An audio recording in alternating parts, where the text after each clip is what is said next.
What about if you opened up? When are you gonna tell all about you? All about you, I wanna know. Come on and tell what you want. Where are your fantasies? Know you wanna be with me. I gotta make you mine. I gotta make you mine. Ooh, I gotta make you mine. I gotta make you mine. What about if you talk to me? And in the secrecy, what's behind that little smile that you're giving me? Oh yeah. Come on and tell what you want. Where are your fantasies? Know you wanna be with me. I gotta make you mine.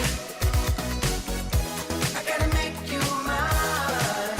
Ooh, I gotta make you mine. I gotta make you mine. Oh, what you want, what you want, what you want, yeah. What you want, yeah. What you want, yeah. Make it mine, make it mine, make it mine, yeah. No, you wanna be with me. I gotta make you mine. I gotta make you mine. I gotta make you mine. I gotta make you mine.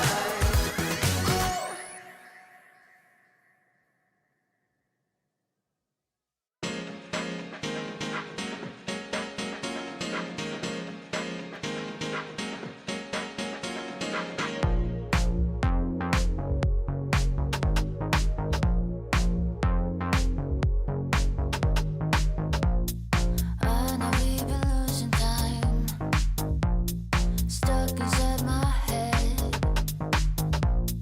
Don't know if you read my mind. I want you to stay. Feels so right, feels so wrong. Wishing I could let it go, but I've been losing my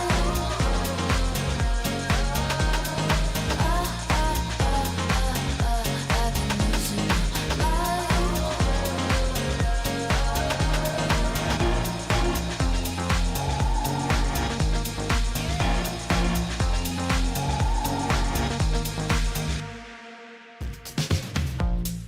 I know we can work it out. Tell me what's the harm. Let me spell it out loud. I want you to stay. Feels so right, feels so wrong. Wishing I could let it go, but I've been losing my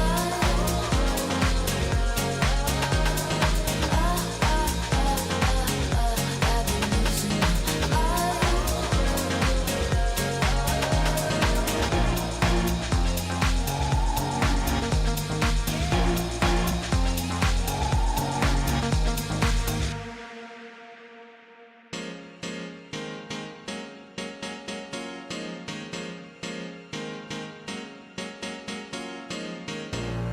feels so right, feels so wrong. Wishing I could let it go, but feels so right, it can't be wrong. Wishing I could let it go, but I've been losing my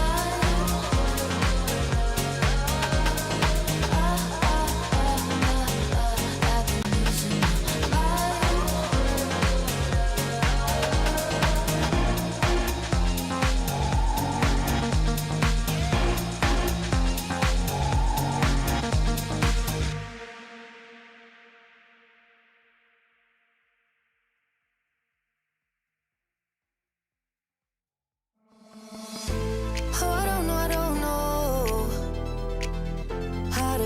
together.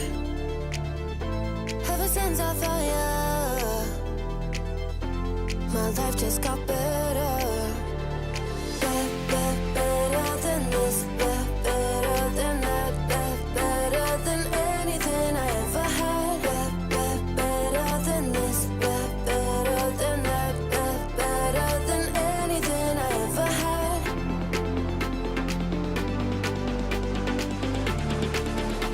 Than anything I ever had.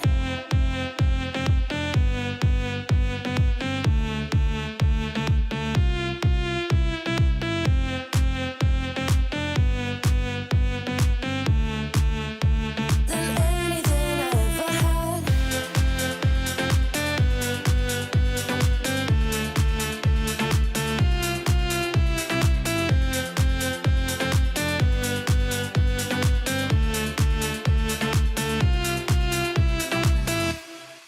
Every time I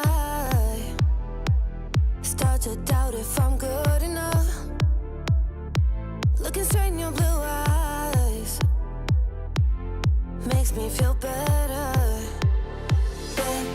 Better than this, better than that, better than anything I ever had.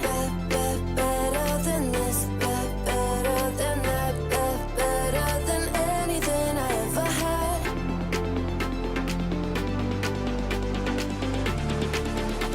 Than anything I ever had.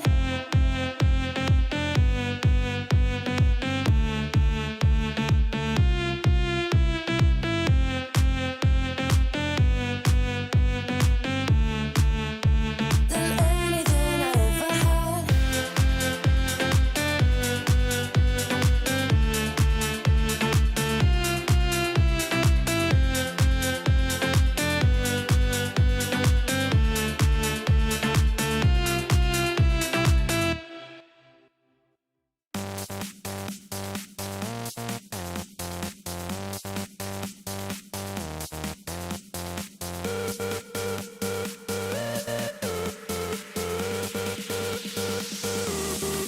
Come and get lost with me. We'll journey off to another world. Come and get lost with me. Don't wanna leave here without you, girl. Come and get lost.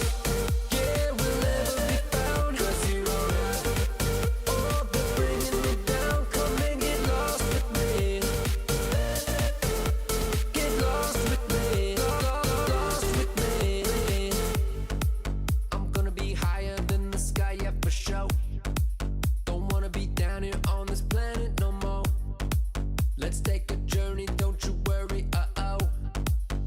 Are you ready to go? Oh, oh, oh, oh, oh, oh, oh, oh, oh, oh. Get lost with me, oh, oh, oh, oh, oh, oh, oh, oh, oh. Come and get lost with me.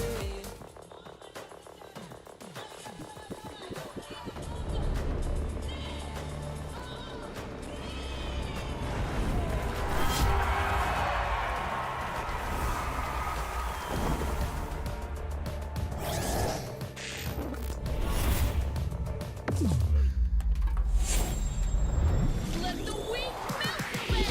Killing spree!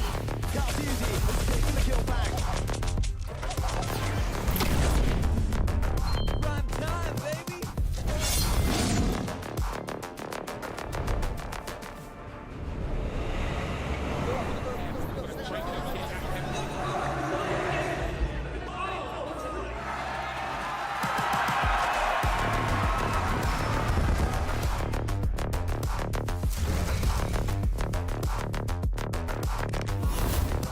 Looks like the players are ready. Here we go!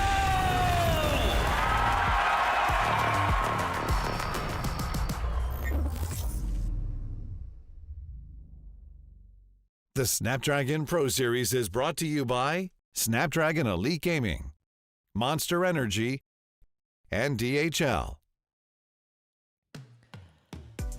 Welcome, ladies and gentlemen, to the Snapdragon Pro Series Free Fire Malaysia Open Finals, where we will find the 3 best teams from Malaysia to qualify to the next stage. I'm Husky, and alongside with me is Daniel Lee, and we will be your casters for the day.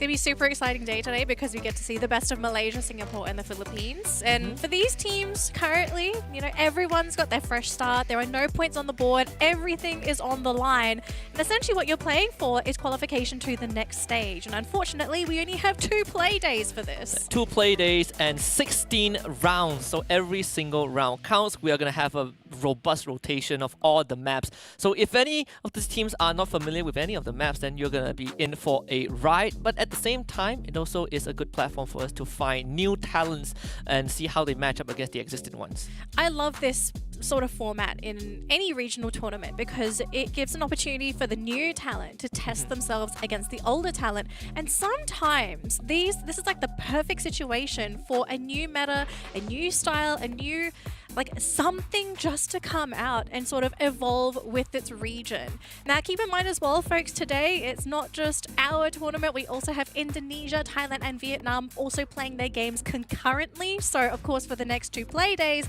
all of these regions are trying to find their group champions to move on to that next stage. So of course, kicking things off here with our first play day, it's going to be super exciting. Absolutely, and they will go to the challenge season, which is happening from 17th to 19th October. 20th October would be the play-ins, and afterwards we go to the challenge finals.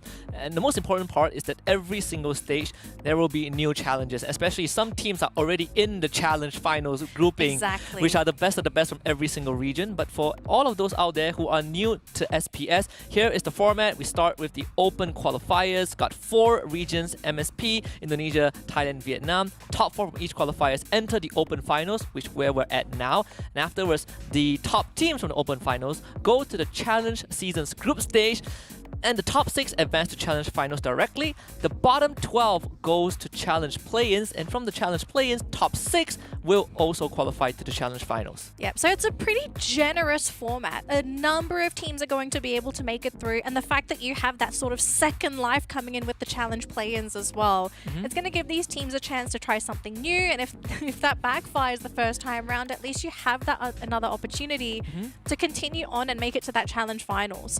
But there is going to be this extra challenge for everybody because through every stage there are going to be invited teams. So the teams just get stronger and stronger as you proceed through the tournament. For our open finals, at least for MSP, we have 4 invited teams: Homeboys Conspiracy, Todak, Team Vamos, and 21. So they don't have to go to the open qualifiers. But from qualifiers 1, we also got 4 teams. We got Infernus, Terengganu Esports, Elite, and Script Shots. And afterwards, from qualifier 2, another 4 teams. We got GAT69, Kivas, Curis, Bob Loki, and KTP Gambit.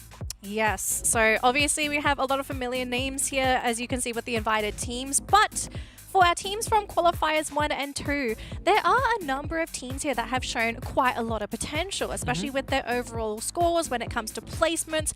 But in particular, we've seen a couple of bloodthirsty teams that I'm really interested to see play today because whatever happens in the qualifier, I want to see, does this work against the invited teams, right? Because keep in mind, in the qualifiers, we didn't have our established teams. You only really had our amateurs, the players and teams that are sort of trying to come up and rise together. So if they did well there, how would they fare against our veterans? The first team I want to look at is actually from the Open Qualifiers 1, Infernus, because they came in with massive points. I think they finished the open qualifiers with 66 points, 40 plus eliminations, and 2 booyahs to boot, right? So if they can put up a good show today and tomorrow, I would be very, very impressed because I look at the invited teams. 3 of them at least have at some point in time played on a regional stage, right? Team Vamos finished 17th in the regional FFWS 4 season. Todak finished 16th. Not the most glamorous of results, but they did show us that they have some guts in them. They have some guts. They're technically the pinnacle of Free Fire for this particular region, right? Like they are the barrier to entry. So if the teams that come in from qualifiers 1 and 2, if you can beat them significantly, then all of a sudden you have a spotlight on another team that could potentially be the leaders of the region. And most importantly, it's not just to play for qualifications, where the teams are also playing for money. What makes the world go round? And for open finals, we got a total prize pool of $1,250 per region. Winner walks away with 400 and all the way down to 100 if you finish 6th place. And beyond that, you get nothing. Unfortunate, but it is a good goal for these teams as they do start things out here. Top 6 is the starting goal, but obviously you want to make it to that next round. So you're going to have to finish pretty high in your grouping if you want to survive the gauntlet, because that's really what we're looking at here. 2 play days where, unfortunately, with just 2 days, you don't have a lot of time to adapt. You only have that 1 day to play against these groups and just sort of figure out, like, how do you counter everybody? Who is the team to look out for, and what playstyle is going to really thrive here? I mean, this is the SPS is something that keeps on giving, right? If you make it to the Open Finals, you get a small prize pool, and then you are now qualified to get even more in the Challenge Finals. Super fast paced. We got a total of 25,000 with 7.5k for the winners alone. So if you can make it to the next stage and then win Challenge Finals, you essentially get a big fat bonus. Easier said than done though. We have so many crazy challenges from not just Malaysia but also other regions. We got former world champions, current regional champions, EWC champions. They are all here. We have rising champions. We have rising champions. So many. We're not going to meet them just yet, thank goodness. But the whole of competitive Free Fire is always governed by the coveted system, right? The Holy Bible. 12 points for Booyah, 1 point for each eliminations. And if we go to tiebreakers, we first look at number of Booyahs, then total of kills, then the placement of the last game. Yes. So obviously the first thing we're going to look at is not tiebreakers, because we've got to get those points on the board. The booyahs, the kill points. I think ultimately, I want to ask you your opinion here, because Malaysia, Singapore, and the Philippines, I think we're all used to seeing Thailand and Vietnam and Indonesia really dominating the leaderboard on the international stage. But for this particular region, what do you feel people prioritize here? Do you feel like it's more eliminations or is it more placements? Oh, as a Malaysian, I can tell you, we love taking other people out. we have a crippling addiction to eliminations, and no matter what situation, we just want to fight, and that obviously hasn't gone well for us in the past year plus. And for the teams out there, they have to play 8 rounds per day. Well, for today, we start on with Bermuda, Purgatory, Kalahari, Alpine, Nexterra, and then we run the gauntlet again. Back to Bermuda, Purgatory, and then we end with Kalahari. And then tomorrow, we will start with Alpine. So for those out there, you gotta remember the sequence is a bit different from what you're used to. Yeah, which I thought was pretty interesting. And I think we end up rounding off the entire thing with the random map, which I think we all know and love, especially on the official circuit for Free Fire. So going to be interesting to see how these teams will be adapting to that random map. I did double check this with our production team. So with the random map, teams will have a chance to sub out a player if they want to try and go for a sub. So there is going to be the opportunity for some sort of tag team play if you have somebody that is very specialized on a particular map. But we're not going to talk about that now because we aren't at that stage of the competition yet. What we will do though is while we get ready for this first matchup, Husky, we're going to go for a quick break. So guys, don't go anywhere. Game number 1 is just around the corner, but we'll see you after this break.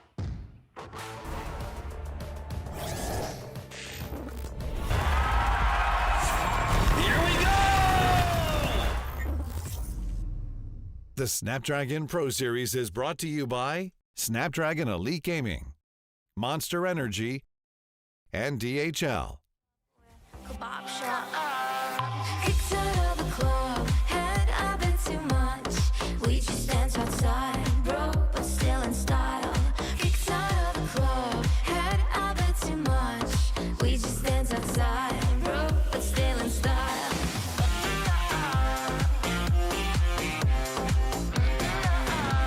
Bro, but still in style.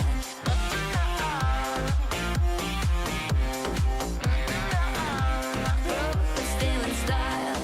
Even if it's raining, we still entertaining. We don't need to panic. This club is shady anyway. Who cares about the raindrops? All your exclusive rooftops. We just need a junk shop or a kebab shop. People come and go. People come and go. Nobody can take away our star and roll. If everybody's gone, if everybody's gone, nobody can hold up. We are going strong. Kicked out of the club, had I been too much? We just dance outside, bro, but still in style. Kicked out of the club, had I been too much? We just dance outside, bro, but still in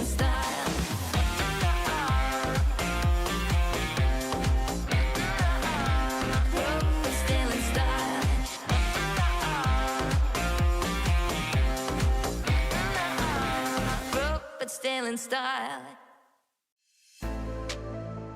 I feel my body ready. With every step I go up high. No, nothing's gonna stop me. No compromise. Can't slow down, cause I'm breathing faster. Your love is running through my head. Palms are sweating, I'm losing focus. All your touch is so intense. You make my heart race. You make my heart race. You make my heart race. You make my heart race. You make my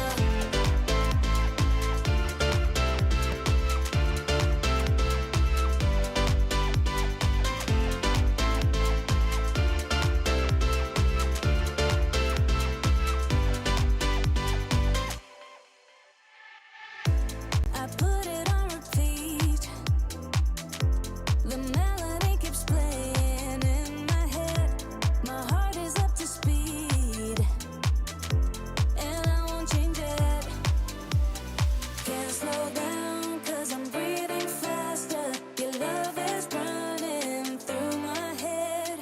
Palms are sweating, I'm losing focus. All your touch is so intense. You make my heart race.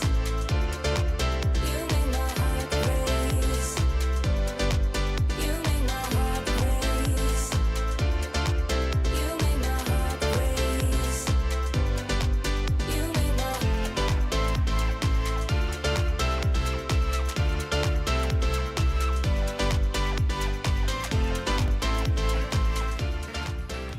Welcome back to the Snapdragon Pro Series MSP Open Finals for Free Fire. This is Season 5, and once more it's Husky and Danley as we prepare ourselves to jump into game number 1, which is going to be Bermuda. Fly into game number 1, you mean? Parachute in. Fly! Hey, you gotta start out strong for game number 1, right? Especially if you're trying to be in this competition where all of our teams, you're trying to earn points. And even though we have 2 play days, I think we always say this for every Free Fire broadcast. Whether you like it or not, every game matters. You can't really afford to bomb out in any other games because you ultimately don't know if you're going to earn enough points to make it to that top cutoff. Yeah. Luckily for the Open Finals, the teams will be involved in every single round, right? So it's not like your fate is kind of hanging in the balance where you see in other competitive circuits, sometimes you finish your play days and you just watch as You're a other spectator. Yeah, you're spectating other teams overtake you. So for those who actually tune into the recent fall season, you would if you're a fan of a Vietnamese team called esports, you know what heartbreak feels like, right? Not being able to do anything, which is not the case at least for the Open Finals. Yeah, which is why we always sort of have this talk of the importance for every single game, because you never want to be in that position where you're sort of just sitting on the sidelines and watching like, okay, if this team booyahs, we are out. Yep. We got 3 teams to watch. We got Homeboys Conspiracy, we got Infernus, and we got 21. If I remember correctly, 21 did play in the FFWS Malaysia. Didn't make it to fall season, but did play in the Malaysia circuit, right? So still a local circuit. Infernus was the team that we kind of brought up early on.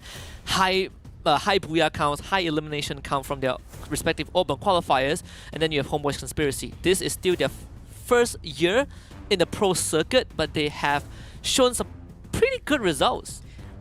Okay, in your opinion, do you feel like Homeboys is the next up-and-comer team for the region? Or do you sort of feel like they're not peaking as quickly as you would like? I'm not putting you on the spot. You want an honest opinion or a politically correct one? I think we like both All right, on this I'll broadcast. I'll just be honest. I think if you don't make it past the Malaysian circuit into fall season or like the sort of the regional circuit, then you're not at your peak yet. There's a lot to Yeah. work on. So if you ask me if Homeboys Conspiracy is the next big thing, they could be, but they need to at least make it to regionals, which right now is occupied by 3 teams, right? Expand, Todak, and Team Vamos, and obviously Expand is in the next stage of SPS. Yeah, but okay, bit of a hot take. I'm not really convinced with Expand at the moment. I think No, I agree. for anyone that did watch, the Free Fire World Series Fall Edition, Expand sort of looked flat there, but I also think internally the team's trying to sort something out. So It's, hopefully, within this sort of break period, they watch these games, they kind of figure out something that's going to work for them. But they haven't really been that hot of a team recently, whereas everyone else has been catching up. In particular, Vamos and Todak, even though they didn't do that very well overall, I feel like towards the end of that first sort of group stage situation, they actually had a bit of a comeuppance. Yeah, I mean, for Expand, it's a different scenario, right? It's a new roster for the season. It just came at a very important time because, you know, you get to qualify for the global stage, so that's very unfortunate for Expand. But I do agree, I think Todak has been looking pretty good. We're going to see if they can still maintain that consistency in the Open Finals, alongside Team Vamos, who also brought in some help from Indonesia, right? Like, if you've watched any of the games, I think Legalov is playing. I hope he's playing, right? One of the veteran captains from Indonesia. Previously, RQ Kazu. Always love to see him on the battlefield, so Yeah. I hope we get to see him. Well, I'm pretty sure we're going to be seeing a lot of people playing in the matches today because, you know, they're allowed to sort of go in for those subs. We have seen in the past teams having their substitutes on the sidelines where you have a couple of map specialists. So we might see some substitutes. We kind of don't know because there are some teams at the same time that just sort of hard lock in with their original roster and don't change unless someone is sick. But I like the idea of teams just sort of having someone there and having that little bit of an extra boost in case something does happen. Like if a random map ends up being a map that they're sub-specialized in, like, hello, let them in! Well, I've seen examples of that. Teams throwing in subs when they realize that one of their members isn't performing well. But whether that translated into success, I haven't seen much of it. Though I would say I think Vamos makes a very interesting case, not just because Legalov is part of the roster, but they also have Ray Miao, right? One of the few Filipino players who made it to a World Series at one point. Yes. We also got McCrory. You know, if you kind of throw back to 3-4 years ago, Supreme Assault Forces, I think a lot of Filipino fans would remember this team, the powerhouse from Philippines. Gosh, I remember that team. There's very that less was so fun. Filipino players who are at the top right now, right? And they are the few shining examples we have. I loved watching them back in the day. SAF was a gem. I That loved was them. brilliant. I'm so sad we don't get to see the iteration of the team anymore. But I mean, we get to see sprinkles of them here and there. So You know who I miss? I miss Chessman. Oh, Not sure where he went. Well, we're not Oh, going to talk about Chessman I feel so because old, right? game 1 has started. You ended there, Husky. But game number 1 has begun here as we are going to be flying into Bermuda, and the flight path is going to be going from the western side to the eastern side, and it is almost dead center, so a pretty generous flight path for our team so far. But at the moment, we're not really looking at anything too aggressive. Teams are pretty spread apart.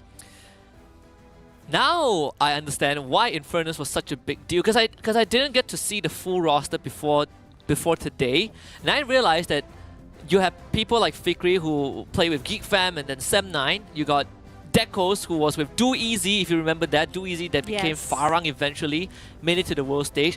Because of some returns of big names, but again, Vamos is one of the ones that I'm looking at. We already got some fights going on at the very beginning. It's a hot drop. Right off the bat, a couple of eliminations coming through. 3 members of Infernus fell. But they did have one player that dropped away from the team, so I guess it is a bit of a scouting mission for them now. So yeah, they're gone now, but they now know that that TE is here, so it's time to dodge them, but they're going to have to bring the team back. I mean, it means that their start is going to be that little bit slower, but I guess now they know where not to run. Yeah, this Terengganu Esports, right? Also, I think supported by the Terengganu Esports Association themselves, which is pretty interesting, right? Because we don't really hear too much about teams from other states. We also got Team Vamos under fire earlier on. Just a couple of tags on the Cathizi. This is Elite as well, I believe, from the first Open qualifiers. Either way, I'm excited to see if there's any deviations of what the teams are bringing in. Are we going to see the same metas, like a lot more Tatsuyas or a lot more Cassie, which is always great? I don't think Terengganu Esports is looking too good here because we are seeing some of their players dropping on the kill feed. So it looks like on the other side of the map, the team is in a bit of a kerfuffle there. But in the meantime, we are going to be watching Elite Esports here. Bop Loki. Blank does go down, unfortunately. But lots of stuff happening on the map so far. We're seeing a lot of revives, a lot of knockouts as well. So very, very active early game. I am pretty happy about this. Not too slow of a start here for all of our teams in the Malaysia, Singapore and Filipino region. Yeah, I wonder if the more experienced teams would also go out looking for blood. You know, you want to get that minor lead from the elimination points itself. I'm looking at Todak to be the team that does it. I suppose for Homeboys Conspiracy, they also have, you know, very experienced players that could do that. You got Mikacha, who was previously, I believe, with Sem9 at one point. So it's just, you know, a lot of our experienced players kind of are everywhere at this point. Especially Todak, I think they've really surprised a lot of us at the fall edition of the recent FFWS. Well, the still ongoing FFWS. Yeah. Though for them, the season is already over. They didn't make it to finals, sadly. Yeah, it was unfortunate, but I was really happy to see this team just not completely bomb out. Like, they did show signs of life. Yeah. It's just sometimes it just comes up too late. They had quite a journey, you know. I mean, even as a team, right? Like the first roster they acquired 2 years ago was one of the best roster. It was was it Aragon or something? And then they kind of went downhill. This is perhaps a resurgence. We got the first elimination coming through. Traps. Could be a potential trade, but no follow-up, unfortunately, not from GA. So I think Traps should be able to be picked back up. Yeah, so Traps came back up, but Oots did go down. He does get brought back by the team, but he's not going to be there to be able to provide support, and especially with Zen there, although we do see another drop there. Whoa. And Traps goes down thanks to Eagle. Wow, what a nade from Eagle 6'9". Oh, A third Raja. nade. This one cluster a bit overshooting. This should give Raja some space to breathe. But I do like this adjustment, right? Another revive. So they do have control over the vending machine, which puts Todak as a disadvantage. And Todak needs to go in, and Zen will make sure that happens, but they lose Raja at the hut. So it's just a one-to-one trade here for both of these teams. And now the circle is going to start moving. So this will encourage our teams to move away from their current locations. And this might be the end of the battle. Although if you take a look at where Zen is and Wings, they're actually sticking around. They're thinking about trying to go for this takedown onto Eagle because they know he's there. Funny enough, now Todak are the ones who are out in the open, but they do have the luxury of not having to tank that early blue. A bit of a pressure from some explosive, at least from Wing's side. He's waiting for the Riptide Rhythm to come back up. Maybe he doesn't want to wait. They can't finish off Eagle because the rest of the T69 have been revived, so they don't really have much to work with. Yeah. Just grab that extra point here for Todak. Just try and redeem themselves, you know. Start off with 4 points. Yeah, Nice and strong here, especially on a map such as Bermuda. Eagle does reveal himself there, and Wings does go for the knock, but it's actually Zen that got the final hit there. So 4 eliminations here for Todak, and we're going to switch on over here to a couple of other teams. We've got one sitting here on the high ground looking over another squad here. They do have vision, but not an ideal place for anyone to really fight, unfortunately. It's a very awkward position to be in. Even for Oh! Bob Low Key, this Vamos? Vamos actually got wiped out. What happened? What? Oh, can't wait for the Vamos fans to light up the internet. You know, I Ah. think there are a couple of teams that definitely are put under the microscope. Vamos is one of them, right? Like I said, this is a very unique lineup, but to bomb out this early on, it's not the start you want. It was to this team as well. KTP Gambits were the one to get the elimination onto Vamos, and they're now also the elimination leaders for the round. So really impressive start here for not only to get rid of Vamos, but to be sitting on such a fantastic lead here for game 1. Yeah, 9 eliminations. They could opt for number 10 if they find Yazid, also one of the few legacy players we have. It's good to see new talents. That's point number 10 for KTP Gambit. Talk about a solid start, and the fact that we still have essentially the full lobby minus Team Vamos, right, means that there is a huge chance for KTP Gambit to keep on going, maybe set a record for game 1. I mean, at this point, the team just wants to aim for number 1, right? Sit on that first place spot, really put yourself in a really great position. Homeboys, though, going for a team elimination themselves, securing a number of points as well. Unfortunately here, for Adam, he might run into another team. He's all alone as well, so the moment he gets spotted, he's just going to be picked off. Also, a team to watch, nonetheless. There's a 21 in front of him. I remember seeing 21. There is this one player, I believe his name is Yasta. also did play in the pro circuit at one point. Oh, so good to see so many familiar names. But let's say KTP Gambit finally making that rotation after spending majority of their time in the outer circle. I actually expected them to have a bit more utility, under the belt. They don't really have as much as I thought they would, at least in terms of grenades and throwables.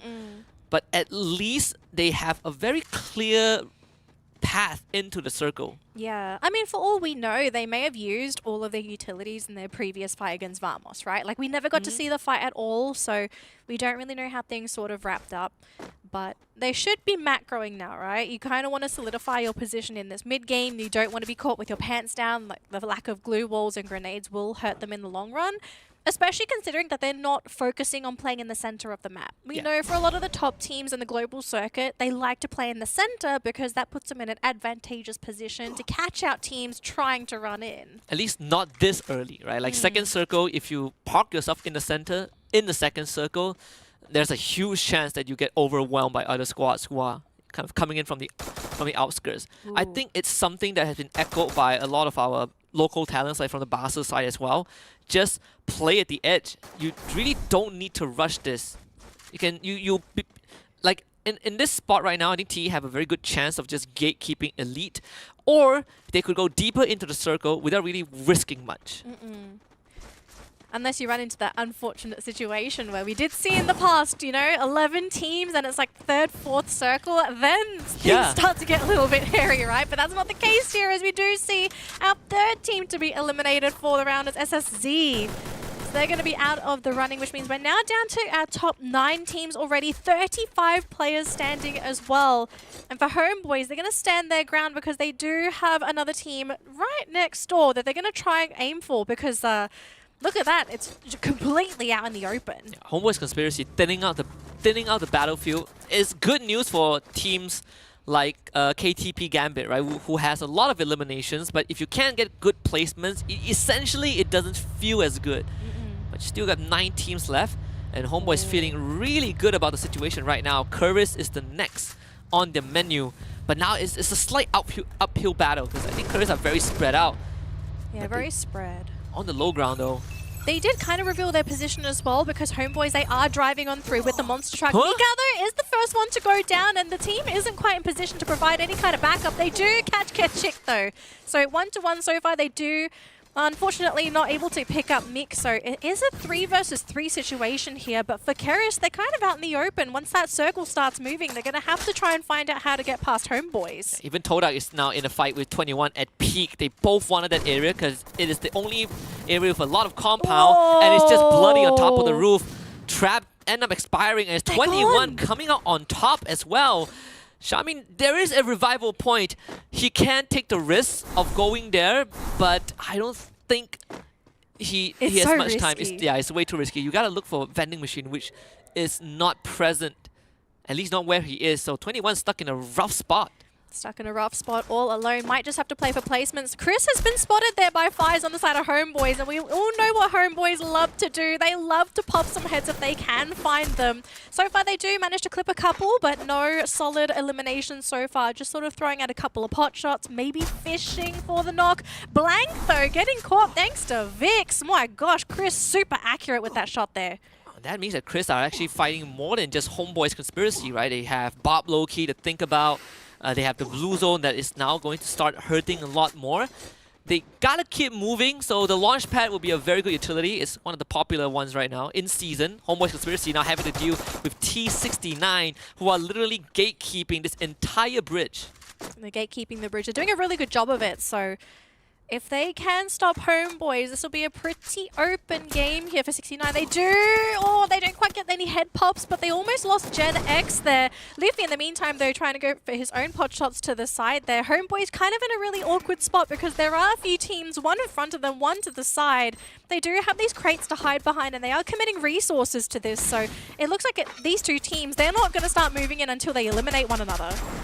I think T69 are in a better position, right? Because Homeboys Conspiracy need to go 21. uphill. 21 also only left with one dude up against the entirety of L on the other side, who are engaged in a separate fight, so you actually don't need to show yourself too much, but Xiaoming is going to do it anyway. He takes out Helios. That's point number 4 for his team. Really playing this survival game to the absolute maximum. Groza in hand. T69 getting absolutely ran down by Homeboy's Conspiracy, and Ego is the only guy left alive. Only guy left alive, and Homeboys, it looks like they're just going to sort of leave him and say, it's just one guy, he's not going to cause us any issues. This also means it's going to be a very open central entry for this team. In the meantime, though, on the other side, we're seeing 3 teams trying to go for a bit of a kerfuffle, trying to get within that next circle. But at the moment, the only team safely within it is Keris. Yeah, I wonder where is KTP Gambit, right? That is the team that, aside from Homeboy's Conspiracy, are off to a great start. Last we saw them, they have 10 eliminations, and the full team is essentially still alive, right? They haven't been making much noise, just chilling at peak for now, whereas teams like Chris, they are still trying to fight it out. In fact, we also got at least Winzy getting his head dropped, Blank picking up that elimination. Blank playing super bravely because he's all alone. He does get... What? She managed to catch him out though. Oh my gosh, what a shot! Blank goes for Vix as well, but no, that's going to be it. Bop's eliminated from the round, unfortunately, thanks to Keris, able to recover, but a bit of an awkward one to get popped there. Yeah, the glue wall didn't cover his feet, so very unfortunate. Just get blown off by a shotgun. Trogon, I think, one of the most popular weapons right now. Well, we are seeing KTP Gambit finally showing up on the radar on that southern side. They will be facing off against Homeboy's Conspiracy. Even on the kill feed, you see that Fires just knocked one of them down. Elite, on the other hand, now have a very good chance of gatekeeping Kuris, but also eliminating Terengganu Esports. Terengganu is out. We're up to our top 5 teams here for the round. 15 players remaining so far, so a bit spread across the board here for all of our teams. We only have one team that's sitting on an entire roster. Everyone else just sort of on their last legs with their teams. And we do have that final circle finally revealing itself. It is dead center, and no one's in there as of yet. So if you can get in there early and try and find a really good position, a really good spot to hide, this will give you a massive advantage going into that final circle. But look at this, though, Homeboys causing a lot of issues for our teams as they try and make it through. They're not going to make it easy. And KTP Gambit lost one of the members because Eagle from T69 refused to die, and he took Brent out before he expired to the blue zone. So KTP Gambit kind of handicapped. Not only have to deal with Homeboy's Conspiracy, but also Elite, but they did take out Kalpato, so that is going to be another point added to the tally. The Yasuo will confirm that Elite being the next obstacle in the way of the KTP Gambits, and if they can get through the Elites, they have a very good chance of controlling the final circle. But if Elites can cut down Gambit, this is actually going to benefit the rest of the competition, because Gambits at the moment, they're probably the biggest threat in the competition thus far, especially with some of these skirmishes. Oh, but Super Shin has been caught. He's down and out, so now they're going to be down to 2 players. Oh boy, things are not looking good here, but for Elite, Tony's going to go down. He had a sliver of health left. Sept is still there, but he's barely got cover. There's going to be Elite going down. Homeboys, though, coming in for the elimination themselves, up to 13. Squirrel's going to be going down, but do they have enough left in the tank to finish off Gambit? It looks like they might just have it. Yasuo going to go down as well. Very nice macro decision from Homeboy's Conspiracy to come in from behind and catch KTP Gambit when they least expected, but they also suffered a lot of damage in the process. So he's down to 5 cents Mikacha to somehow win off against the 3 members left on Chris' side. They are at a man disadvantage, but he does need time to heal himself. Faiz gets the snipe to even out the playing field. Mikacha in the face of Achap couldn't get it. Forced to back off by getting shot from behind, and Faiz left to pick up the pieces. A 2v1, Groza in hand, and also a long-range weapon. What is Faiz going to pick though? It's a two-prong attack. One job. Gonna be shot from both sides. Vix in his face with a shotgun, and Kuris off to a start. Booyah confirmed. Booyah confirmed, and patience paying off for the team. They did not stick their nose into somebody else's business. They waited for that final engagement to finish, and of course, their prey, heavily injured, already used up the majority of their resources. I mean, we saw them trying to run away, but had no glue walls left. But I would say if you are Homeboy's Conspiracy, you're not too worried, because it's a high elim count game for them, and they finished 2nd place, so that's 9 placement points. So they basically made up for the lost points with just the sheer gun, the firepower. But I think if you are curious, you're also pretty happy with this Booyah, right? Sure, you only got like 4 eliminations at the very end, so essentially they have been playing it super safe from the get-go, but it does guarantee them at least 12 points in the bag. Maybe in the long run, if you come down to a tiebreaker, you got that extra Booyah to give you that extra boost. Yeah, I think something that also contributed to the win here for Keris is the fact that I like the way that they maneuvered through this game. They never stuck their nose into a fight where it didn't belong. They did, you know, apply a little bit of chip damage here and there, got a couple of knocks, but they sort of just stuck to their guns and had their own sort of pathing. And it really worked for them because it was kind of strange. No one really decided to chase after Keris as well. They were just sort of left to their own devices. Yeah, they were able to remain low-key enough to not be involved in all of these, you know, big blown-out fights. I would say that I think, you know, Homeboy's Conspiracy and KTB Gambit have the best chance of winning just from observing how they moved and how they fight in Game 1. But again, for KTB Gambit, it was very unfortunate because they kept getting shot by different teams on their way to the final circle. Homeboys took advantage of that, but in the process suffered way too much damage. So it really came down to the opportunistic natures of Keris to kind of get this round in the bag. Yeah, I mean, sometimes you get those awkward fights when you're also trying to play with the fence line because they were basically trying to fight for the fence line, right? Yeah. And both teams, I think they were both too skilled to the point that it sort of hurt the both of them. Because imagine one of these teams got instantly taken out. Then they would have had all of their resources to go into Keris, and maybe this game could have gone in the way of the other teams, whether it be for Gambit or for Homeboys. So yeah, these two teams may be just too good for their own good. More towards Homeboys though, because I really felt like, do they need to make that move? Not necessarily. I feel like you could play for the final circle. There is still plenty of time, but they felt really confident they could get some extra eliminations in the bag. They really wanted that real estate. Yeah, and then win the round. So I wouldn't say it's a wrong decision, but definitely there were alternatives to what they did. Either way, it's a pretty good round for them. 63 total elims, 13 headshots. Very average rounds, but we got 82 knockdowns and 117 glue walls destroyed. I care about the revives. I have to say, this game, I kind of expected to see more revives, but I suppose the change in the recent update has sort of discouraged the whole mass reviving, because that used to be the meta, right? You would sacrifice your teammates to sort of scout out this location. Is it safe? Can we go there? Oh, they got eliminated. It's fine. We'll just buy it back. It's still a big thing because now it's easier to get coins on the map. You get bonus coins with character abilities, so at the end of the day, I think revivals is a bigger part than it was. The major change though is that there's lesser portals. It's too expensive. It costs too long to buffer the TP. Yes. I've seen teams still use it, but you better make dang sure it pays off. Like launching pad is now a thing now.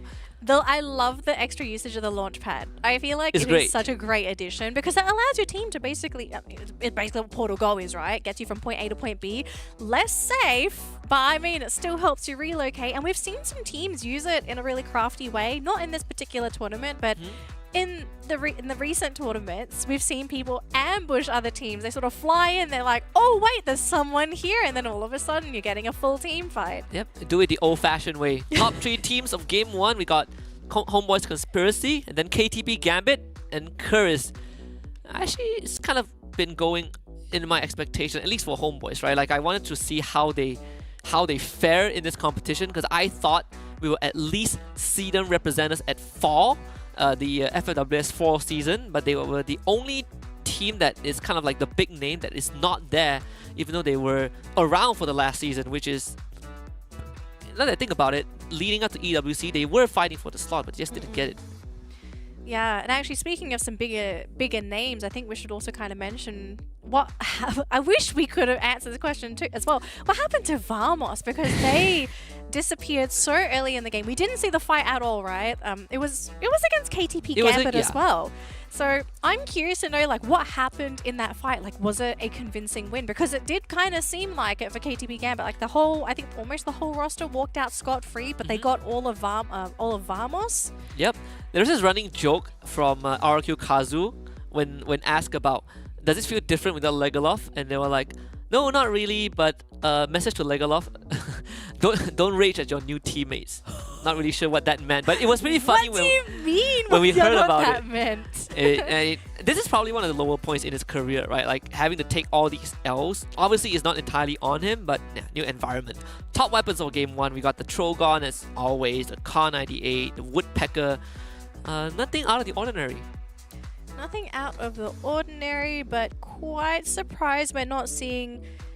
You know, I'm actually quite surprised that the weapon loadout for carriers, like they didn't bring their own kind of Trogon. Like they didn't really have a lot of CQC stuff. But I mean, at the end of the day, they didn't play CQC. They didn't get to, right? It was very unfortunate. I guess it paid off for them. They got 19 points. They're happy. They're happy. Yeah, I mean, Homeboy's Conspiracy, 16 elims, and KTB Gambit also 16.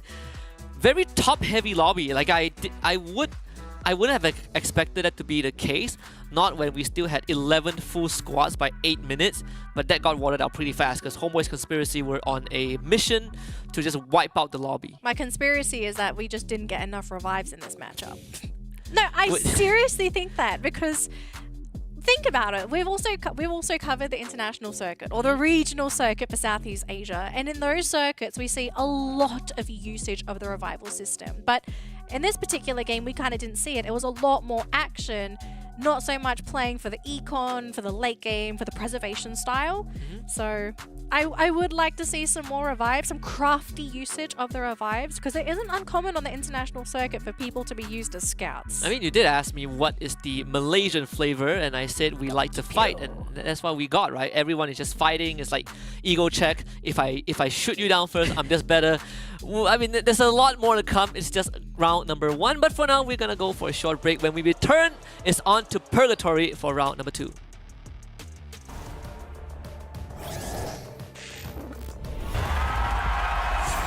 Here we go!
Welcome back, folks, to the Snapdragon Pro Series Open Finals for Free Fire Season 5. We're gonna get ready for the second match of the day, which will be heading to Purgatory, where life and death crosses over.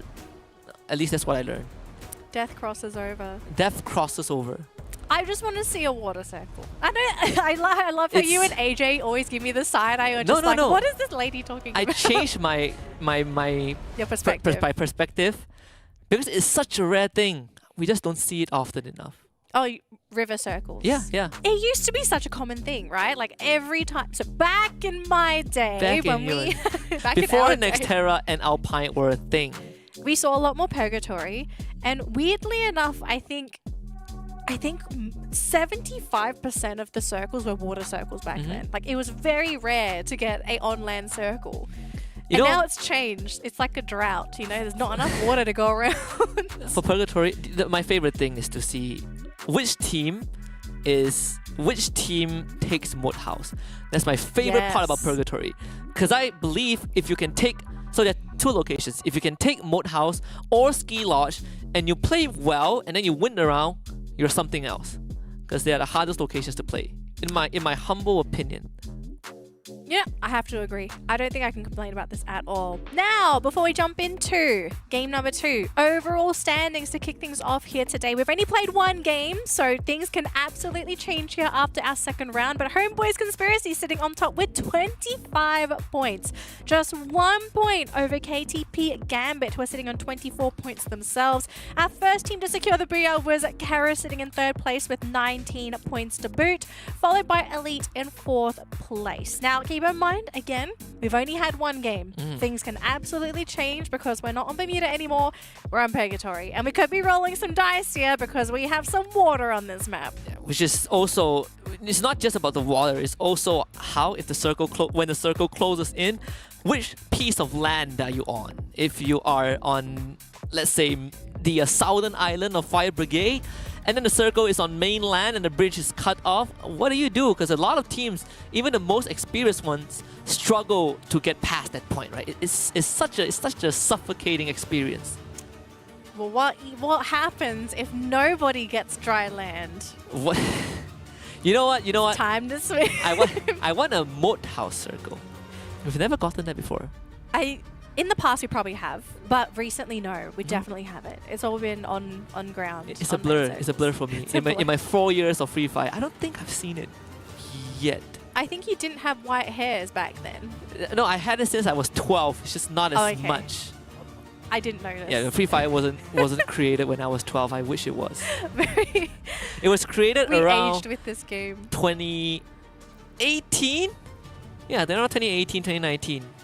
Yeah, It was around that period. around that period, right? Yeah, Yeah. right before we all got locked in, Yes. and then we all just played Free Fire. Funny enough, when we were on lockdown, Free Fire was one of the one of the first few tournaments that I was able to go out of my house and do. It was the first MCP major. That was right after Tri Nation Cup. Oh my gosh, did you say Tri Nation Cup? Oh, Were you part of Tri Nation such a Cup? yes. I it was came such after a long Tri- time ago. So I was before Tri Nation Cup, and then I wasn't there for Tri Nation, and I came in after Tri Nation. Sorry, folks, for tuning in to the Uncle and Auntie Free Fire podcast because we're all sort of rambling about the past year, as we are still sort of waiting for game number 2 for Purgatory to kick things off with. Actually, as far as I see, we are actually flying into the map right now, so let's hop into game number 2 here, folks, as the teams fly on in and get ready for their next round of points. All right, let's see if teams like Infernus or Team Vamos can make a recovery. Still plenty of chances, of course, but you at least want to end day 1 with a fighting chance, right? Like, you could be in 12th place, but if you can just recover within the next round, it's actually not too bad. It's a very decent circle right down the middle. Couple of hot drops again. I think I see Team Vamos against 21 on one side, Script Shots, Curis, and T69 on the bottom, and Lumber Mill. And I think 2 more teams at Central, so We're off to a very explosive opening. Kerchik with first blood. Jun from Vamos also finds one. Ooh, so already 2 eliminations off the bat. Scriptshots are not going to be too happy themselves because they already lost a player, so playing a little bit more passively. Jun, though, has been scouted out there by Yasta. We are seeing a bit of a skirmish between the two of them, but I think Yasta should be able to come out on top. We'll see an update on that kill feed in just a second as they try and get that final clip. Jun, can he try and finish off Yasta? No, it might be Jun to go down. So Vamos, unfortunately, not going to be able to win that engagement. So Yasta wins there. But considering that for 21, they're down 2 players, it's not a great start for this team. Definitely not. And Team Vamos even found the revive. So you can technically continue the fight if you want to. I know Kathizi is chasing Yasta down. He did get a motorbike though, forced to dismount, puts down the glue wall to buy some time, but there's just not really much space to work with. Comes down to a 1v1. I expect Kathizi to win this with the dash forward. Easy knock with the easy knock, and just finds the 3rd elimination. And that's really going to put things in a really tough spot there for Team 21 because they're basically left with their last player. But we already have our first team elimination. Was that Gambit? It is Gambit. Oh my gosh. We just had an amazing round for Gambit, and then right off the bat, this team is out of the running. So this is what I love about Free Fire. You can have the best rounds, and then the second you drop the ball, it's a full reset. Jeez. And for Scriptshots, again, not looking too happy. This team is just trying to stabilize, but they're constantly being picked off left, right, and center. But we do have Keris here going up against Shivas. Oh, Gen X, though, being caught and is knocked down. Hopefully his teammates are nearby to potentially go for that pickup here. Chris, though, playing within this compound at the moment, trying to play as safe as possible. Don't want to be picked off at all. And 4Cap scouting for the team here. Man, losing your sniper is one of the worst feelings ever, right? Because it completely disrupts the formation. T69 still scrambling to get him back up, but the rest of Curries are pushing forward. It's very good coordination. A 3-prong attack this time. Achap with the 2nd knock, or at least the 3rd point for Curvis, and this opens up the entire battle for them. They can do whatever they want. It's like Woods is just not really able to do too much. He goes down. Gen X also drops once more after being picked back up. It's just Chad left to deal with the entirety of Curry's. And he's on the high ground as well with Gen X. I mean, these guys are stuck here, so it's either they go down fighting or they take everyone out from that high ground, but they have barely covered. Oh, but they did get 1 knock there onto 4Cap.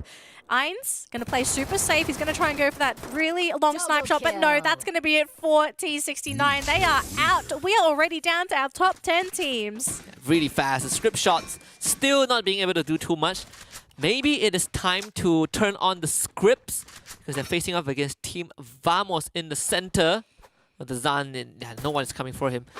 Point number 4 for Team Vamos. Well, already 4 points better than the previous round. Yeah, it's been a really tough game for script shots because I've constantly seen their names just popping up in that kill feed. They just can't seem to find a place to stabilize and just sort of get back into this matchup. Hopefully they can find somewhere to sort of stick around, pick up some items and get ready for that mid game, but they are really off to that slow start, unfortunately.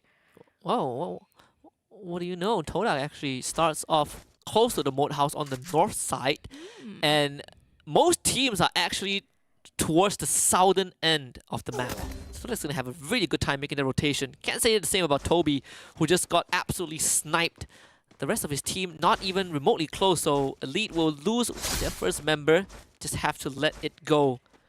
Play the revival game. Playing the revival game, they are just leaving. They don't want to fight into this at all, as it seems. Just with the way that they're rotating, they're not really sticking around. But wow, so spread out though. Like you see, like the rest of Elite are on top of the mountain. Yeah. And then they have 1 scout that you cannot, you essentially cannot reach. While they did bring him back. Toby's coming back in. Plenty of time. He's going to be all right, but hopefully he has the time to macro back up because that's the most important thing here for Toby. He's just come back in. He's got to have to try and find some items to get him back into this game because yeah, he's got nothing at the moment. Yeah, Elite actually is making a pretty decent choice to completely abandon the high ground because Homeboy's Conspiracy will come for it. Okay, my question here, because looking at the trajectory of the circle, do they go south or do they go east? Because they're looking like they wanted to go south here. They could go east, actually. I think they could go east of golf course and then make that long rotation To the bridge? to the bridge, which eventually they have to start fighting different teams. If they go south, they still would have to fight a different team. But I think Homeboy's Conspiracy actually caught up.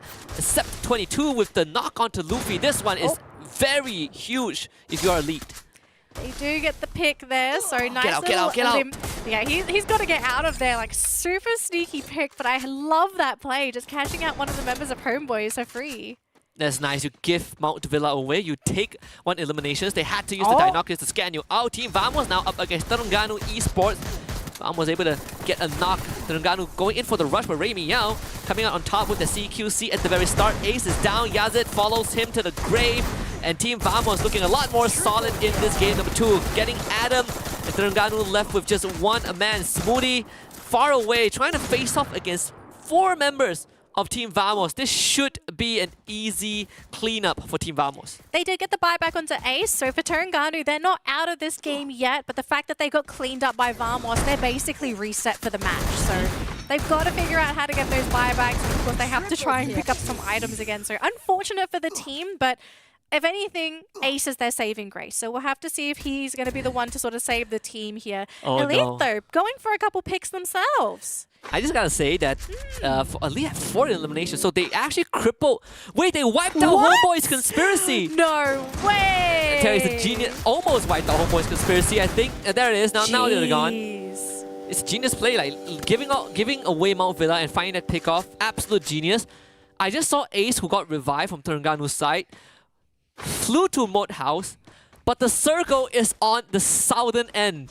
He's gonna have quite the trip to make.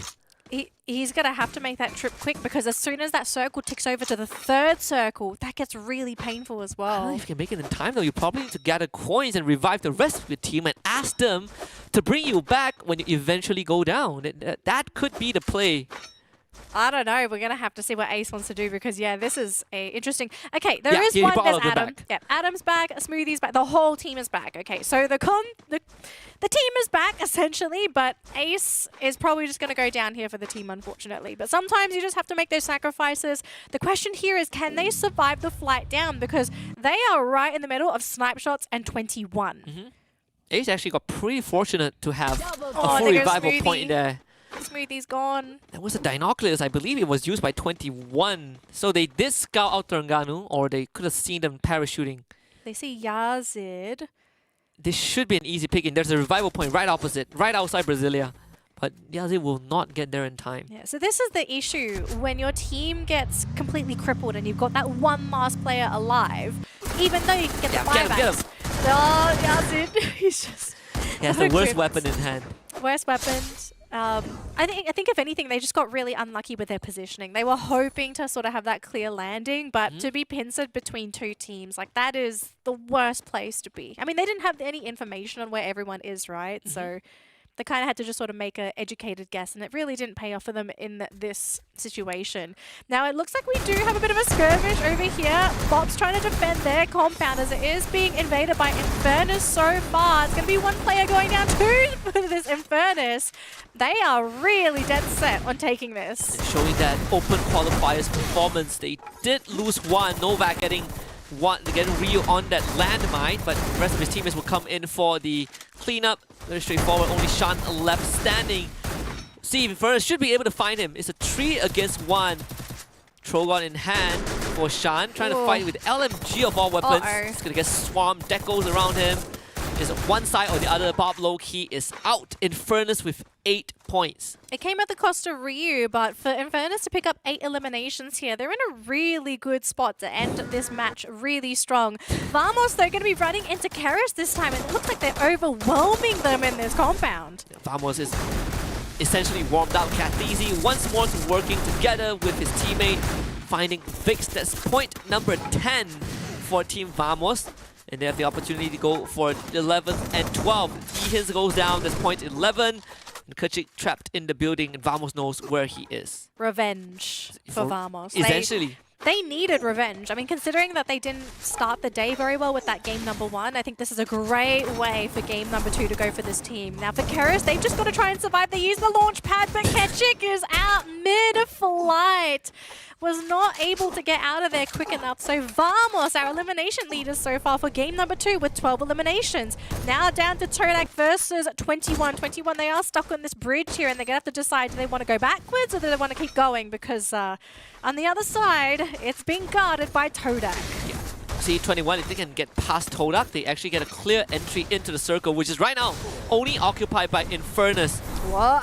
So Infernus did bring back their fallen teammate. Todak Wings did get a knock. Oh, look at that circle. This is such a nasty circle. Just what you ordered.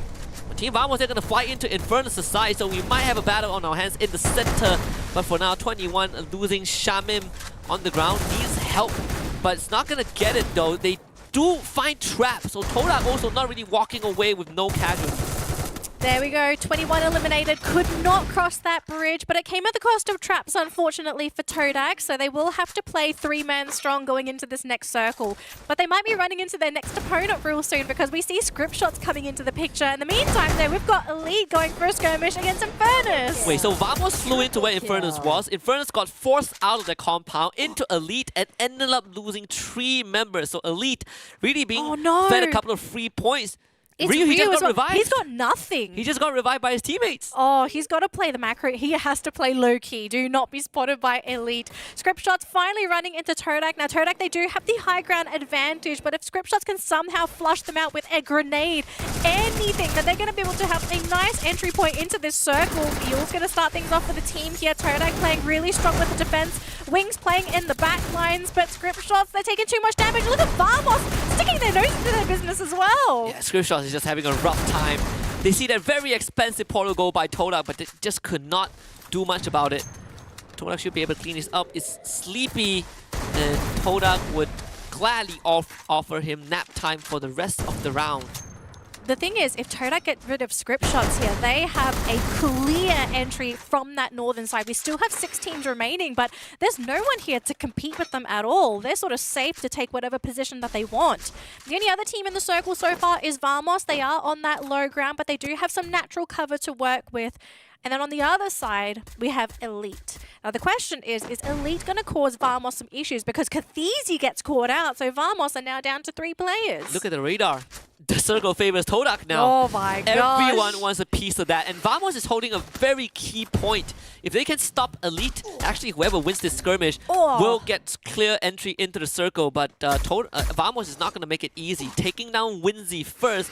They need confirmation on that member though. Could not find it. It's going to be brought back up. Now has to escape the blue as Vamos starts pelting them.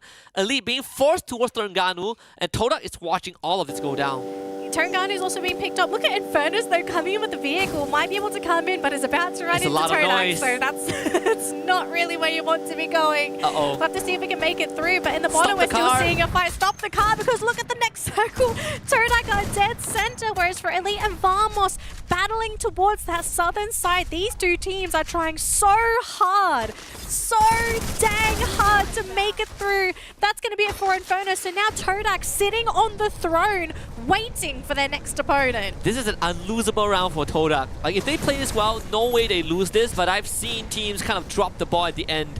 Elite gatekeeping Vamos. Look, if there's someone picking up that ball, it is Elite. They are doing fantastic in this game. AWM in hand. So Step 22 has a very crucial job he needs to do. Vamos not looking too great though. They did lose Kathisi, so down 1 man. And the blue zone is not making it any easier. Jun tries to dash, gets caught mid-dash. As Step 22 lands that AWM shot. Still has a truck to work with. Vamos loses their 2nd member. And for Elite, it's also time to start looking at Todak. This snipe, crucial. Lands onto Raja. Doesn't take him out just yet. But with Ray Meow being knocked down by the blue zone, Team Vamos' time is numbered. Oh, Legolas is actually going to launch himself onto the other side, but I think he might have been spotted by Todak, and it's going to be gone. Legolas launching himself into the blue zone, leaving Elite versus Todak. But let's be realistic here. Todak, the to be the overwhelming. Wait a minute, Wings is down, Winsies is down as well. 2 versus 2. Okay, it's not over yet for Elite. It's going to come down to whether or not Zen can bring this back here for Todak. Wings does get picked up, but is very low. Both teams are actually going for the pickup, so back to that 3v3. But Wings, all it takes is a couple of shots, and that's going to be it. Todak going to be coming in with the monster truck. We have seen this play internationally before, running into Whimsy. Doesn't get the connection. Zen trying so hard to catch out some of these elite players. They just snipe Raja, so now Wings has to do it. Then Riptide Rhythm being thrown out, breaks all the glue walls. They were trying to swarm on Wings before Zen could do much about it, and Todak want to play around with the monster truck, not given a chance. Wings low, and it's just Zen left. gosh! But I think Elite have done it. Execute Todak in public. Elite finds the second booyah of the day. That monster truck play came back and bit Todak on the foot. I can Was there a understand need to the do theory. that? I don't think so. I feel like, okay, was there a need? Maybe, because we also don't know what the plan was for the team, but maybe it was the plan to have him drive in, cause some chaos, draw the attention of the firepower to the monster truck, and maybe that would have given Wings and Co that opening to go for the shots. But the fact that they ignored the monster truck, they just went straight for the exposed Todak players. I loved how focused Elite were. They didn't let their minds get caught off guard by this monster truck. I need to look at that final sequence again, because as Todak was trying to run them down, Elite, they were actually forced to split apart. But the fact that they were still able to hold their ground, and Todak having no utilities to break the glue walls, really put them at a disadvantage more than an advantage. But I also felt like you could have just hopped off the monster truck and really joined the fight, right? Like he felt like he spent too much time driving. I don't know. Okay, maybe the play, because you also have to keep in mind, right? You can break glue walls with the monster truck, so maybe that was the play. But he wasn't breaking any glue walls. Well, that's the problem. He wasn't doing his job. So if the connections were there, maybe it would have been okay. But I also think you probably should have jumped out of the monster truck once you missed that first swipe, because he tried to go for a really long drive-by after that, but he took so long to turn, because the turn rate with the monster truck is not that great, especially going downhill. If he abandoned it sooner, maybe the game could have gone in a different direction, because he sort of just left his 2 teammates on their own once he sort of drove by. The craziest thing was that Elite actually kind of let go of control when they decided to take a go portal to infiltrate the ranks of Todak, and then they lost one member, right? So Todak actually got a 3v3 instead of a 3v4, and it still didn't work out. I'm telling you, Todak fans right now are fuming, because that round was unlosable. But what did I say, right? Like, teams, they can still drop the ball. I do feel like, sure, it's a high elimination game for Todak, but you gotta feel really bad for not closing out the round. It could have been so much cleaner. Yeah, I don't think they made that call lightly, right? I do think Todak, they made a call because they thought that was probably the right play in the situation. So I'm guessing, let theory craft with me. Would you make that play if your team in general is low on utilities? Would I make that play? I would. I think it's a good risk to take. I don't think it's necessarily a bad play. I just feel like you need to know when to call it off. Yeah, when to call it off. I feel like there was a bit too much commitment at the end, and the team was suffering, right? Because they have no way to break through defenses. And Elite still has a Riptide Rhythm, and that really made all the difference. So so maybe that was what could have been adjusted. But at the end of the day, at least Todak knows that they ended this round with a ton of eliminations. So it's not like they lost a lot, right? Just the booyah count. But the winners are Elite, and they got heck of a round ahead of the 15 eliminations in total, plus a booyah. That's 27 points. Seriously great round for Elite. I feel like they played this round really, really well. Like, very, very clean. We didn't see too many mistakes from them. They picked up a lot, a lot of eliminations. Did you... I want to hear your thoughts here. Okay, is this sort of a one-hit wonder fluke kind of thing for Elite, or do you think we could see more of this in the future? Because I really like the way that they approach this game. I hope it's not a one-hit wonder, but I gotta see more rounds. I need a bigger sample size. Sample size. Though I would say that they actually didn't run the Joseph at all, so it's a pretty slightly more old school composition, because nowadays Yeah. people run Joseph, they run the J Beebs and Maro and all that. Tolak still coming in second, so not too shabby. Even Team Vamos made it to top 3 as well. So we are seeing the big names kind of step up. Right? I mean, Tolak kind of got wiped out early in round 1. Both of them did. Same as Vamos. Yeah, both of these teams really fell short in game number 1, so I'm glad to see them come back for game number 2. It wouldn't be a very good feeling if game number 2 you didn't really sort of pick up the points. So there's definitely still in the running. You know, sometimes you're just a little bit slow, okay? It's too early in the evening for these guys. Have you seen a KTP Gambit? Sometimes you just need to be consistent, right? It's how you finish. That's always the saying. I think that's an argument we definitely have to have when we see the overall leaderboards, because I had expectations for Gambit after game number 1. I looked at them and I just thought, these guys, okay, look out for these guys. And then round number 2, it's like, where? What happened to this team? Where did they go? First team eliminated, we didn't get to really see what happened, but the fact that they got eliminated, it just goes to show, you know, this is why this team probably hasn't broken into tier 2, tier 1 yet, because consistency is kind of necessary if you want to play on the global stage. Yeah, we are actually in a very interesting time for the Malaysian Free Fire scene, because we are kind of at a glass ceiling right now. Like, we don't do well enough to beat the other regions, but we also are good enough for ourselves.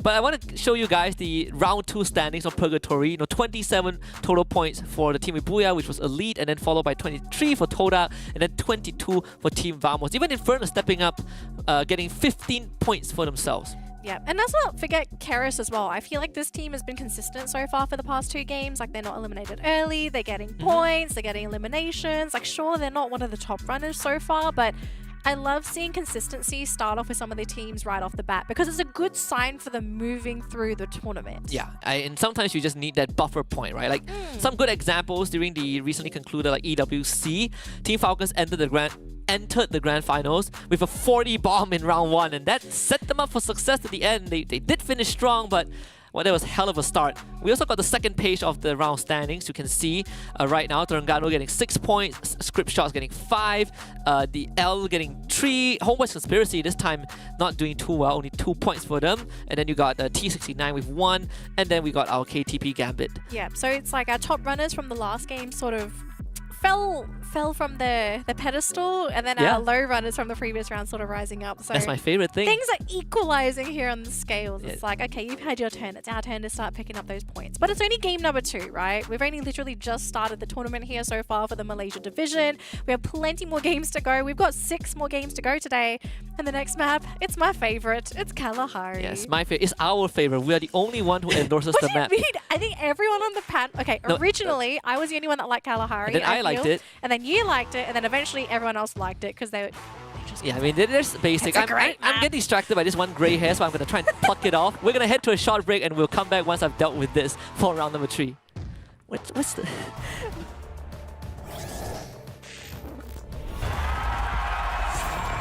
we go!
Welcome back to the Snapdragon Pro Series, Malaysia, Singapore and Philippines Open Finals, Season 5 for Free Fire. Here is the Booyah recap for Day 1 of the Open Finals. We got Bermuda taken by Curris and then Purgatory taken by Elite.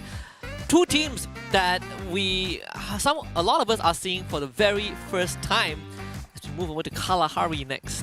I love seeing brand new faces picking up Booyahs because it gives you the impression that, okay, the region is not dominated by our top dogs. There is opportunity for our smaller teams to actually make that comeback, to be able to have their comeuppance. So, Kalahari, who's going to be taking the crown? Is it going to be one of our veterans or is it going to be one of our underdogs? Because I think for a lot of the teams here, they have a lot to prove. They're trying to push themselves into the competitive scene, to be noticed. And so that's why they're here, right? At the Snapdragon Pro Series, they're trying to get their name out there. And so obviously your performance here really matters if you're looking for a sponsor. Yeah, and some teams even have legacy players, right? That used to be in the pro circuit, play on the regional stage. Some of them even went to the global stage. Exactly. But right now, I wouldn't call it a form of regression, but it's more like they're trying to find their footing again. So a lot is at stake. You know what? I don't mind seeing the non-branded teams getting the booyah, because end of the day, I want the best team to win, right? Like, who cares if it's Homeboys or Vamos? I don't want them if they're not good enough. And this overall standing tells us a lot, because Elite is now leading with a 10-point advantage over Todak. And this is why I was talking about that consistency before when we looked at the previous scores. Like, obviously, Elite, they got the first booyah. And then after that, to be able to finish within the top half of the competition for game number 2, like, no one's looking at Elite and thinking like, okay, this is the team to look out for. This team just came out of nowhere, first 2 games, sitting pretty at 40 points, 10 points in front of second place. This is a really good sign for these guys, because they're also creating that buffer between them and the rest of the competition. Like, ideally, you have a great start at the beginning, because if anything goes wrong in game number 5, game 6, 7, 8, you have some of those points to give you that buffer in case you do have a dud round. Yeah, and the most important part about this whole thing is that you're looking at the top 3, right? So the cutoff point right now is Curris with 29 points. The team after that has 27 points, so it's not too shabby. Even when we go down to the very bottom, script shots, 2 rounds in a row, not really doing too well. Same with L and T69. They are just one good round away from breaking into 3rd place, assuming that the 3rd place team didn't have a good round in the next one. So the gap isn't too big. No, the gap's not too big. Like, it's only game 2. The doors are wide open. There's absolutely room for change. Like, I know we're looking at Keras now, but we've seen stories of teams having a great head start and then they just peter out as the competition continues. So the question is, I'm not trying to jinx anybody. I'm just mentioning this. The good old Todak? I don't mention names, but just mentioning all the different scenarios, I'm very sure the teams are aware of the situations that they're all in, and they're also setting their own goals. But I think the most important thing now is to figure out, what do we do for this next matchup? Because remember, it's Kalahari, and Kalahari is mechanically one of the most difficult maps to navigate, because you have to play this map so differently compared to every other map out there, just because of how wide it is, how open it is, and the fact that you have verticality that you need to work with as well. It's all about the macro game, right? Yeah. Like, how do you make decisions? How do you rotate? Even the best teams in the world fought at Kalahari, and that was kind of the standard set. Looking back at EWC, where Kalahari was the final map for the random map, and it really put the best teams to the test. Yeah. Can you survive this map, which at a point of time was obscure, right? It was even removed from the competitive pool. How Yeah. do you adapt to it? And teams that usually do that have a better chance of winning. And if you want to mention a particular team or region, I always tell people, take a look at Indonesia. Like, that's a region that you can really tell has narrowed down their focus onto Kalahari because they know how important it is. Yeah. But speaking of Kalahari, game number 3 is underway and our teams are flying in, ready to grab their third bag of points. And we all know who needs those points. And for Todak, looking to compete with 21 here. Wow, Vamos knows what's up. Goes straight for Refinery, one of Indonesian team's favorite spot. But Todak already started the round with a knockdown. Oh, Rajal getting what a snipe. What was that move? A 180 midair. So that's That was 2 risky. elims. That was so risky. He was literally on the edge of the edge there. He could have just fallen. It's just, That's it. you know what we say about people just liking to fight? That's what you get. That's what you get. And also, I think maybe Oh. certain teams, they didn't get much chance to do homework on drop spots of other squads, right? Like you end up in situations where you share the same drop spot, and now you're forced into an unfavorable fight. I mean, Terengganu already got one against Kuris. For Kuris, it is very pivotal that they do not drop the ball here. Especially with the great start Keris has in the competition so far. But for Terengganu, if they're able to take down Elite, this would be a really good... Sorry, get rid of Keris here. This would be really great for them to grab those points. But Keris, they're down to their final 2 players, and they unfortunately weren't able to get anything in that engagement. So yeah, for Irons, I think it's just the better play to sort of get away from there, find that revival point, go for either the buybacks or use the revival pads. Vamos, though, running into script shots. Wow, if Script Shot gets this wipe, it would be massive. Oh, but Rainiel's not there. Where's It's Vamos? just 2. Vamos is so spread out, so they lost June. What? I don't think you continue finding this. Let's see what cost and Legoloff Are makes. they... Okay, I don't want to think that they're baiting, but maybe that's the play for this team because they do have the high ground vision. So maybe they're using Legoloff and Kathisi to try and draw out these players from script shots. This is so risky, though, but if it pays off, I mean, it's a pretty big brain play. They did chip away at the health bars of Script Shots members, so it could be a good thing. Blue Wall Melter Sleepy. over the top. Sleepy. Do it again, over the top. Yeah, June finds it. June just came back, well, just got picked back up. So Script Shots couldn't really get much out of that, right? Considering they were the ones who got the first knock, but no finisher. Yeah, no finisher. And I think they're also worried about the snipes coming in for What? Vamos as well, because remember, they've got that high ground vision to work with. So Zen going to go down here. Script Shot's being picked off left, right, and center. They have to abandon ship, otherwise they're about to lose their whole roster. What was that move? That was so weird from the Zan. Maybe he was trying to find out where Kathizi was. Foundation given over to Vamos, who essentially controls 2 different locations. And look at Vamos just sent 2 of the members back to Refinery. That's how far out they ventured, and they still got away with it. Oh boy, we're seeing another skirmish here at Terengganu Esports. Already 2 players, 3 players down, being rushed on by Shivas. And so far, Shivas are looking fantastic here because Smoothies all alone as his entire team gets butchered. They do buy Aces back, but oh my gosh, that happened so quickly. There was no chance for Terengganu to actually react. Yeah, that's a pocket market coming into good use, but he did make a lot of noise with that AWM shot. Can he at least get one though? I think, yeah, Smoothie did take out Gen X, so there is still one, but meanwhile, Todak, second challenger in front of them. This time it's going to be El Terengganu getting eliminated at the very end. But Todak seemingly able to get through this pop low-key, wiped out Todak with 8 points. 3 teams already out of the competition. This is so fast as well. I mean, we are looking at a Kalahari map, and you don't normally see this number of teams being eliminated so soon in the competition.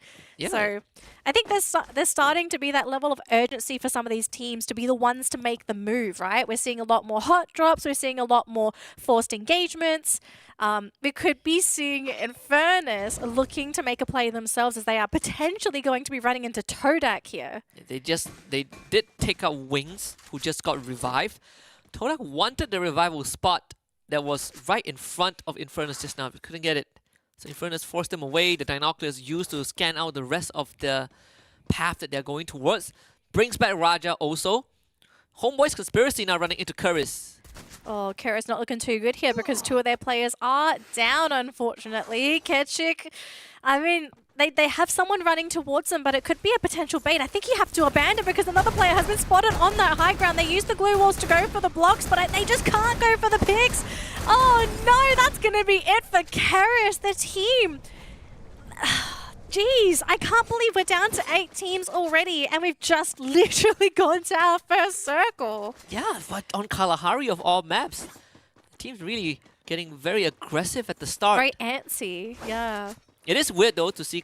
I feel like Kuris, I'm not really sure how they could salvage that. Maybe they should have just ran. They should have just, I think once you see 2 players down, I kind of feel like that's a bait. Like you've got to abandon ship or find a way out of there. Because like they tried to go for the revives, but like with how the game has changed and with all the nerfs to glue walls and buffs to things that go through and break glue walls, you can't just hide behind a glue wall and revive anymore. You have to really make that conscious decision like, is this glue wall enough? Because most of the time it's not.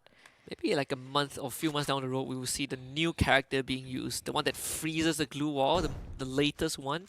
So it looks very interesting. Well, at least a T69 still in the game.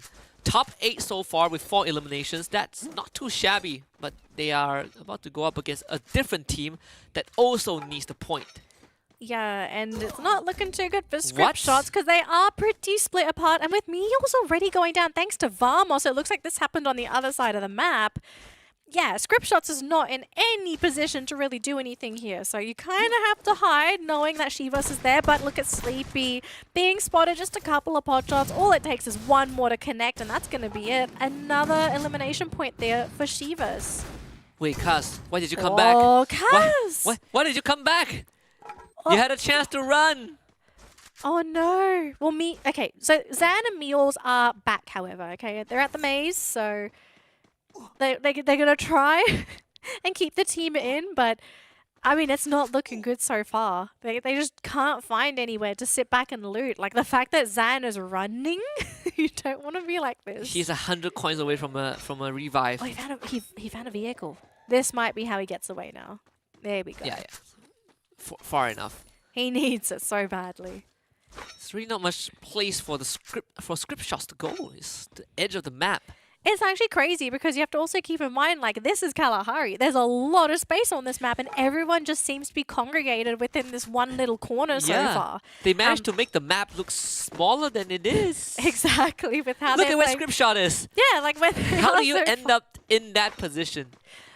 It's early enough, so it's not too bad. But we do have to talk about this next circle because it's going to be over to the eastern side in favor of Elite, our leader of the game so far. So things are looking fantastic for this team and everyone else on the western side. Best of luck to them trying to figure out how to get over there safely. So there's Elite, Todak, and Homeboy's Conspiracy. And Gambit is there as well. It's like three of the biggest teams. Then Gambit about to join from the northern end. Every team's occupying a different spot. Elite, couple of buildings to work with, and a truck as well, the back of a truck. Todak, decent scattered compound, and then Homeboy's Conspiracy on top of the sub, I think. Yeah, just stay quiet.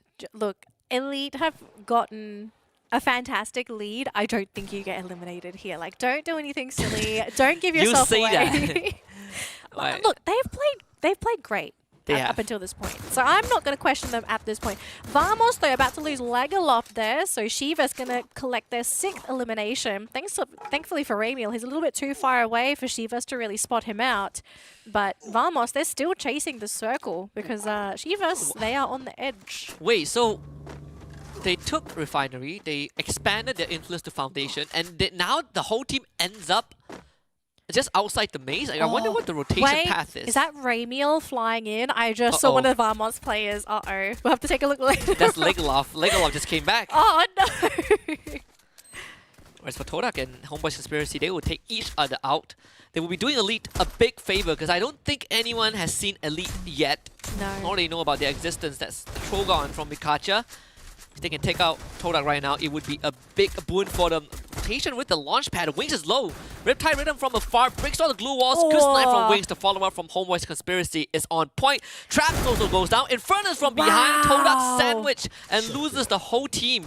They thought they were going to be safe, but Infernus just coming in at the wrong timing for Todak, so eliminating them. But now look at this though, Infernus going to have to deal with Homeboys this time. And keep in mind, this is Homeboys. This is a team that wants to fight into you. I hope Infernus are ready for this because this will be a big opponent for them if they can somehow find the eliminations. If Infernus wins this, it would be massive, right? Shakes up the leaderboard, puts everyone within arm's reach. Homeboys didn't really have to use too much in that fight against Todak, so they have decent resources left. Infernus actually takes a launch pad to relocate. Just gotta make sure they don't get shot down. Good glue walls to block the bullets. They did leave Fikri behind. Homeboys don't notice. One more shot.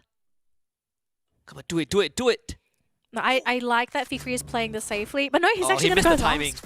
Yeah, had to abandon ship. Yeah, but he made it safely. That's the most important thing, right? Not being knocked down. So the team is ready to go for a potential engagement if Homeboys does go for the initiation.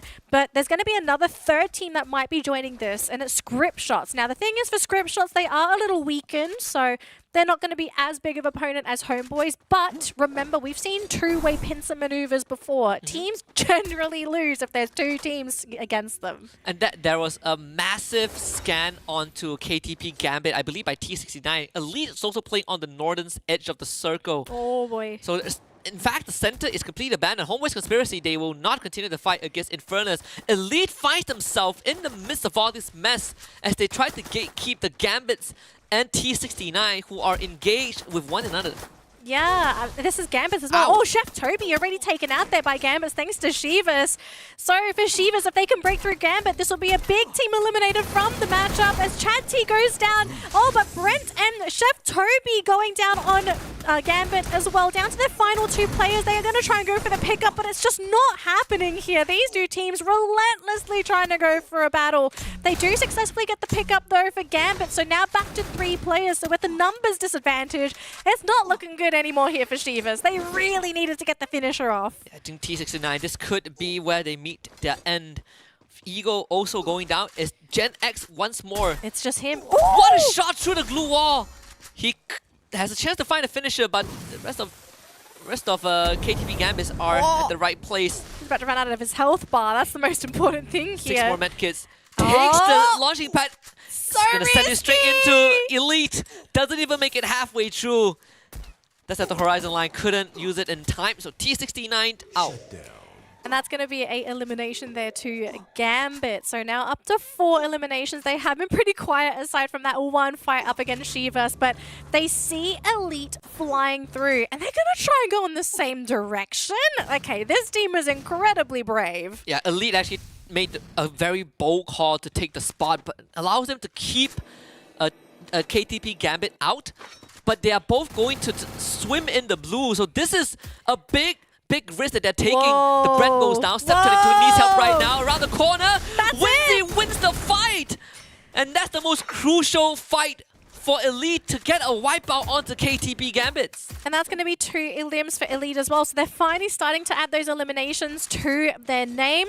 They have to be careful though because their next opponent is going to be Varmos, who is sitting pretty in the center of this next circle. On the high ground though, we do have Homeboys shooting down Infernus, who unfortunately are just not in a really good position. No natural cover, practically out in the open just below that cliffside. They're trying to go for these pickups so desperately, but they are going to have to burn through so many resources to make these happen. There's just one lone member of Script Shots who could make a difference if he comes out in the right time. Elite also showing up, but Infernus, they're just getting completely decimated by Homeboy's Conspiracy. Not a chance at all playing from that position. Oh, but look at that next circle right next to Varmos. So this will push Homeboys off of that cliff face. They did make the most of it though, getting a lot of eliminations from there. So the movements are happening. They're going to work with another cliff face here, now raining on Elite's parade. See if Elite can make it through this. It's a tough spot. They have one of the best possible position with the buildings, but they need to somehow get to Varmos because Varmos now holds the only compound in that circle. And of course you have Kaz. the X factor. Gotta start moving right now. Circle closing in. True open ground with minimal to no utilities left. Only 3 glue walls. He's been spotted out. Oh, it's been spotted. He was hoping he could get in quietly, but just too eagle-eyed there. So that's going to be it for Kaz, being taken out by Fires on the side of Homeboy. So Homeboy's elimination leader so far with 11 eliminations. They have been so diligent with playing on the cliff faces, and it's been working out for them so well. They are popping heads. They're cutting into those health bars. They're making it really difficult for anyone to move. This is gonna be tough for the rest of the team. I mean, Elite did make it into a safe spot, but it's these kind of debris that really traps you when you need to make it out of the blue zone. And Kathizi finds them. Oh, Legolas. Good response though. Legolas getting sniped, but Kathizi with that RGS is just going to devastate the ranks of Elite. Oh, Elite down for the count. The entire team is gone. So now it's going to be Vamos versus Homeboys. 2 Goliaths in this grouping so far. And with how this next circle is going to be, it will be out in the open. So for Homeboys, they're going to try and play on Vamos' turf. And it's working out for them because they already got a knock. Yeah, going straight in for the frontal assault, but Kathizi can be the difference maker with the RGS in hand. So if he stays alive, he could completely just destroy the lineup of Homeboy's Conspiracy. Gotta be very careful though. These glue walls are making it really hard for the grenade launcher to function. He's gonna switch to the Bison right now. Ray Meow with the Trogon in hand, trying to find a corner. Where are the members of Homeboy's Conspiracy? They will pull away, put one guy as the sniper. Fires finally drop down. Groza in hand. Kathizi has the landmine, plants it. Riptide Rhythm showing up as well with the glue wall, ice, grenade, everything from Homeboy's Conspiracy thrown at Team Vamos, who are essentially trapped in the building. They're trapped in the building, and Homeboys, they're fishing. They're just hoping the fish come out. They're going to try and go for the rush onto Fires, but no, immediate drop onto Kathizi. They're going to try and turn this time onto Legolas, and it looks like that's going to be it. Husky, game number 3 locked and loaded here for Homeboys Conspiracy. What a round. Playing not just the circle, but making the right calls, always The having mind higher games. ground. The macro game, man. Homeboy's Conspiracy really showing up big time. Consistent through and throughout. We finally found our most consistent team thus far. I mean, Homeboy's Conspiracy with this win is going to put themselves at the very top.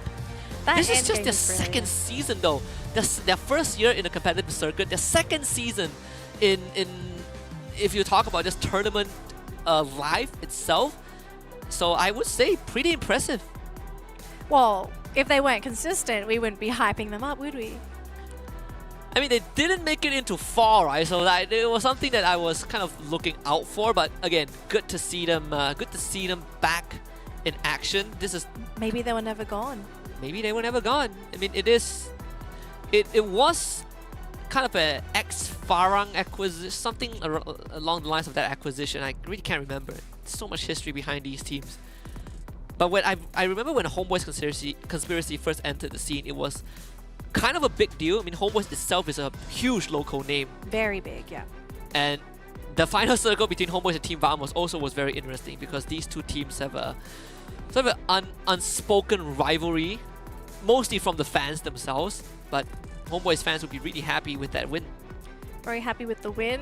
I think they'd also be very happy with how Homeboys approached that endgame. I really like the way that they were just fishing for Vamos to leave the compound. Like Vamos, you could tell they were dead set on hoping that it was Homeboys that would try to rush in and fight into them. But Homeboys also knew that they didn't have to use the compound. They had Fires on the high ground. They also had their 2 players on the front lines trying to pull them out of that compound. So at some point, Vamos were forced and hoping, at the same time, they were hoping that they could get those immediate drops as they rushed out to hopefully get that numbers advantage. It was just pretty unfortunate that it didn't go in Vamos' way for the initial rush. They just lost too many players too soon. Now, statistics for this game, okay, Husky?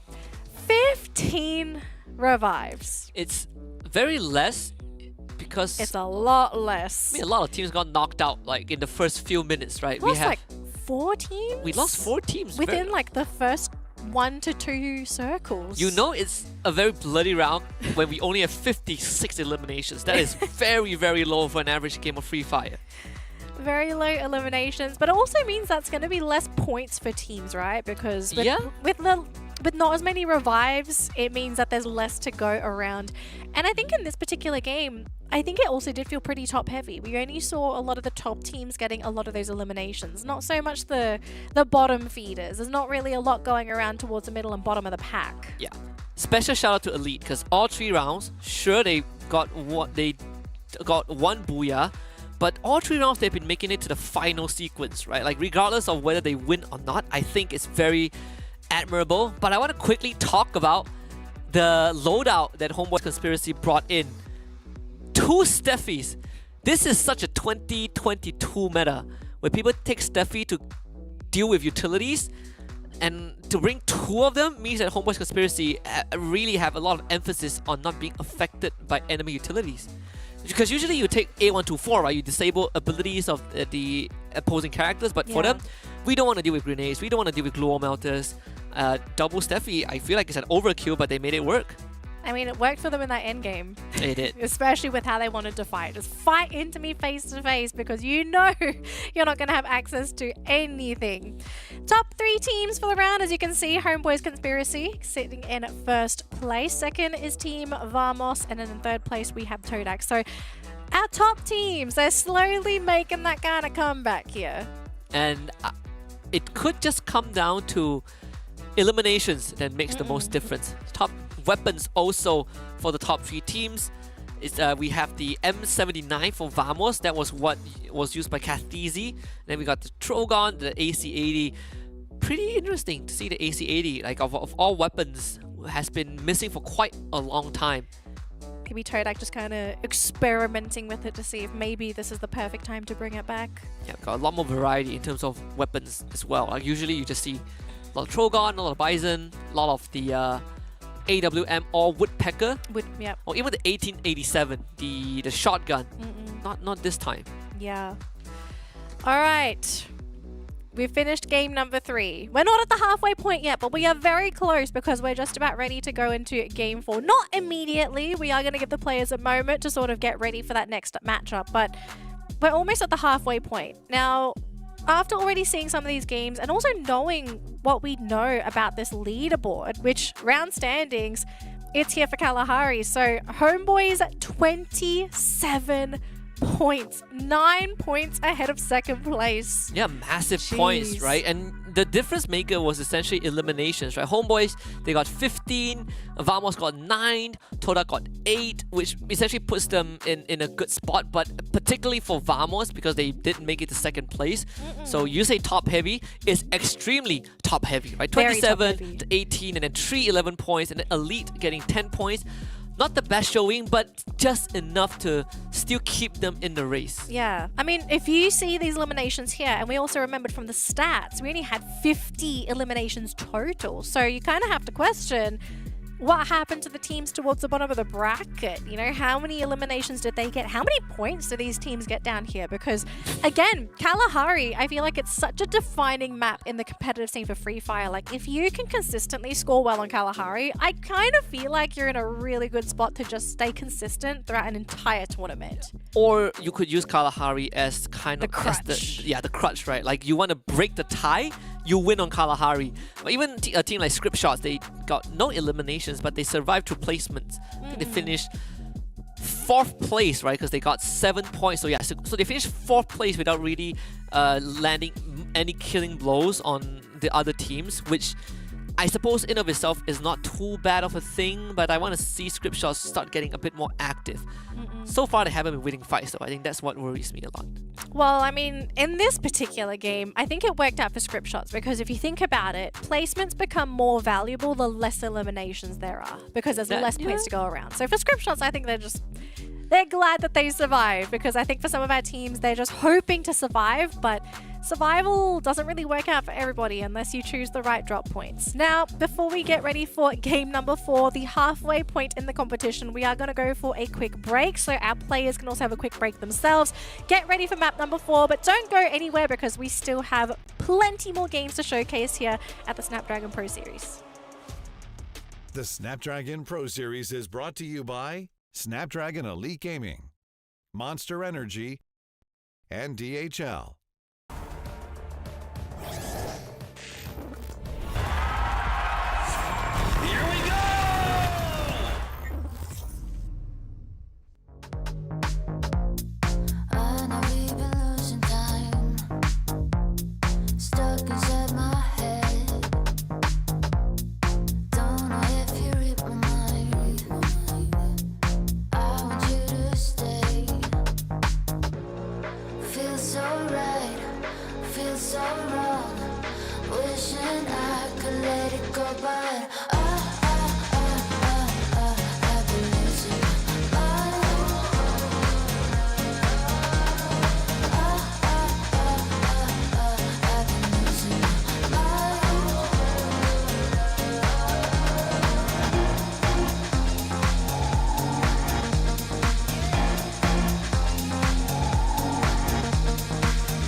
feels so right. It can't be wrong.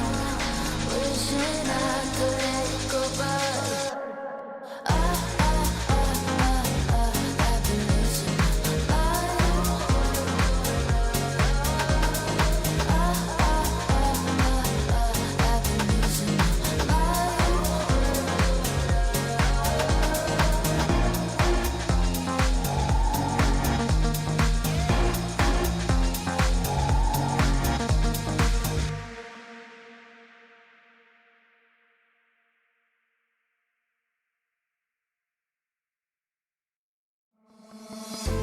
Oh, I don't know how to put it together.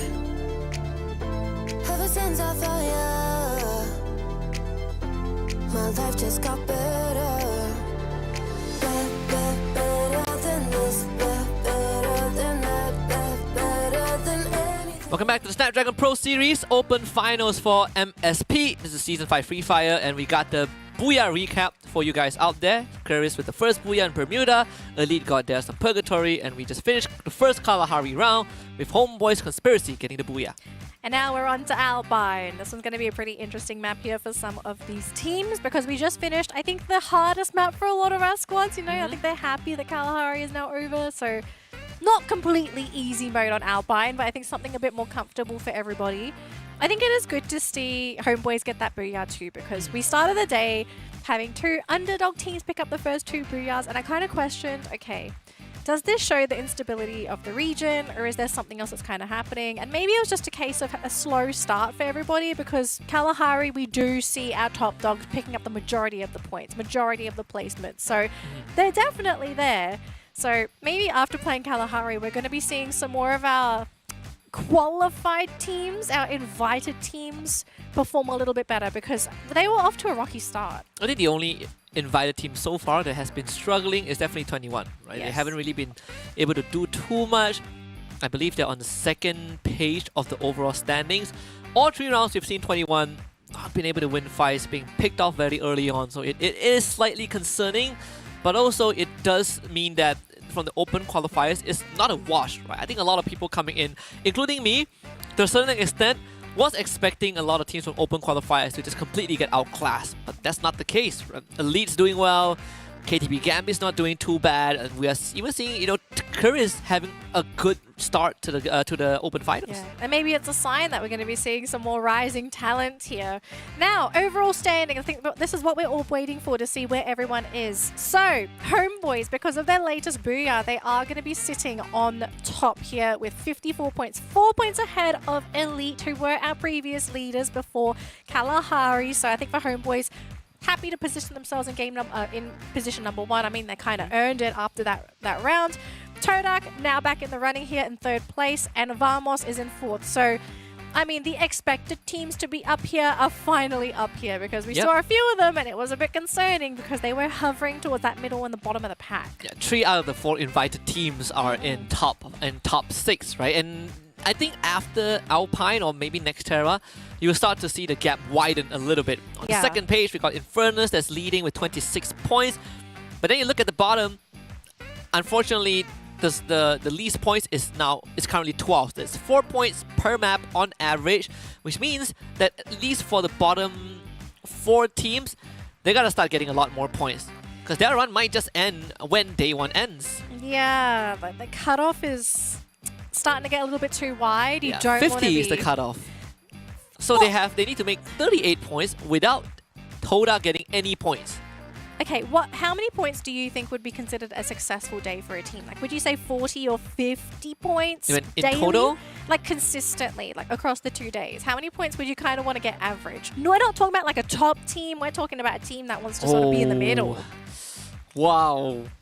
I think you need, like, 60 I think average. you need 60, 70. Yeah. 60 is a good spot. 60 is a good spot, but the bar is set way higher than that, right? Now, Yeah. third place after 3 rounds is already 50 points. I would say you probably have to go... I mean, we have 8 rounds, right? It's not like we have 6 rounds. We got 8 rounds. 100 points. 100 is if you are 100% consistent. But 70, I think, is a sweet spot. It's doable. Doesn't guarantee you top 3 though. If we are talking about top 3 material, I think 100 is a good spot. Oh boy, have a look at where some of these teams are here, Husky, because some of them are off to a really strong start with a number of names being thrown across the kill feed. Then What? Zangano Esports are gone! No, this is not how it's supposed to They're go. gone! This is not how. How many teams are here? Why is everyone hot dropping on Vantage? We have 3 teams. Do you What's happening? guys not know that Alpine has like 12 drop spots? It's enough for every single squad, and now Script Shots has just lost 2 guys. Script Shots, we have Infernus here with 1 player as well. Everyone wants a piece of this. The rest of Infernus are coming in as well. We are potentially about to be losing everyone except 1 team on Vantage, which is insane to me. Now, thankfully for Script Shots, I do see 1 player getting out of there, but we're going to be seeing a lot more bodies hit the floor here as Infernus looking to potentially clean things up. Now, this is a pretty big one too, because we are starting to see some remnants of elite players. This is our 2nd place team on that leaderboard. And to be off to such a weak start after an insane early game is not looking good for elite. You know, the only good that this is going to do is to teams like Todak, Vamos, and Homeboys, who has done more than enough homework to not be involved in these early skirmishes. But for the teams that want to get up there, Oh, they got this Chad! is just hurting them way more than it is helping. These early hot drops is not beneficial at all. This is horrible. I think that's the last player of elite. It's just Winsy. If Winsy Wait, is do you out- not see this? Okay, no, they do go for the. They got the ball back. They have 1 person What? alive on elite. But oh my gosh, Wait. this is insane. How did this trick work? I have never seen this before. You're telling me that Vickery won because he had a giddy suit and Winsy wasn't paying attention? I'm not gonna say anything. Welcome to the madhouse. Oh my god. I mean, look, considering that we had such an insane start to this matchup, I don't think anyone expected to see so many teams here. But now Homeboys coming in to clean things up. There's Infernus. They thought they hit the jackpot, but now bodies hit the floor. We've only got Fikri left for the team. They're done. I think that's it for the team. Oh my gosh. What happened? Sometimes I'm glad that I'm doing open finals because I get to see things that Okay. I would never see Speed. on the regional stage. Speed. Save the day. Jeez. This would never work if you're if we're in the challenge stage. No way. No. No, So this is- absolutely not. It's a breath of fresh. It's a palate cleanser for sure. We've got another palette cleanser here because we're going to see Todak run into Gambit. Ooh boy. This is a pretty big matchup as well. Anyone can go down, and so far for Gambit, they've already lost 1 so far. They lose Super Shin, but Traps is going to be given away in exchange. And actually, Yasuo are going to go down as well. Gambit Wow. are gone! Wow, Raja just straight out outplayed all of them with the Jeez. Trogon. Not really giving a fighting chance. They didn't even take out Trap, which should have been at least a consolation prize, but that was not the case. So we lost 2 teams. they got We got a few more that's crippled. And now it's Vamos against 21. Come on, Legolas. Come on. You used to play on RQ Kazu. You can do this. He still has his team around though, so he's going to act as a scout, unfortunately, but they do know where not to go now. Because according to the stats that we have, the majority of Vamos, they are on the western side of the map. So Legolas was practically alone here. They are going to try and go for that recovery play. But for 21 though, we haven't seen a lot from 21, unfortunately. So to have these 4 eliminations, this is going to set them up for a pretty good mid-game, and hopefully they can follow through in this game. Legolas does get brought back, so Vamos are now back to a full roster. And Karis, they've actually found one of the players for Shivas. They got Oots. And Oots is out. So that's point number 5 for them. Oh. And Scriptshot just got knocked out. So Bob low-key makes it survives a bit longer, but for Script Shots, this is horrible. This is pretty significant for Bop Low Key because remember, this is our bottom team at the moment. Yeah, 12 points. Every elimination is really important for this team. So to get 3 so far, they're off to a pretty decent start. And them also not being eliminated is pretty significant because we've already lost 3 teams in this game so far. So locking in some placement points as well. Katheezy though, going to be spotted out by Xiamim. Going to have to try and play with the natural cover, but I think Xiamim, he will just get Katheezy. Going to try and go for the melee finish off there, and he will get it. So it's another eliminations for 21. Why is Vamos not playing together? Why are they so far? How did they end up swapping spots with 21? They were at Ocean View, now they're at Forest Red. We don't ask these questions. It just happens. No, I have to ask it because they played regionally.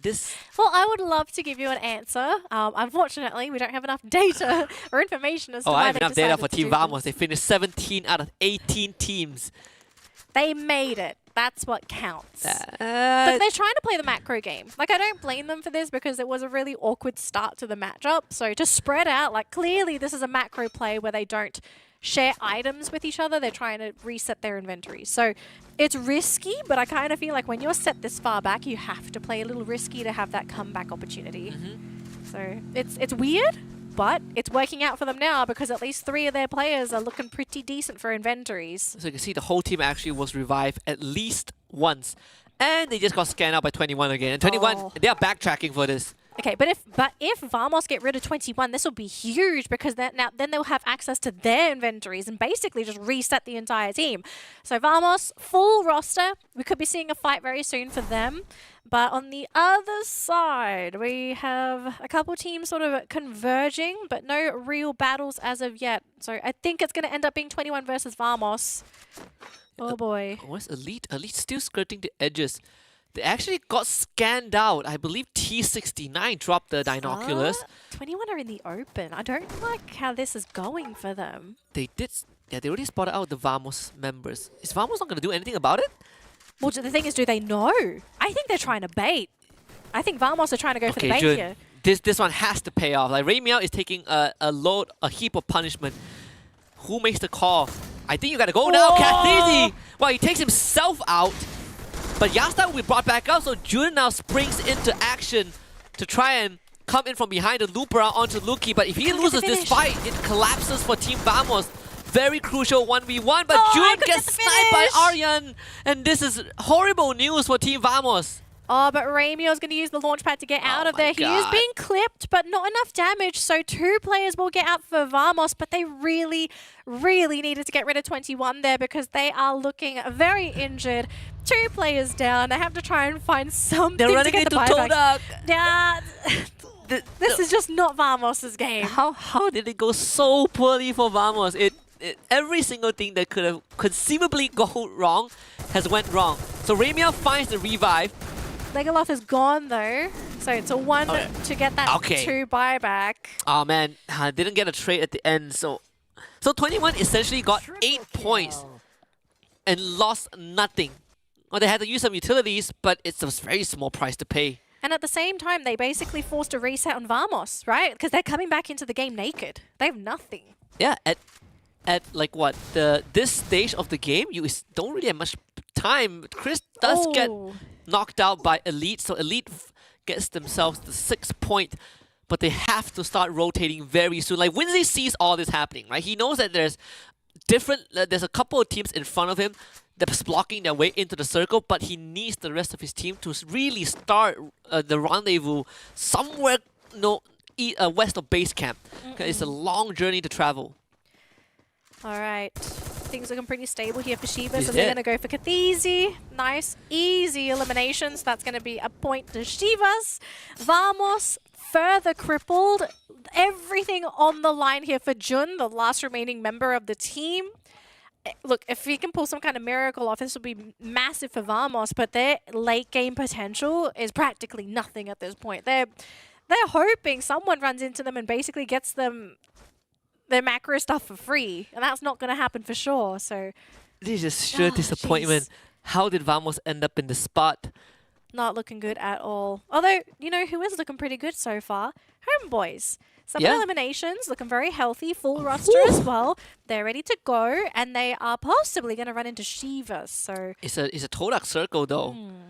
So 21 also has been doing fantastic. Like this entire, they essentially got most of their points farming Vamos members. Legolas is gonna get spotted out by Elite. He might go down very soon. Could be very soon. And 21. Oh, they Ouch. found Loki. And the whole team just being bombarded with utility and gunfire, bullets raining down. That's going to be it for Bob Loki. Now, to be fair, okay, we know Bob Loki, this is a team that is towards the bottom of the bracket. I think this is a pretty good round for them. They had a couple of eliminations. Okay, sure, they don't get the most placement points, but I think this is the most they may have gotten in one round so far. Yeah, the bar is pretty low, but I agree. It's one of the better rounds for Bob Loki. See, Homeboy's Conspiracy. So Elite able to... Actually, they were so far spread out. I They wonder are what the pretty plan is for Elite. spread. I'm not sure What's the what plan? they're waiting for. Maybe you go for a wraparound, but how do you get the rest of your team to join you? Because Elite isn't really crippled. They have the resources, but how do you make the commitment?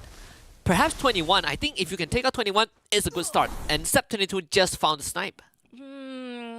I don't know if this is enough of an opportunity. Homeboys looking really good here on Forest Red, on the edge of that circle, so they will be able to start playing Gatekeeper if they'd like. 21 though coming in, running into a couple of players of Elite, but so far, Elite, they have 2 players within the circle. Launch pads in, going for 21. Yasta and Luki going to be the ones to scout. We do have Toby in that vehicle, going to see them fly on through.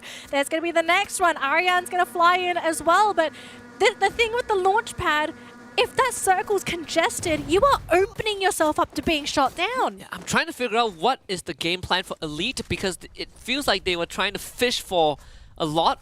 Fish for 21, but they are losing members. Like, one of them even got knocked down outside the blue zone.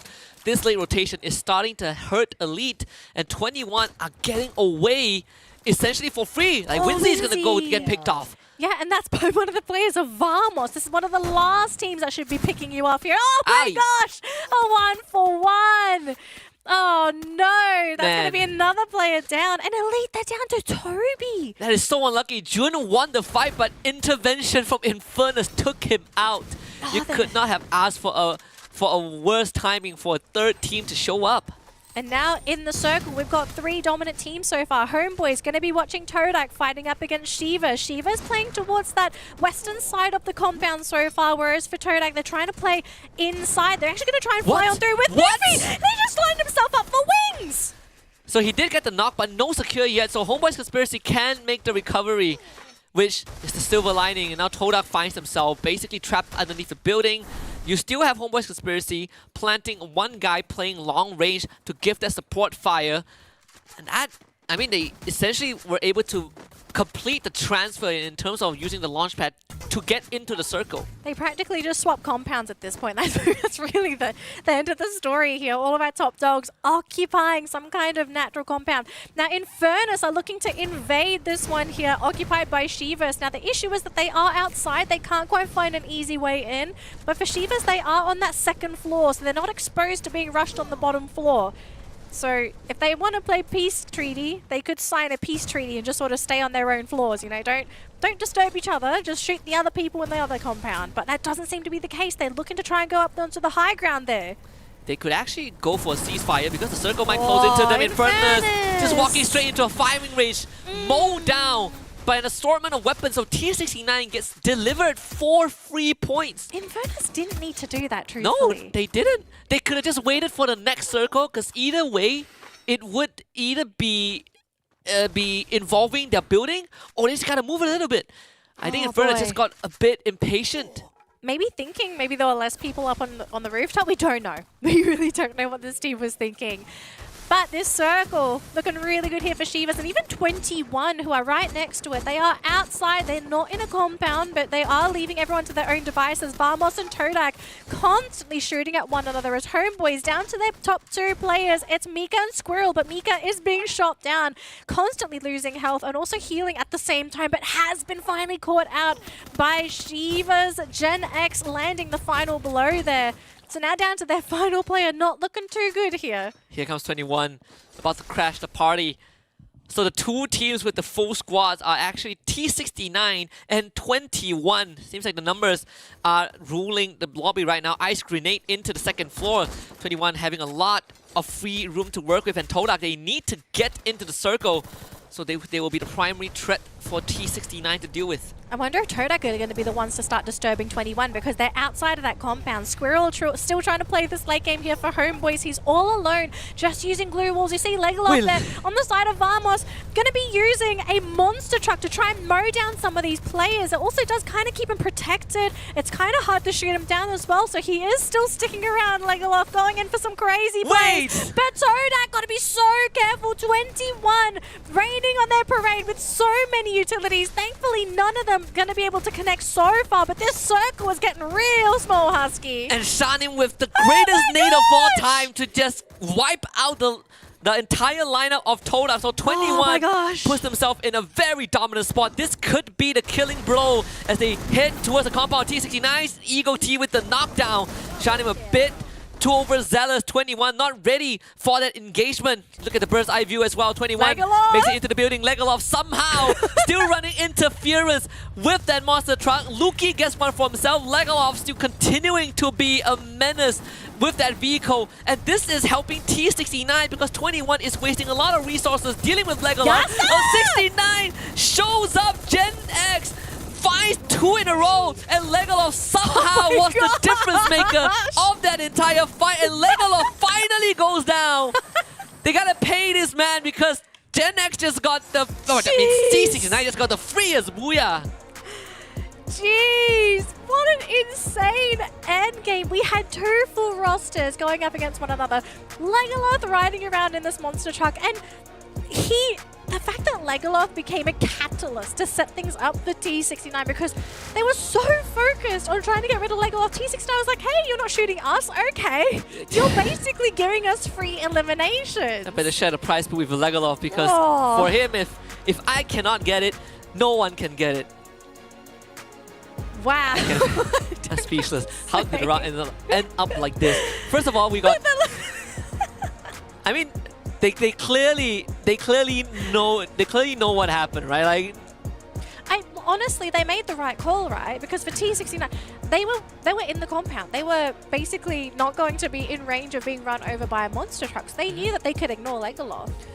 So and also some thanks given over to Infernus for not controlling the first floor. Right? I think if Infernus would have stuck around a bit longer, that could have played out very differently. But Infernus gave control over to them, and then you had a bit of a minor error from 21. They tried to rush in too quick, and they lost one guy, and then the rest was just distracted by Legolas driving around in a monster truck. For the longest of time, no one was able to get rid of this man. No, I think it was the right call to ignore him, to be honest, because he's just in a monster truck. He's not shooting at anybody. It's just, if you leave the compound, he's going to try and run you over, but that's it. Yeah. He's not going to be able to shoot you. So I kind of feel like once you realize what somebody is doing with a vehicle and that you know they're not going to leave it, I think you just leave him. Just focus on everyone else that's not within a vehicle. The fact that Vamos got such an atrocious start to the round, and then they finished second off of the stunt that Legolas pulled off is insane. Adaptation. I think just looking at how that endgame ended, it's a good way to see firstly how teams approach these very strange situations, because very rarely in scrims would I expect like Legolas to be able to do that kind of play. Like that's a rare play. It requires a team to have a lot of experience, not in that situation, but enough experience to play Free Fire to realize what should I prioritize in this situation, knowing that there's a vehicle driving around. If it's not causing me issues, but we see the enemy focusing it down, what do we do here? The craziest thing was he was mowing down the members of 21, and then all the points were given over to T69. A heck of a round. I don't get to see this enough, honestly. I think this is a round where you have to go back and watch the replay. Like, just watch. I think you start from the 4th or 5th circle. You start watching it from there and you see everything unfold, because we saw so much happening, so much craziness, chaos, and then of course the final few minutes. This is a descent into madness. It is. But I like it. Let's keep it up. we only got 2 days of this, because afterwards it would be a lot more a lot more serious, right? When all the other regions start having their representatives, we don't get to see these stunts anymore. Yeah. But good. I mean, good on T69 for getting the booyah, and to a certain extent, 21 also having an amazing round Yeah. keeps the competition alive. Brilliant. We're halfway through the day, which I think is the best part. We've still got 4 more games to I go. felt like I've went through 8 rounds already, with I- with so much action going on. I agree. 100%. Like, I think we've seen some really insane I don't even get games. this in the World Series. No. Okay. No. It's a We've- different kind of chaos. I think we've seen a couple of similar situations in the World Series. But like, I love regional scenes as well because sometimes the end games there just Yeah. it's a different kind There's of crazy. control chaos, and then there's this. This is just chaos. No, this is called Malaysia, Singapore, Philippines. We only get it here. Yeah, primarily Malaysians. Love you guys. Love it. No, seriously, love you guys. Don't change. Maybe a little. Okay, if you want to change, you change on the world stage, but you keep it fun at the regional. You know, give us some good games because we're enjoying ourselves here. We are Oh my very gosh. standard lineup. This is what I was expecting a lot more. For most of our teams, right? You got the Joseph. Sometimes you run the JB. I'm happy to see the Moko in as well. You can see the roles for the players are very well defined. Like a lot of times we see snipers, at least on the regional stage, sniper players they would take Tatsuya. You don't really see much of them taking Moko, even though it's an ability that benefits long range fights. But right now, it's a lot more defined in the open finals. Top 3 teams, 21, GAT69 Shivas, and Homeboys Conspiracy. Too bad Legolas isn't there. I kind of feel like Legolas has to be number 3 here, just for that last play. Just Legolas, okay? Sorry, Vamos, just. Then he's the highlight play. I know. It is the highlight play. Yeah, I know. Like we have some very creative meme producers behind the scenes. Maybe we could get them to do some, like just one piece on Legolas. I could see that happening actually. I think Vamos is probably one of the more fun teams to watch just because they're very creative, especially when they have that disadvantage in the late game. Like they really know how to use limited resources. The last time I've had a team this fun, I think, was Bloody Heads, Oh my gosh. and that was 3-4 years ago. that was a long time ago. That was the COVID era. But they were a really fun dark horse to watch because at the beginning of the season, you would just be like, oh, okay, it's just... Because you know that they would not win, but they would make it hard for people to win, and that's the fun part. They are the party poopers. The party poopers. I love it. I miss those guys. We got top weapons though, a lot more streamlined. Even the G36 showed up. Nothing crazy. Wow, Thompson, the VSS. See, even the PP19. It's been a very long time since I see so many different weapons being used Actually, by a single team. pretty interesting stats across the board, right? The fact that the team with the 9 eliminations, okay, lowest eliminations, but they had an insane amount of damage average. Like they were doing damage, they just weren't able to get the last hits. Yeah. Which, it's good that you're doing damage, but if you are doing damage and you're not able to get the final hit, it kind of doesn't matter sometimes, right? You need to get the secure. Yeah, you need to get, because the points doesn't go to you. Exactly. If someone else steals it, like, it doesn't matter. You're giving it away to someone else. Thanks for the leash. Thank you for the points. All right, round standings, Husky. Let's go. Your face was there. So I was like... we got 29 points for T69s. Good on them. We got 24 for 21. We got 19 for Homeboys Conspiracy. 14 for Vamos, which definitely didn't come from the end circle because they didn't get any. We got 12 for Elite and 12 for Toad Up. Actually, this first page, very balanced out, right? Considering that I think this is what you would expect for yes, the first page. especially the first 2 teams, right? They didn't perform too well, and now they got a massive round. Massive round. I'm looking forward to seeing how this is going to influence the leaderboard now, right? Because we saw Elite sitting pretty in first place, and unfortunately, they are going to slowly start to move down because our consistent top dogs, there's a reason why our invited teams were invited, and it was mainly because they are consistent international level teams. Yeah. They know, okay, every now and again they have dud rounds, let's be realistic, everyone does, but they play at an international level because they qualify, because they're able to get these points and to get a high point average across all of their games. It's not a case of like 40 points here, 0 points there, 40 points here, 0 points there. It's even across the board. So it's a sign that if a team that is not international level yet, if they can stay within that range, that's a sign. And I'm looking for that sign. I want a new team to be up there. I think you're seeing it in Elite, even though they got like 12 points, but then when you look at the other, the bigger teams like Vamos, Todak, Homeboys, they got either 14 or 16 points, right? So not too big of a difference. So Elite continues to impress us.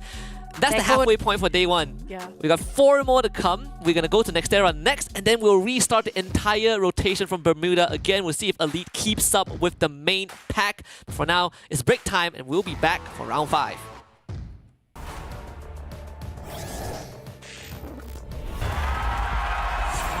Here we go! Can't find another one again. Try never found another me.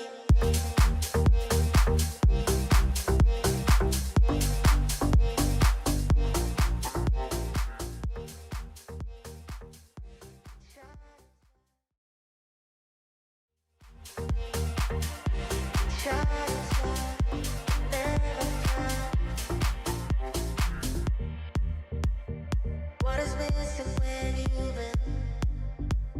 Tell me something I can hear. Body screaming.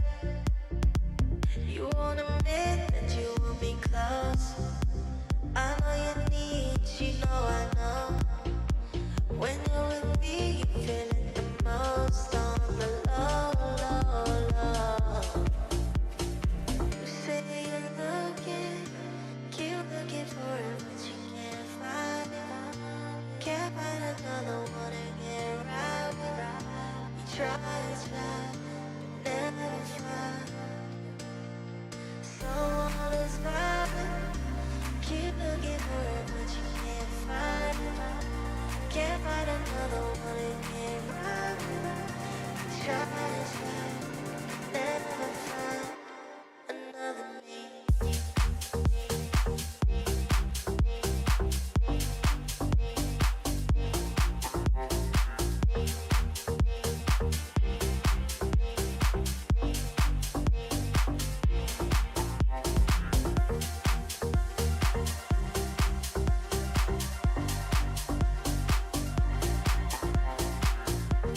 We're past the halfway point of the Snapdragon Pro Series Free Fire Open Finals Season 5 for MSP.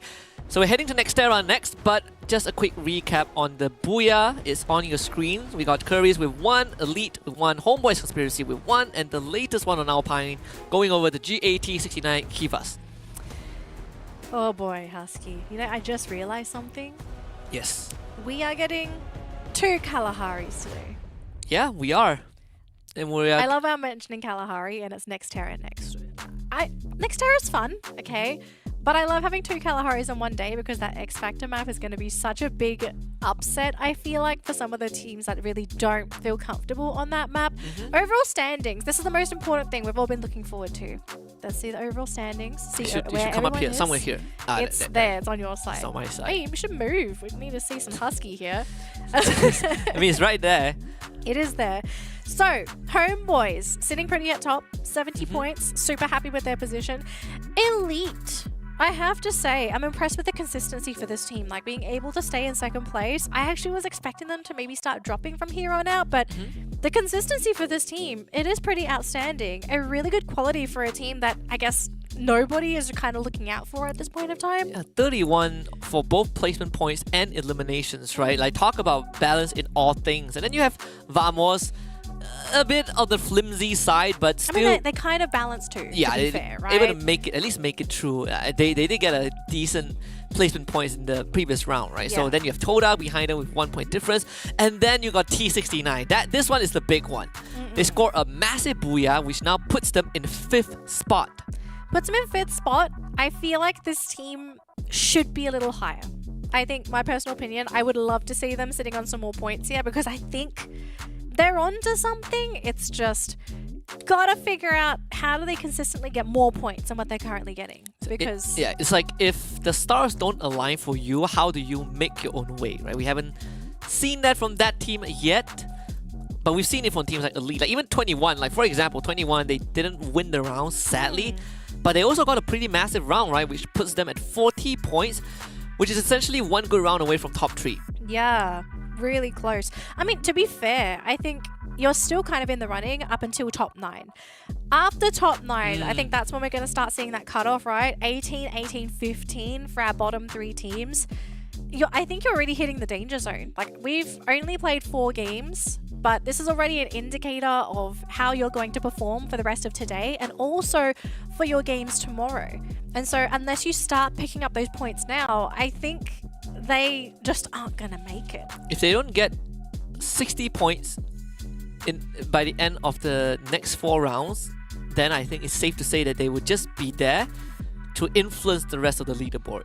Yeah, and basically still points away from everyone else. Yeah. Just to be a nuisance, really. But at least we still have 9 teams in the running, right? Which in of itself is a pretty impressive thing. It's still pretty close. pretty close. But to be fair, we've only played 4 games. And I only say 4 because I don't think 4 games is really enough for us to just be like, okay, these are your top dogs, these are your underdogs moving on to the next stage of the competition. I do think there is still a lot of room for change. It is just up to the teams and whether or not they can change enough to influence their gain of points and potentially start hindering the competition, because I kind of feel like after this first round of maps, these teams now have to start adapting because there's now information on everyone that's competing, right? Now we have information on where everyone likes to drop, any changes that potentially have happened, any styles that are starting to come out from these teams. Like, if you don't start adapting on day 1, because it's a 2-day competition, if you don't start adapting on day number 1, I kind of feel like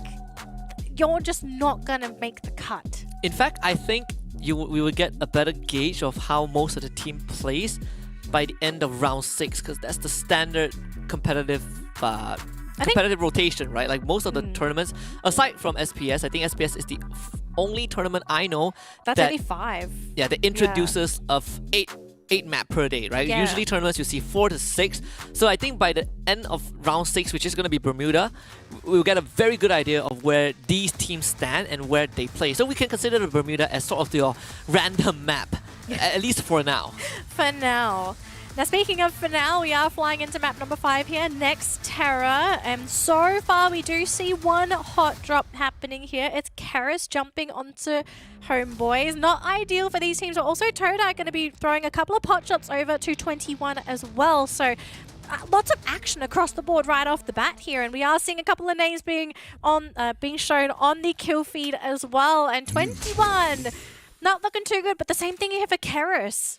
Yeah, but Karis is fighting back, although they are fighting a losing war. 2 of their members gone down already, so Karis will abandon ship immediately. It's their last player. It's Vix. They're If gonna he chase gets him caught, down. that's It's gone. it. Oh, jeez. That's a big shift on the leaderboard. Yeah, these surprise hot drops, it really hurts on these first maps because you don't know who drops where. So sometimes if you just overlap with somebody and it's somebody that's not ideal, that's it. You don't really get a do-over. So Vamos also lost one of their players. I think he's going to be brought back. Winzy also brought back on the side of Elite. So Homeboys Conspiracy are on a literal killing spree at the start of the round. They just found script shots again. Can script shot at least take out Luffy, right? You got to be able to punish someone. They got to punish someone or they got to get out of there because you have to make the conscious decision. Do you want to stick around for Homeboys to jump on top of you? Because this team is happy to look for these fights, whereas for script shots, they're just not in a healthy position to do so. Now, keep in mind, script shots, they do have players still within the vicinity. This is really risky, but I mean, if you're desperate for points, this is the only way you're going to get them. You can at least make it count. I think script shots will have to abandon ship. This doesn't look like it's counting. Uh-oh. They are going to have a bit of a struggle getting to Sleepy, at least for now. But Homeboys are winning on every single front with their shots. And Cass, it's going to be forced away too. Lucky Boulder. I mean, how is Scripts going to deal with this? They will keep Homeboys occupied for now, but Homeboys are not going to give up. Look, Homeboys are sitting on 6 eliminations and they just want to extend their lead on that leaderboard. And they're doing the right thing just to do this as well. They are using a lot of time just trying to get rid of Sleepy, but he is wasting time. I'm surprised that Zan is sticking around. Like, I thought he would have tried to make a getaway by now, but why would you want to stay? Does he think he's going to get caught or spotted? They could be banking on Miyus to be undetected. Oh, this is so risky. They know where he is. Just such good awareness. This is so awkward for script shots. It's almost like they're stuck. It does feel like it.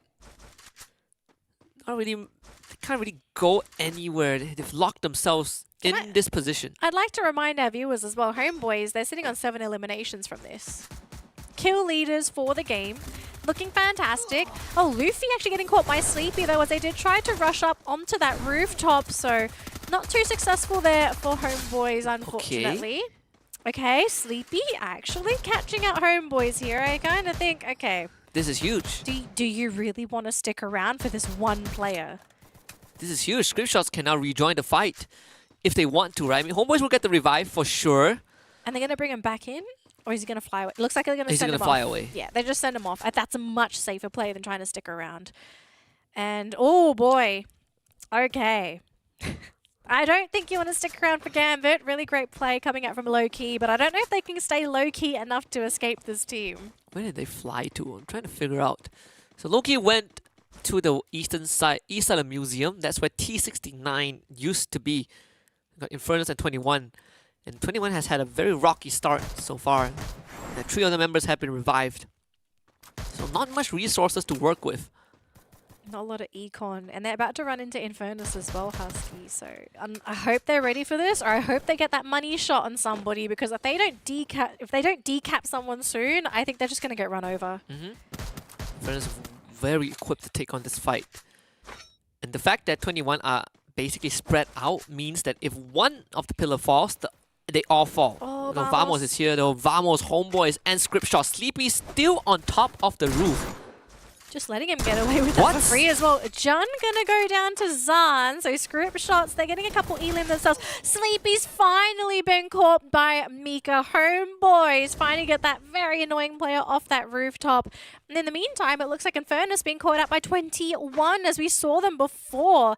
So that skirmish has finally kicked off here, but This fight between Script Shots and Homeboys, it looks like it's finally dispersed, but Vamos may be the ones to sort of drag things out. 21 still sticking around here with Infernus, who are still also trying to continue this fight themselves.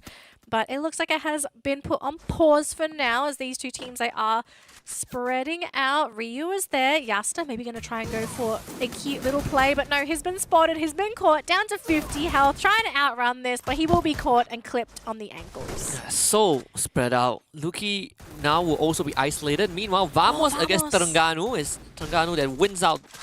This is by a mile, just 4v1. As Infernus continues to dispatch the members of 21 on the other side of the map. So Deca Square completely belongs to Terengganu at this point of time. And they're also sitting at 5 eliminations too. So Terengganu going to be happy with themselves, putting some points on that leaderboard, pushing them further and further up. They would like to get some more here because they are still not that far in terms of placement points. It looks like they've managed to find one of the players here, Elite, trying to finish off Gen X, and he will get him, adding another point to Elite's scoreboard. Now, Oots on the side of T69 going to be launching himself over to Deca Square, but there are a couple of teams in the vicinity. Kind of runs in the opposite direction, and a good decision there. You do not want to be running into anybody all alone. And Vamos somehow getting a bit of a recovery elimination there. The entire team has been revived, but they found an elimination. Yeah, Vamos are picking up stragglers from the side of Elite. McRory loses the fight, but no secure. Very unfortunate for Calpado. That would have been a good secure. It does open up opportunity for Terengganu to come in for some collection. Oh, just when Vamos looked like they were about to make a recovery. And now with their last two, and with McRory with no health, oh boy, things are not going to be looking like a happy ending here for Vamos. They're going to try and use whatever resources they have left to try and make that getaway. McRory going to be left behind. But Kathisi, he's all on his own. He's looking for something. Maybe T69 can come in and save the day, but no, it's too late. Vamos are gone. And T69, they just leave him for dead. Or they're actually going to go for smoothies instead. That is unfortunate for Vamos. I mean, I was hoping they would make that recovery to be fair, with the way they play so far, it is eventually going to catch up to them. So, very unfortunate for Vamos. This is opportunity for everyone else, right? Because Vamos, they are in second or third place. They're in third place, so Todak is going to be happy about that. It's even greater if you are Homeboys or Elite. Now you get to widen the gap. Now, look at this. We've got Infernus fighting over this flyover with Todak. Sensei's going to be the first one to be caught out here. So Todak will have to try and go for that pickup. Well, Glue Wall Melter's going to be used. Oh, Riptide Rhythm. So many exchanged. And it looks like they managed to catch Fikri on the side of Infernus. And Todak, they do recover. The entire team is back on their feet. And Infernus might be the ones to be chased off here. As long as they can try and find a way within that circle, it's going to be okay. But if they're stuck on that flyover, it's going to be really awkward for this team as Two Speeds is going to be caught off guard by Todak's Raja. 10 eliminations on Todak's side. This is a massive round already. With 10 teams still remaining in the game, Todak have a very good chance to essentially just pull ahead of the curve. Niels has been spotted by Sensei on the side of Todak. It'll be a nice little addition if they can try and finish him off. Deco's on the side of Infernus, thankfully, will be running towards a empty portion of that map. He has managed to bring back one of his teammates as well, I believe. So they are slowly going to try and recover, but this late into the game, you don't want to be buying back any of your teammates here. As we have 21 running into Loki here. Now for Loki, they've had a pretty difficult day today, but if they can get through 21, this could be a big influx of points for this team. But instead, they're just going to try and avoid the fight. They're going to play Loki. I think this is the right decision, but they caught one. They caught Blank.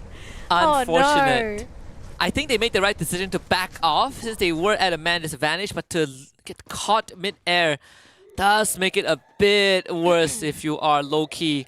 So 21, considering the start that they have actually, having 4 points isn't too bad. Elite also having a rough time, still spread out. Toby going down once more. Oh boy, this team starting off really strong at the start of the day, just really starting to peter out as the competition hits that halfway mark. Unfortunate for Gambit. Homeboys though, they're just starting things off because they are at 14 eliminations and we are at the third third circle, and they're going to keep looking for more. And they're about to run into one of the players of Elite. And with Elite only sitting on 2 players remaining, this will be an easy elimination for them. But Calpo, if he can just try and get one headshot, that'd be fantastic. Luffy does get caught on the side of Homeboys, but they do catch out that player of Elite. So that's going to be another elimination added to their name. It's going to be so top-heavy right now. Homeboys Conspiracy and Todak both having monstrous rounds. I mean, how is... For Elite, I don't even know how you're going to recover from this. There is a vending machine, but he has no money. 0 coins to get any sort of a revive. Got to pull off a Legolas.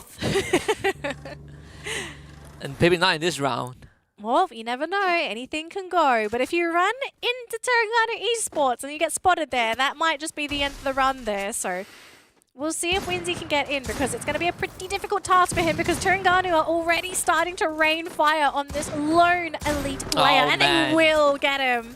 Through the wall as well. Not even with the... They believe with the Moko. So you do spot out people behind the wall.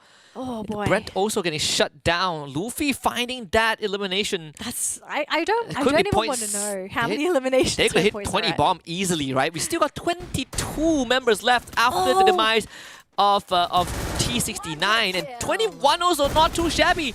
10 eliminations for them. Low key, somehow surviving this deep into the competition with 8 eliminations.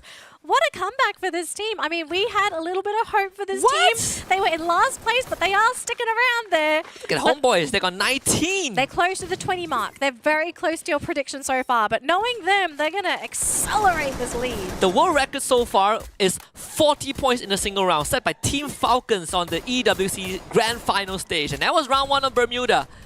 If Homeboys Conspiracy could break that record, we essentially have a new world record for most points in a single round. So we have a couple of very full rosters here, but we also have a couple of lone dogs. Deco sitting on the side there for his team. And we also have one more for Loki. They're going to try and survive this, but everyone else, though, guns are blazing, trying to pick up those eliminations. 21 potentially fighting up against Todak here. Now, 21, they are spread out. If their sniper gets caught, that's going to be left.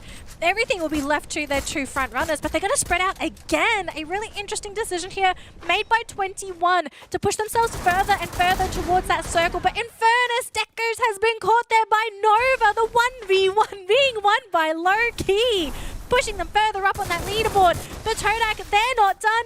They want more eliminations themselves. And 21 actually tried to go deeper into the circle, only to get picked up. Nova is going to get a free one. Whoa. Does he land that? That could be point number 10. Come on, come on. Look, It's an easy shot, man. He's It's an easy shot. Low-Key. Oh, Nova. That's 10 points. 10 I think Homeboys know this. Okay, the thing is, do they prioritize Nova?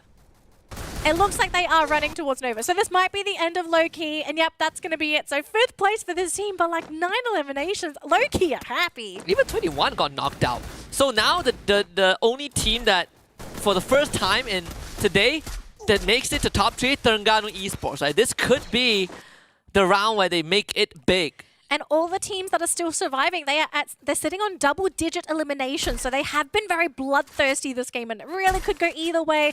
It's going to come down to the execution. Oh, no. But for Terengganu, now here's the issue. They're grouping up, so they're probably out of glue walls, and they are slowly being picked apart by Homeboys, who are sitting on a whopping 22 eliminations. Super healthy, very, very heavy inventories. Look, I think at this point, it's going to be a battle of the giants here, Husky. It could be a world record that Homeboys Conspiracy are looking at right now. Luffy putting them one step closer to that point. And Todak, they're not getting an easy time also, right? A grenade is going to connect. Yazid making it tough for Todak.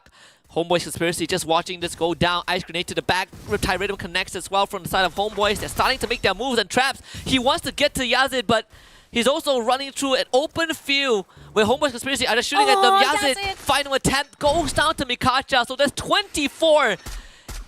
And I think they can tie up the record with Team Falcons if Homeboys Conspiracy wins the round. Now the thing is for Todak, how are their inventories looking? Because Homeboys, they have so many medkits, they have so many glue walls to use as well. They're starting to rush towards them.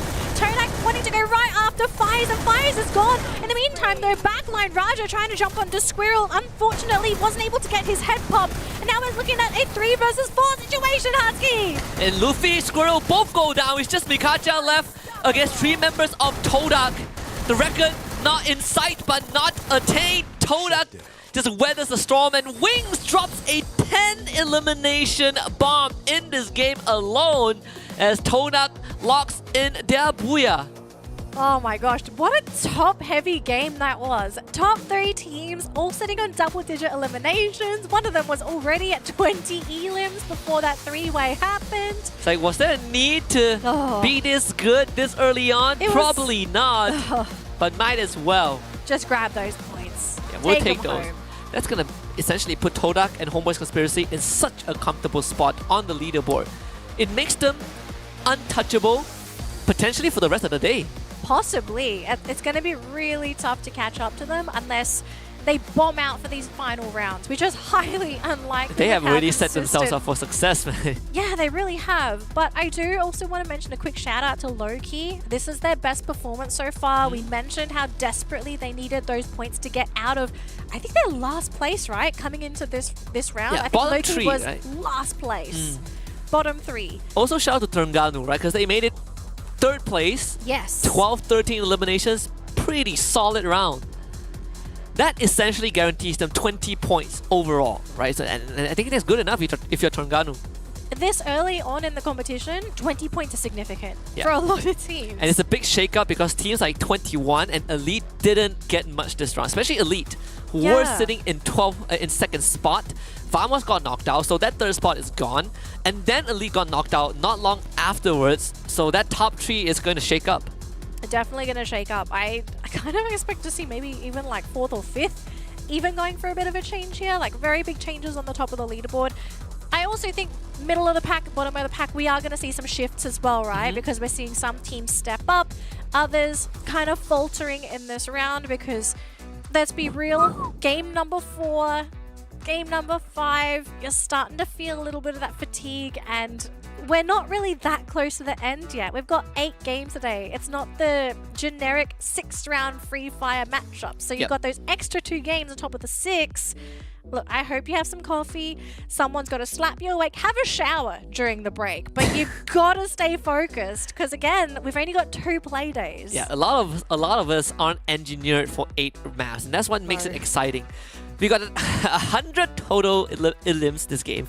We got 57 revivals. This is what I want in Free Fire. I want these revives because second chances, scouting opportunities. I feel like if you're not utilizing revives, you are missing out on such a major element of Free Fire. But it's also how much of these revives are converted into something, right? Like if you revive and you feed yourselves to enemy team anyways, you are not really benefiting much. But this game, Wings completely going off. 10 eliminations all on its own, 6.1k damage. He's got wings. He drank something. We know for sure. I can't say it. I know. I'm gonna get kicked off the broadcast, but No, yes. he definitely had his he coffee. grew some. He had his caffeine. You know, Yep. Wings had his caffeine. He's gonna make it onto the highlight reel for sure. But it also just goes to show how influential Wings is for Todak because we see in numerous fights, aside from all the Tatsuyas, okay? In a lot of the fights, I love the positioning that Todak has for their entire roster because we always see Wings in such a great position to snipe people, but also force people to have to run closer to his teammates. Like, he's such a strategical positioner, it's not funny. I'm surprised that they didn't use any Cassie for the electrotherapy, right? If you want to, good. I mean, it's such a good thing, but I'm surprised they didn't use it. Either way, Todak showing that they just want to fight. This is something that I would only expect from a Thai team, but in this current meta, even Thai teams don't use 4 Tatsuyas anymore.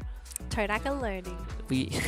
We're going back like few patches ago. Hey, sometimes you have to go back to your ancestors to understand what is going on. Bring okay? back Vector Akimbo. Okay, no, maybe not that far back, but Those are horrible times. Horrible times for like 90% of the player base. no comment. Anyways, what we can comment on is our top teams. Aside from the fact that we got Homeboys and Todak in top 1 and 2, to be expected, Terengganu, Yes. third place, looking fantastic. Okay, the damage is not that impressive, but I think they played it well. They didn't stick their nose into anyone's business where they didn't belong. They only looked for those opportunistic eliminations. So sometimes you gotta play safe, okay? Don't be sorry. Don't regret the decisions that you make. Don't rush into things, because that's how we see some teams just outright lose. Yeah, just go into top 3, right? Like Yep. top 3, you get there, you get to the next stage, you get another shot at a bigger prize pool. And once you get to the next stage, you're essentially guaranteed 2 chances. Challenge groups and then the play-ins, right? So there's plenty more room to make mistakes and experiment, but for now, every single round counts. We got Todak with 20 eliminations, Homeboys Conspiracy with 24, and Terengganu with 12. But for a team from a state that we don't get to hear much about often, They're doing great. they're doing great. This Big thumbs up. puts them on the map. Puts them on the map. Has some eyes on this team. Keep in mind as well, folks, the fact that we're seeing 20, 24, and 12 eliminations just from these 3 teams alone. And we had a total of, I think it was 100 eliminations across the entire Oh yeah, we got board. 100, yeah. So more than half going to the top 3 teams. Eliminations are king, folks. There's a reason Yes. why we always put a lot of emphasis on eliminations. You can try and play for placements, but in those high kill lobbies, eliminations are where it's at. Yeah. Placement points can only get you so far, right? Like Yeah. it can only get you into a safe spot to qualify or to maintain your standings, but it's never enough if you want to get that extra push to get into first Yeah. place. That's why championships are won by teams who have a lot of eliminations. We can draw plenty of examples. But yeah, I think it's a defining factor that separates a good team from a great team. to be fair, if you want to survive, you gotta know how to fight for survivals, and so they come hand in hand. But yeah, Homeboys Conspiracy 33 points, Todak with 32, and then we get to Terengganu with 20 points, and then 17 for 21. It's a big discrepancy between the top 2 teams and everyone else. Yeah, but the fact that it's Terengganu to get those 12 points for themselves, like that's already a very big achievement for the team. Loki's up here. Nobody thought Loki would make it this high up in a round, but they ended Best round. 16. Isn't that like almost as many points as they have on that leaderboard? I think they had 18. So didn't yeah, they almost doubled their points in one round. And all it took was one round. You see the amount of The comeback potential. the difference it can make when you get one good round, right? Like this is what makes Free Fire such a scarily competitive game, because all it takes is one good round and you can potentially turn a whole franchise around. Yeah. And then at the bottom here, I mean, there are some teams that are in the danger zone. Like T69 to be eliminated so early. This was a bit of a shocker. They had been pretty consistent across the day, but this was probably like their most devastating round, I feel. Even for Curtis, right? Got knocked Yeah. out, 0 points. Elite got 6, not looking the best. And then you also have Vamos, who didn't really make it that far. Yeah. I mean, okay. I think Elite. This is the first shaky round, right? They had 4 great rounds prior to this, so this is Yeah. the least points that they've gotten in a single round. Now we need to see if they can bounce back once we head back to Bermuda later. Well, that's the thing. Can they bounce back, or has this team petered out? Like, I keep warning people, the whole concept of people just sort of, losing that spark. We'll have to see if these teams can make that recovery happen, because we're not done here. We still have plenty more games to go here at the Snapdragon Pro Series, but we are going to go for a quick break, not just for us, but also for the players. But don't go anywhere. It's going to be a super short break. Once we're back, we're going to jump right into Bermuda for our next matchup. The Snapdragon Pro Series is brought to you by Snapdragon Elite Gaming, Monster Energy, and DHL.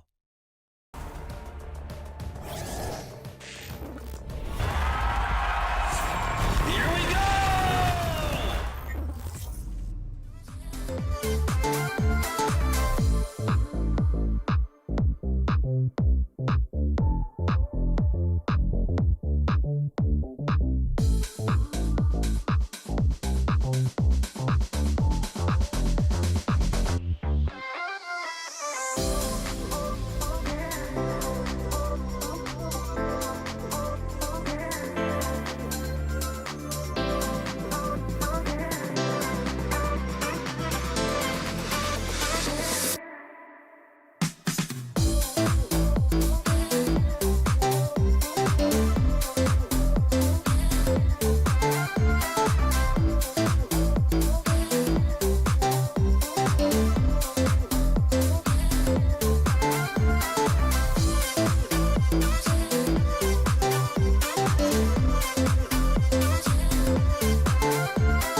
ese momento, mami, síguelo.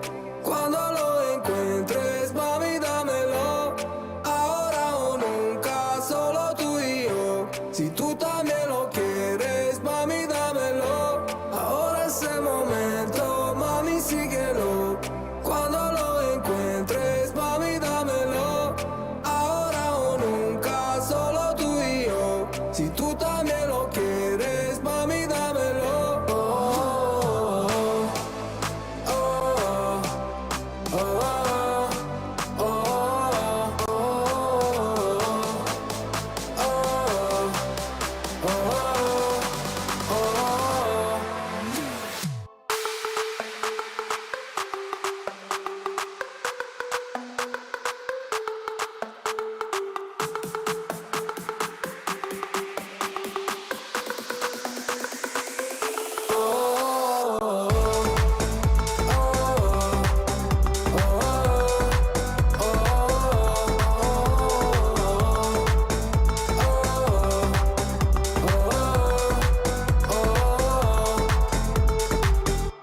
Ahora ese momento, mami, síguelo. Cuando lo encuentres, mami, dámelo. Ahora o nunca, solo tú y yo. Si tú también lo quieres, mami, dámelo. Ahora ese momento, mami, síguelo. Cuando lo encuentres, mami, dámelo. Ahora o nunca, solo tú y yo. Si tú también lo quieres, mami, dámelo. Oh, oh, oh, oh, oh, oh. This is a Snapdragon Pro Series for Free Fire Open Finals MSP Season 5, and Round 6 coming up in a bit. We are running it back to Bermuda for the second time today as we reach the as we are getting closer to the conclusion of day 1. So far, expectations have been met by some teams, but also pleasant surprises. I think we also had some disappointments as well. Like there were some teams where we were just like, they should be a little higher, but of course it's day 1. And also this is like the first round where all of these teams are playing against each other. So now that we have that reset, I hope that these teams use that short break to look through all the relevant data that they now officially have on each other, right? Like if you've got a coach, I hope your coach was taking notes on trying to figure out who's dropping where, pathing, were there any hot drops, are there any places that you should be dodging, because you now have to start utilizing this information if you did horribly on these maps. Which is also an interesting point that you brought up, because I would assume most of these teams probably don't have a coach, right? It's just a 4-stack, it's a bunch of friends getting together. The established teams, like probably 50-50 coaches there or yeah, not. but the tier 2, tier 3s, most likely you don't really have a coach, sadly. But we'll take a look at the overall standings for it now. We got Homeboys Conspiracy literally in first place, 70 points, and then Elite 62. Hold on. How did they stick around? No, this is not inclusive of round 5. I know that for sure. Ah, there it is. There it is. Okay, there's the update. There you got Thank the you, updated one. production. So Elite is still hanging on in 3rd place, but the gap is so wide. Look at that. That's what happens, and it's not just for Elite, it's also for Homeboys and Todak. These guys are establishing such a big lead that they're almost untouchable. It's reached that point. Like once you hit critical mass, it doesn't matter what these teams do. If you're not making it at the top of your bracket, you're out of the running. You're not making it to the next stage. Yeah, so essentially Homeboys and Todak have established this this boundary, right? Which is essentially saying you can't catch up to us. Good luck fighting for 3rd place. So now it puts Elite in a very interesting spot, because now they were like, man, we can't catch up, but we also have to maintain our spot. So this is the true test for Elite as we head back into Bermuda once more. Can they hold on to that 3rd spot? We're about to find out. It's time to see if there's going to be any adjustments, any changes, maybe any new hot drops, because we did see a pretty action-packed game 1 today. So a lot of teams being eliminated early, very, very fast-paced.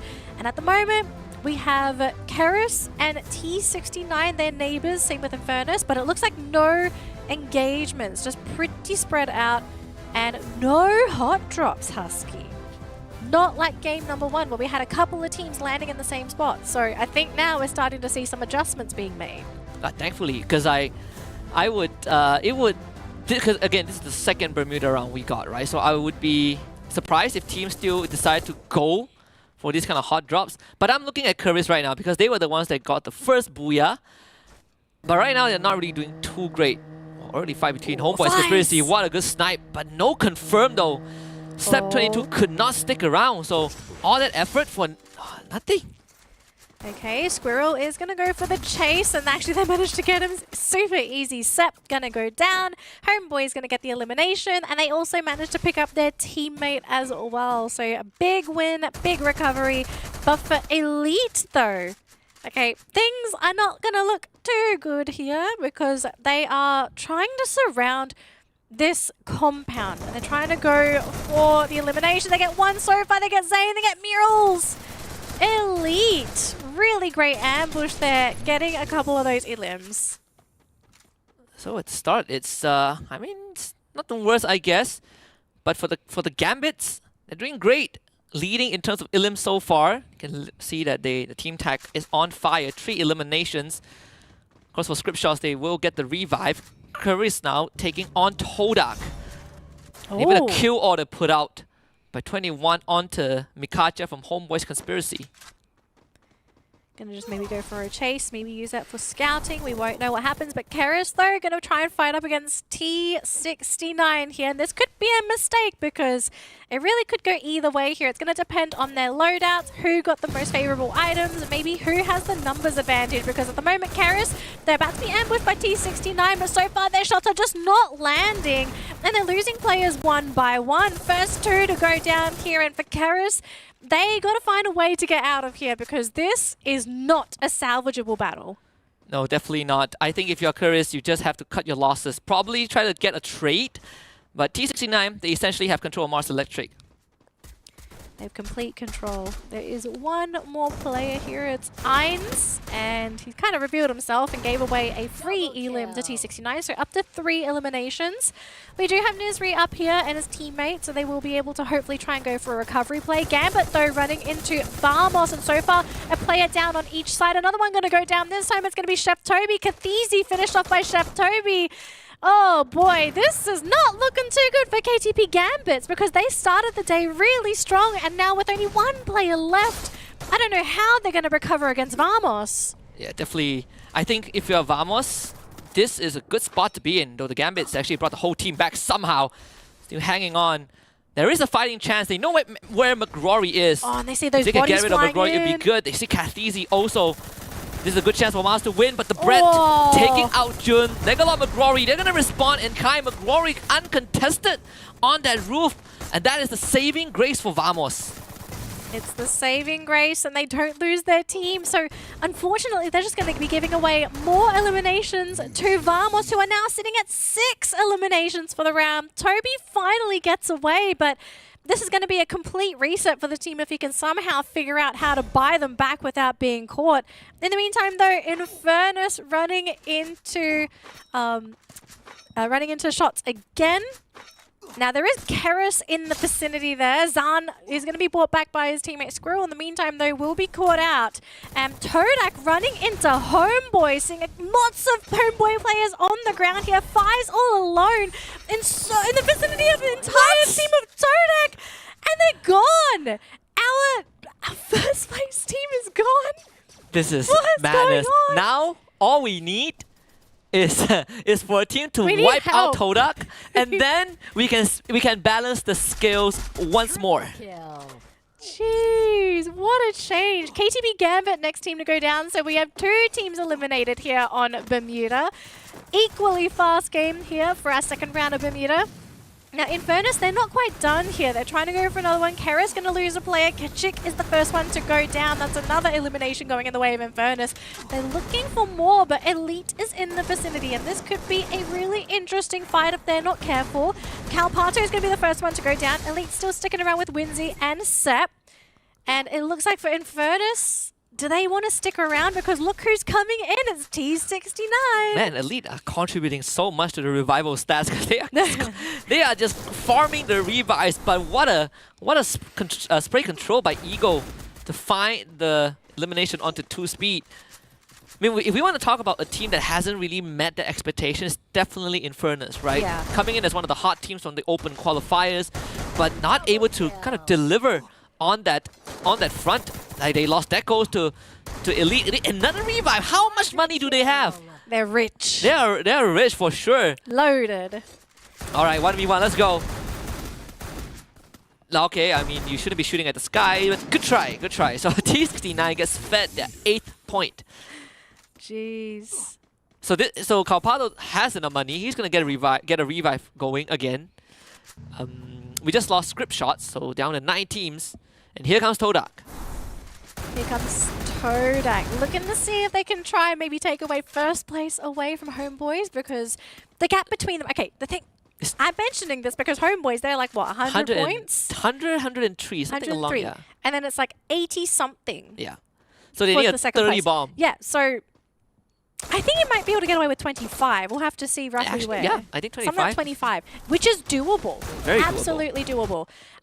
But they have to find all those warm bodies first and be able to get those eliminations themselves. Now for Todak, they are looking for it, up to 9 eliminations, and they are now the elimination leader for the round. So they're well on their way to getting those 25 points. If they can get any more, though, that'd just be a bonus. With their current trajectory, they can definitely make it there.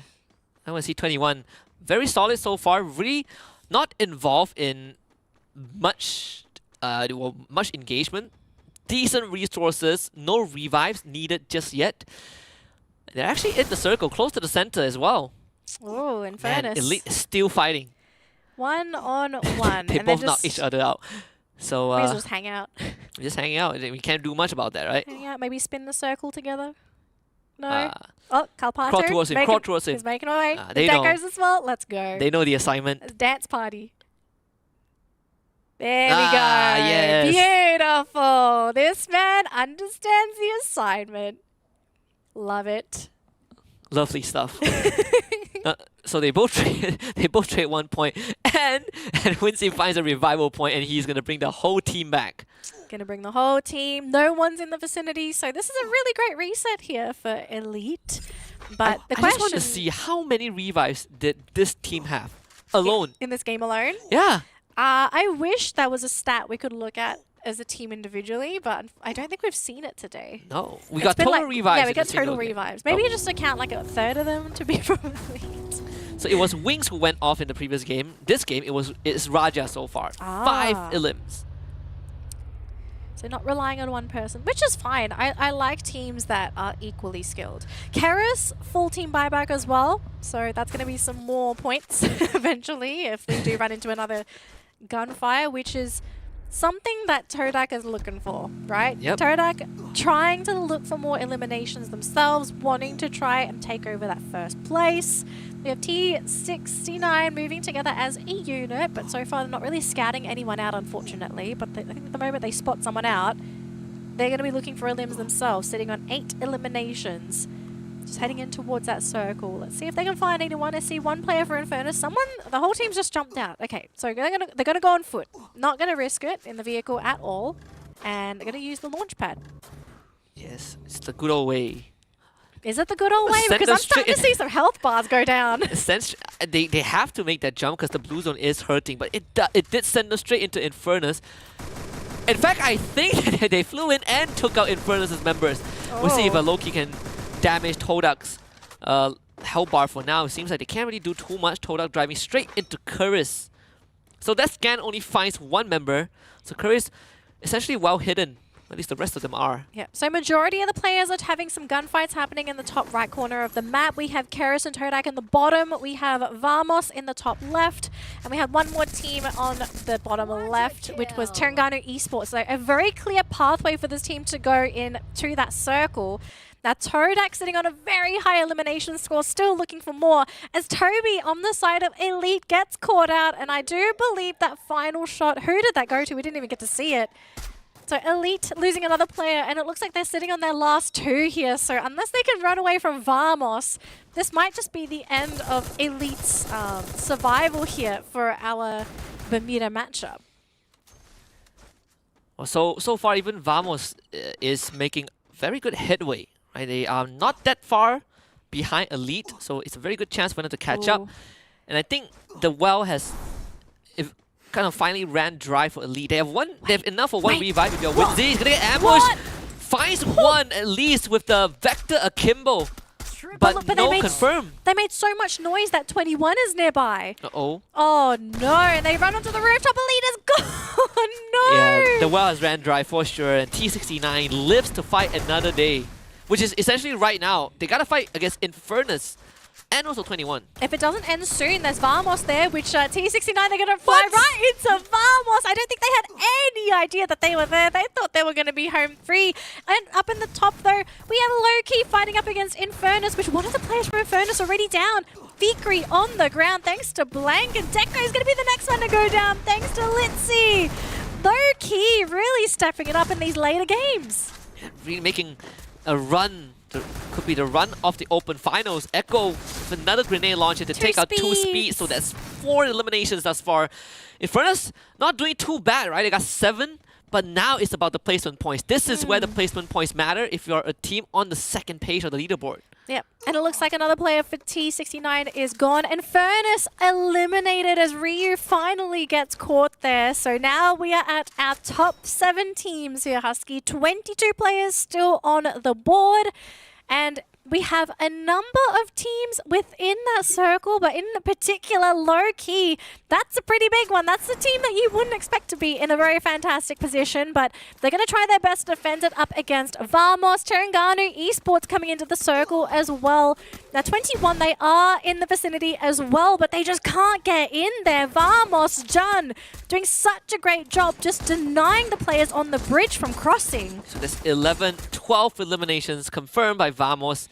21 not really in the best spot to fight. Look at Todak. They're playing so slowly. They're saying, all right, we're just going to go into the late game. We have enough eliminations to take first place. Let's not mess it up here. Yeah. So I like the fact that they're just playing on the flyover. Wait for their opportunity. Don't rush into things. They have more than enough reasons to just play it slow, They right? actually jumped in towards Low-Key. If they take out Low-Key, they get full control of the circle. They do. And you even have Wings kind of watching their sixes from afar.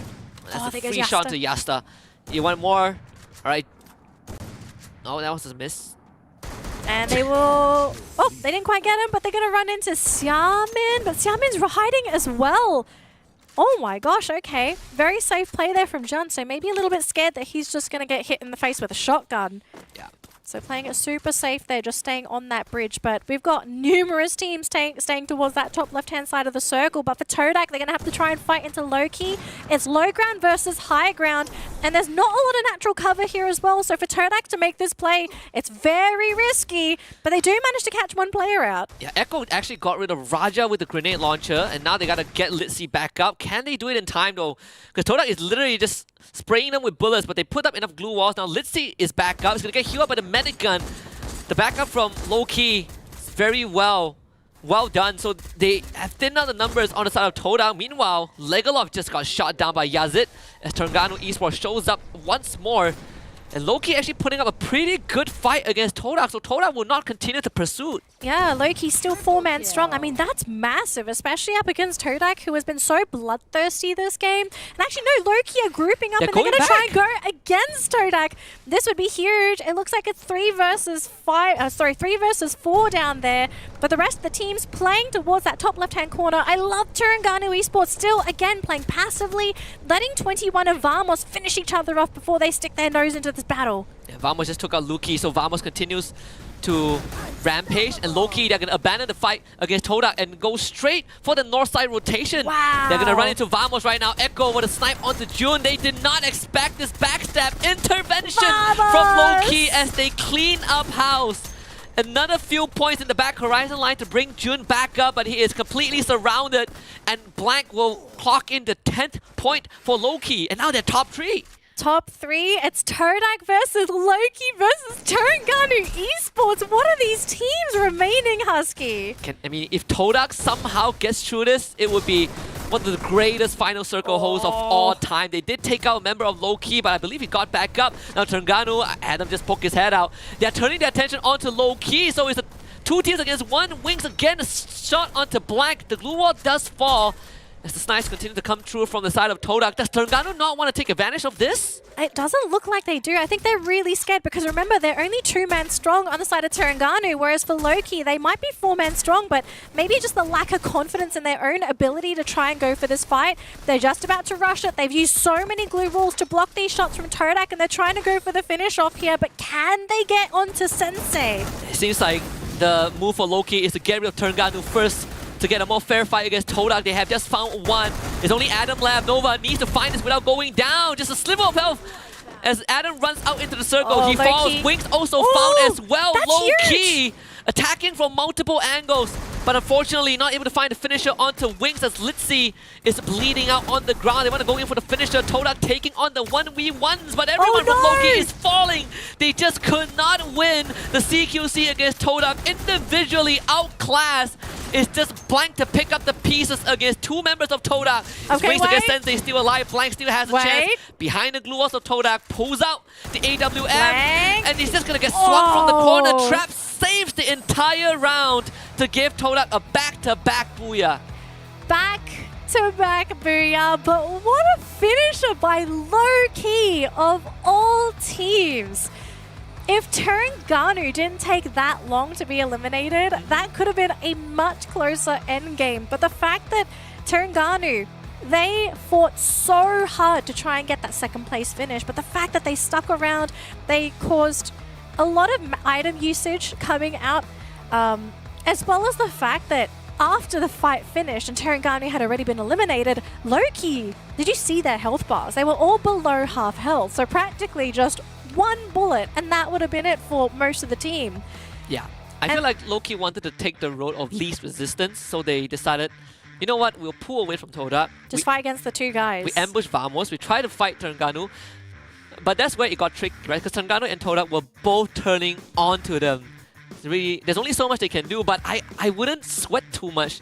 Sure, they didn't get the booyah, but they made it far enough, right? For a team that needed the points desperately. Is this their best round now? It is.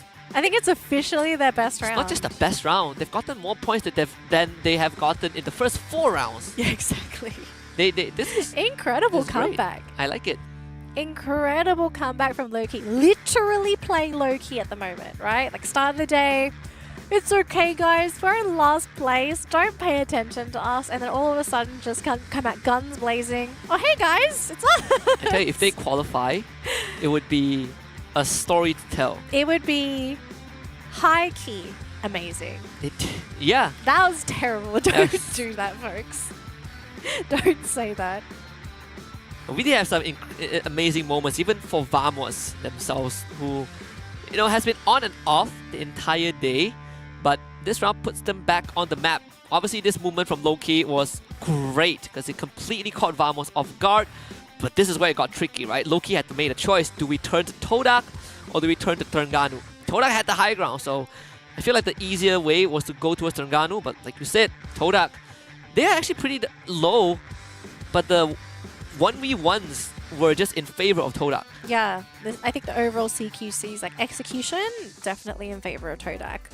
So this round, we did not break the 50 revival mark, unfortunately, but we did get 42. And you did mention that we did see quite a number of revivals this round, because I think for the first game of the day, I think we saw like 20-ish. Yeah, 20-ish, yeah. So we've now doubled it, and I think teams are now starting to realize the importance of revivals. I just want to see how many revivals are contributed by Elite alone. Yeah, sorry, we're not going to get that stat. We did have 159 glue walls destroyed though.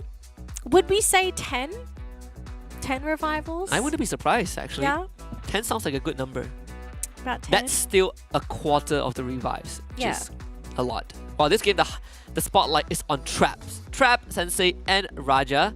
Obviously, Wings, a more supportive role in this round. 0 eliminations, and the rest of his teammates, they are the ones that collected the elims. Wings just setting up for his teammates, saying, "Hey guys, I already had my time to shine. I had my. Yeah. I think Wings had 10. Is his He had highest? 10 in the previous round. So, Yeah. all right, guys, your turn. highest individual elimination count today. Yes, agreed.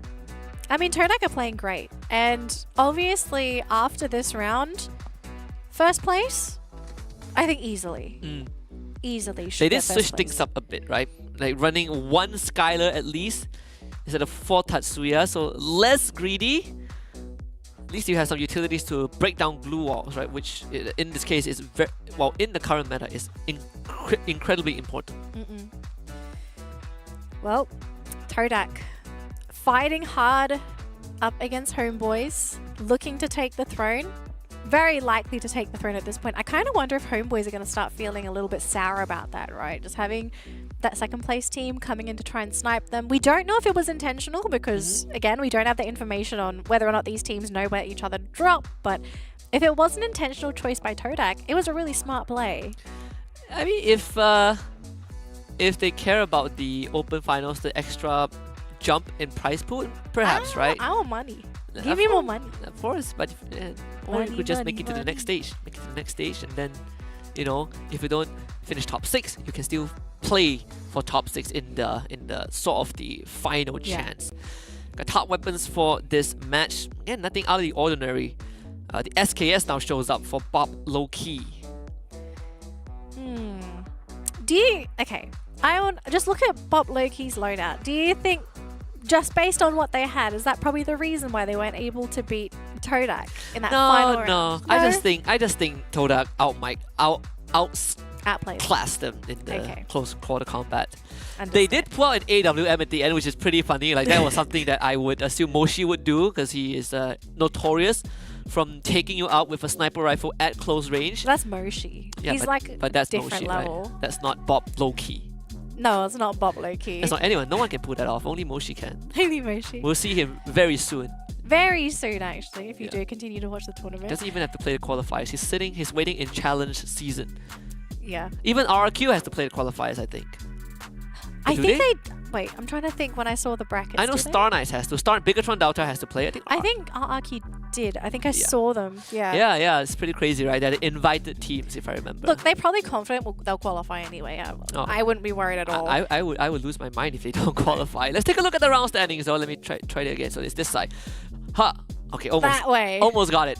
28 points for Todak. I think they have done enough to I think so lock too. in first place. That was pretty impressive. Bob Low-Key with 21 points.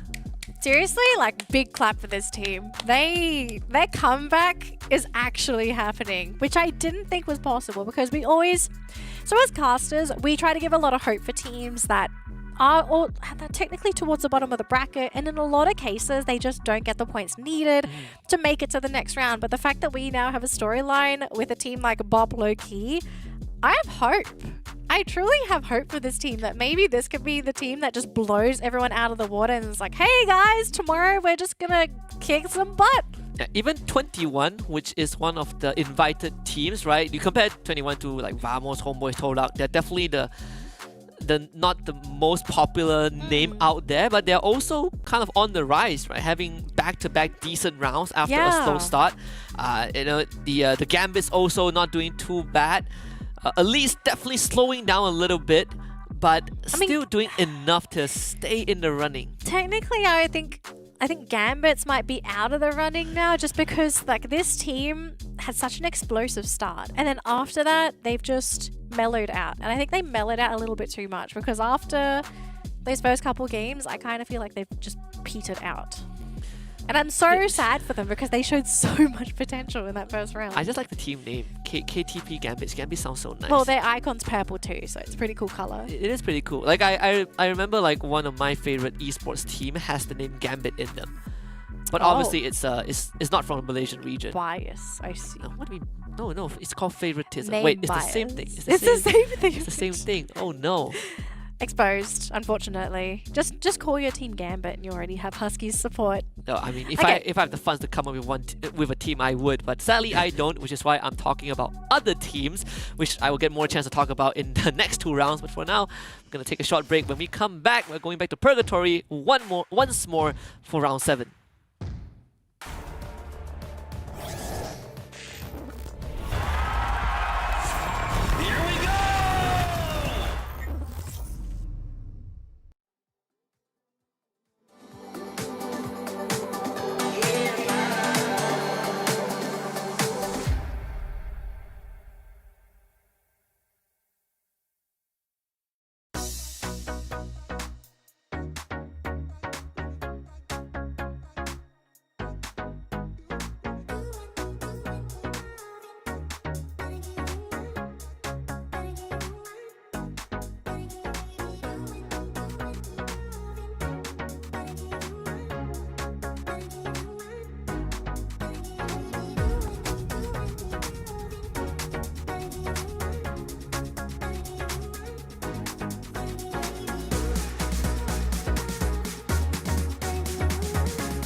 back for more Free Fire action at the Snapdragon Pro Series Open Final Season 5 for Malaysia, Singapore and Philippines. Todak just got a back-to-back booyah on Nexterra and Bermuda. Now we will head to Purgatory next and see if it's gonna be Todak all the way. Or if Homeboys can get revenge because they have potentially been dethroned by Todak.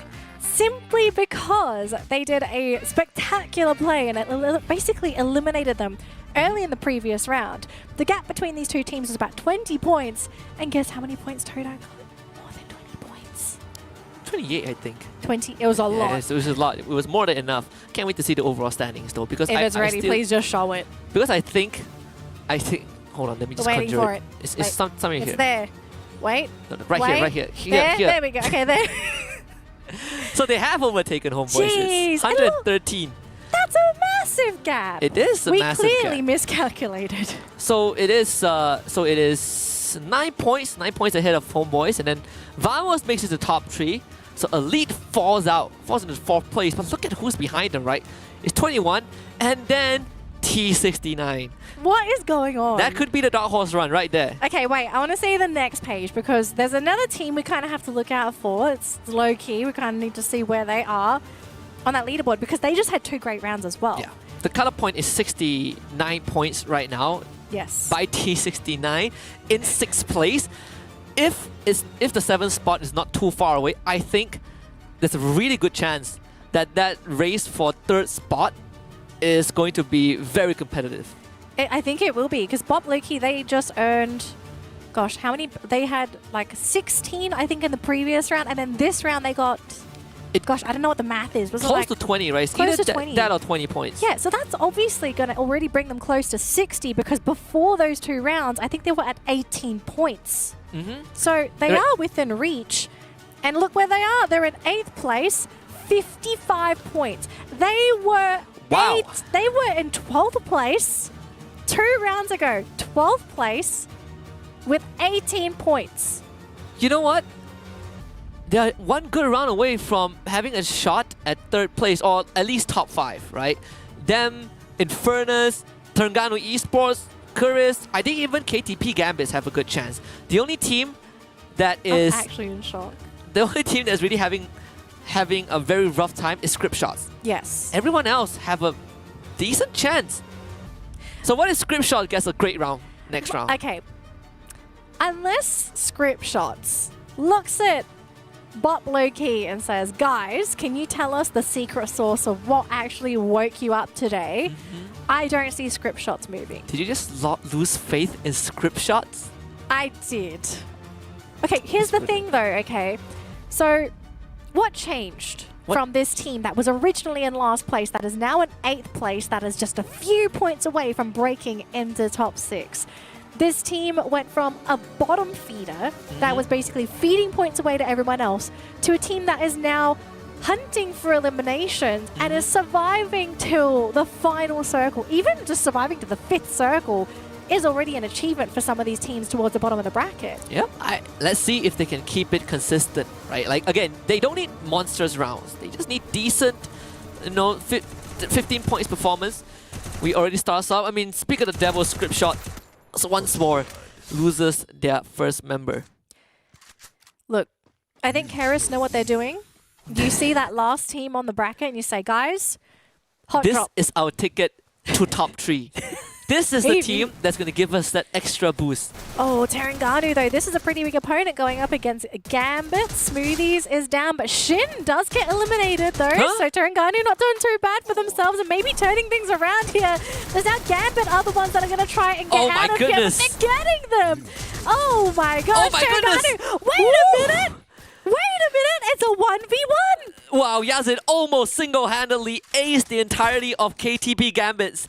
He almost performed a 1v4. And now Traps is here, so there could be a 3rd wheel. Oh my gosh. Get out, get out, get out, get out. If you're gonna just run, just run. You just leave. This is Traps. I can't say the same for Oh gosh, Traps is running and he's like, It's- guys, I'm going to dash in. I'm going to grab these elims. Look how low they are. Okay, no. He's playing safe. Traps! You had one job, Traps. So KTP salvage somehow salvaged the fight. They got 2 of their members back up. Now if they can take out traps, it's a free point. They scan them out with the binoculars. It's go time. Let's go. It's 3v1. But wait, Todak's coming. Is this a bait? Are they just saying like, hey guys, Traps is here, but look at Wings. Wings is there. If they don't clean it up fast, it's gonna get real ugly. They're rushing him. There they go. Traps making it really tough, but they finally got him. Oh! And 1-1 2 in a row? Ah! Oh, they took way too Oh, long. the bait! Wings! They took way too long. This man had a monster before this game. What a legend. Take out traps at least. At least take out traps. If you were to go down now, at least take 1 point with you. Come on, Toby. Come on, Chef Toby. Come on, cook something. Toby, Okay, yeah, I gotta run. job. Does he have money? There's no money. No, there's no way he gets out. This is Todak we're talking about. Oh man, they took so long. They took too Oh my long. gosh. If they just did it a bit faster, they would have been able to take out traps and get away. But they took so long. That's why Traps' name is Traps, because he's literally a Traps. You think it's one guy. They activated his trap card. And then Wings is there and says, Oh, thanks no. guys. Oh my Not gosh, like this. 5 health. That's it. KTP Oh, man, Gambit are gone. I cannot believe it. I can't believe it. Tragic. It is. A tragic tale. It is a tragic tale. And at the end of the day, Turnganu got out as well, because it was Turnganu and Gambit. And then they said, okay, Gambit, you're fine. They pick up 2 of their teammates and Turnganu just leave. So who wins out of that? And the funniest thing was that Terengganu Yazid almost 1v4 the entire Gambit team. Jeez. And Gambit prevented that from happening, only to get wiped out by Todak. Which, Crazy. in of itself, is a sad way to go out.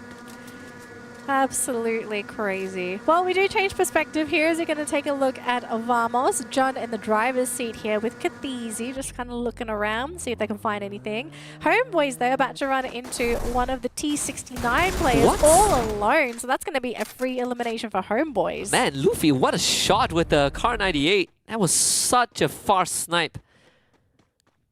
So T69 also not doing too well at the start of the round. Yeah, losing 2 players so early. Wow, they are so spread out. So you got Ego on the West Island, and you got Odds on the mainland. And Ego is being tracked.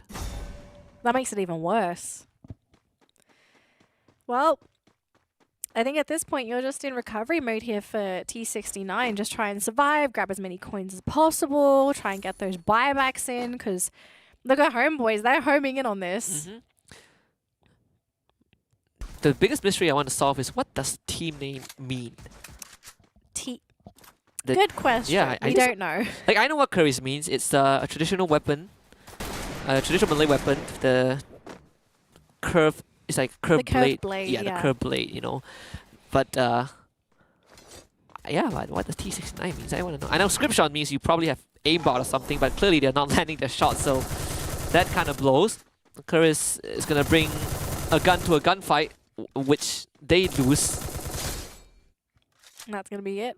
Free elim for Ryu. Wow, they are surrounded. They are surrounded. This will be a miracle if they can get out of this. Oh, well, Oh my gosh, not this time. No. Nasty shot. That's gonna destroy the helmet. This is a terrible way to be eliminated as well. Like, you're stuck within this little tiny compound and they... He even eats the nade. Jeez. Oh, come on. Did you have to use the second nade? But it looks like they did manage to save somebody. So Ketchik's here. Got brought back by his team, but he's sitting on 200 coins. Going to be able to There's a push it revival up point. to 4. So There's a revival but point right there. but Use it. But the thing is, Elite is there. Elite is right next to them. He can go for singular revive at the vending machine and then start capturing the point. He's got no time because I see Elite moving. We'll have to take a look later though because we've got Vamos going after Script shots. Script shots. Sleepy, I mean, he's doing his best to try and zone them out, but with how spread out this team is and how unequipped they are to deal with Vamos, it's really awkward position to be in. And they find Murals as well. They just launch themselves over to Murals. He's all alone. He's got no support with them. And Wait! What? Wait, there's a chance! There's a chance we're going to win this. Murals?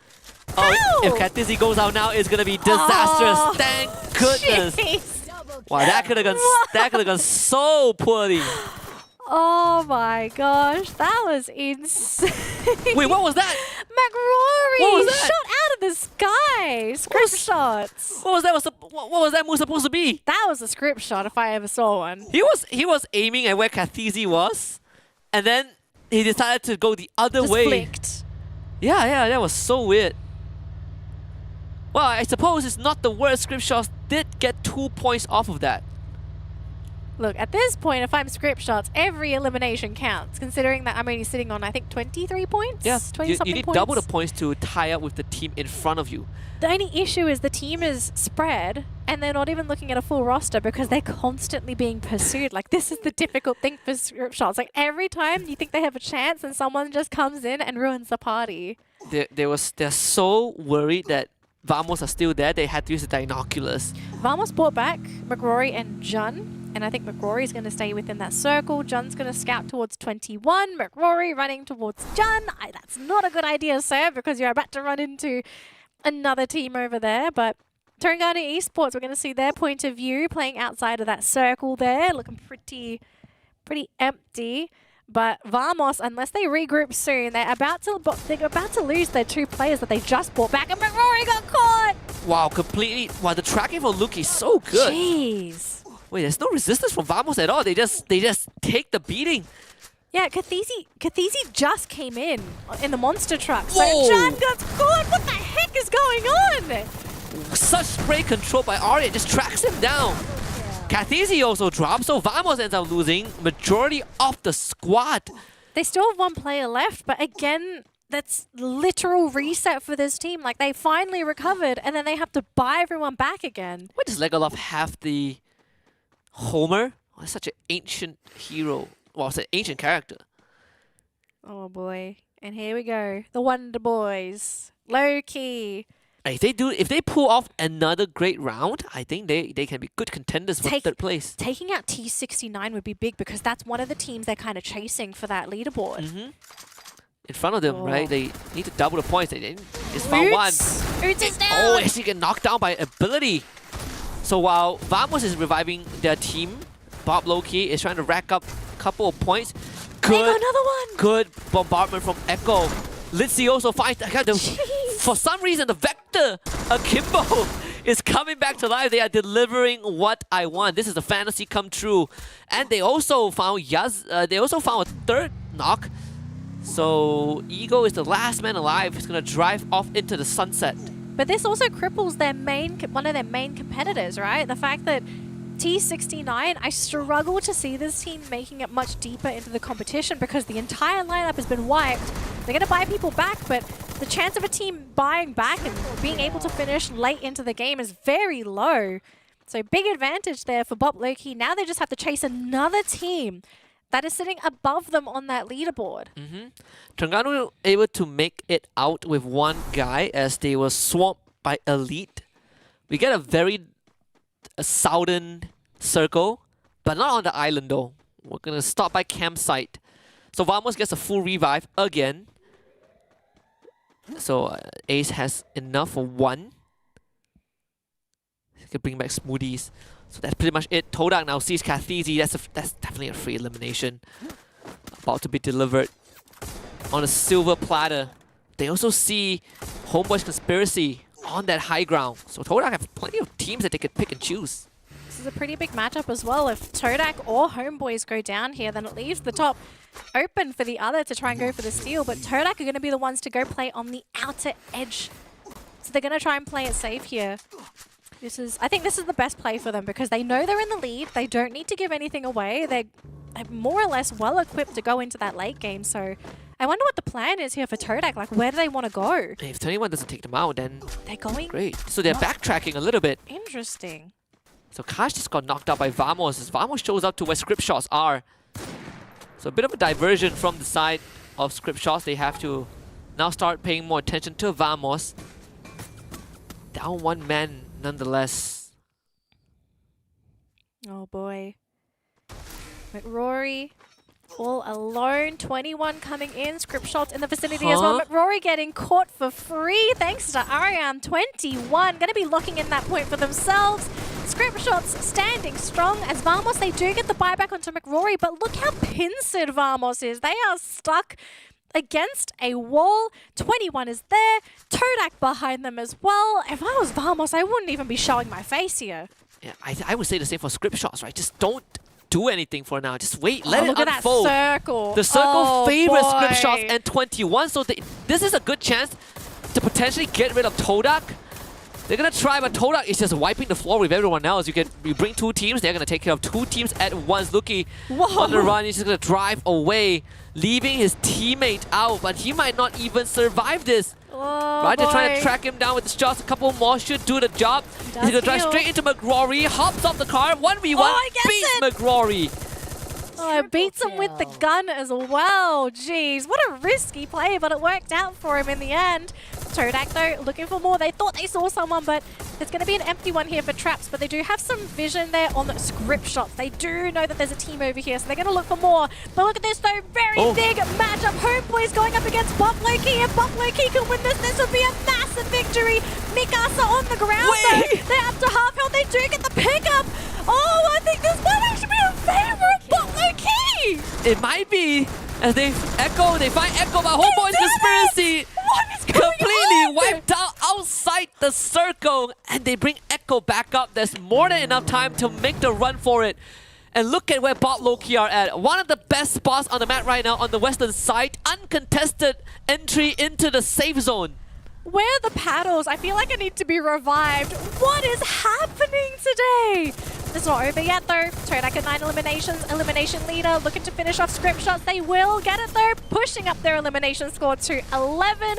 They're going to continue on with Vamos here as they have two players standing. Kathisi and Jun. Kathisi going to try and go for the backstab. Not successful. Jun is down. They do manage to pick off Raja, but that's going to be it for Terengganu Esports on the other side of the map. Kathisi still sticking around, causing a lot of issues for Todak because with Raja down, they're only 3-man strong, and he's wasting so much time. But look who's coming! It's Loki! This is their best chance. This is their best chance to get rid of Todak once Jeez, and for what is all. They going didn't. They on? failed in the previous round, but this one could just be the run for Bob Loki. Takes out Trap.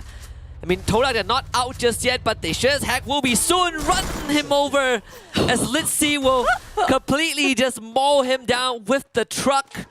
Todak, they're still in the game with one Traps. member, but with Traps Oh. going down, this should be it, right? It should be. I don't believe there's any players left on the map.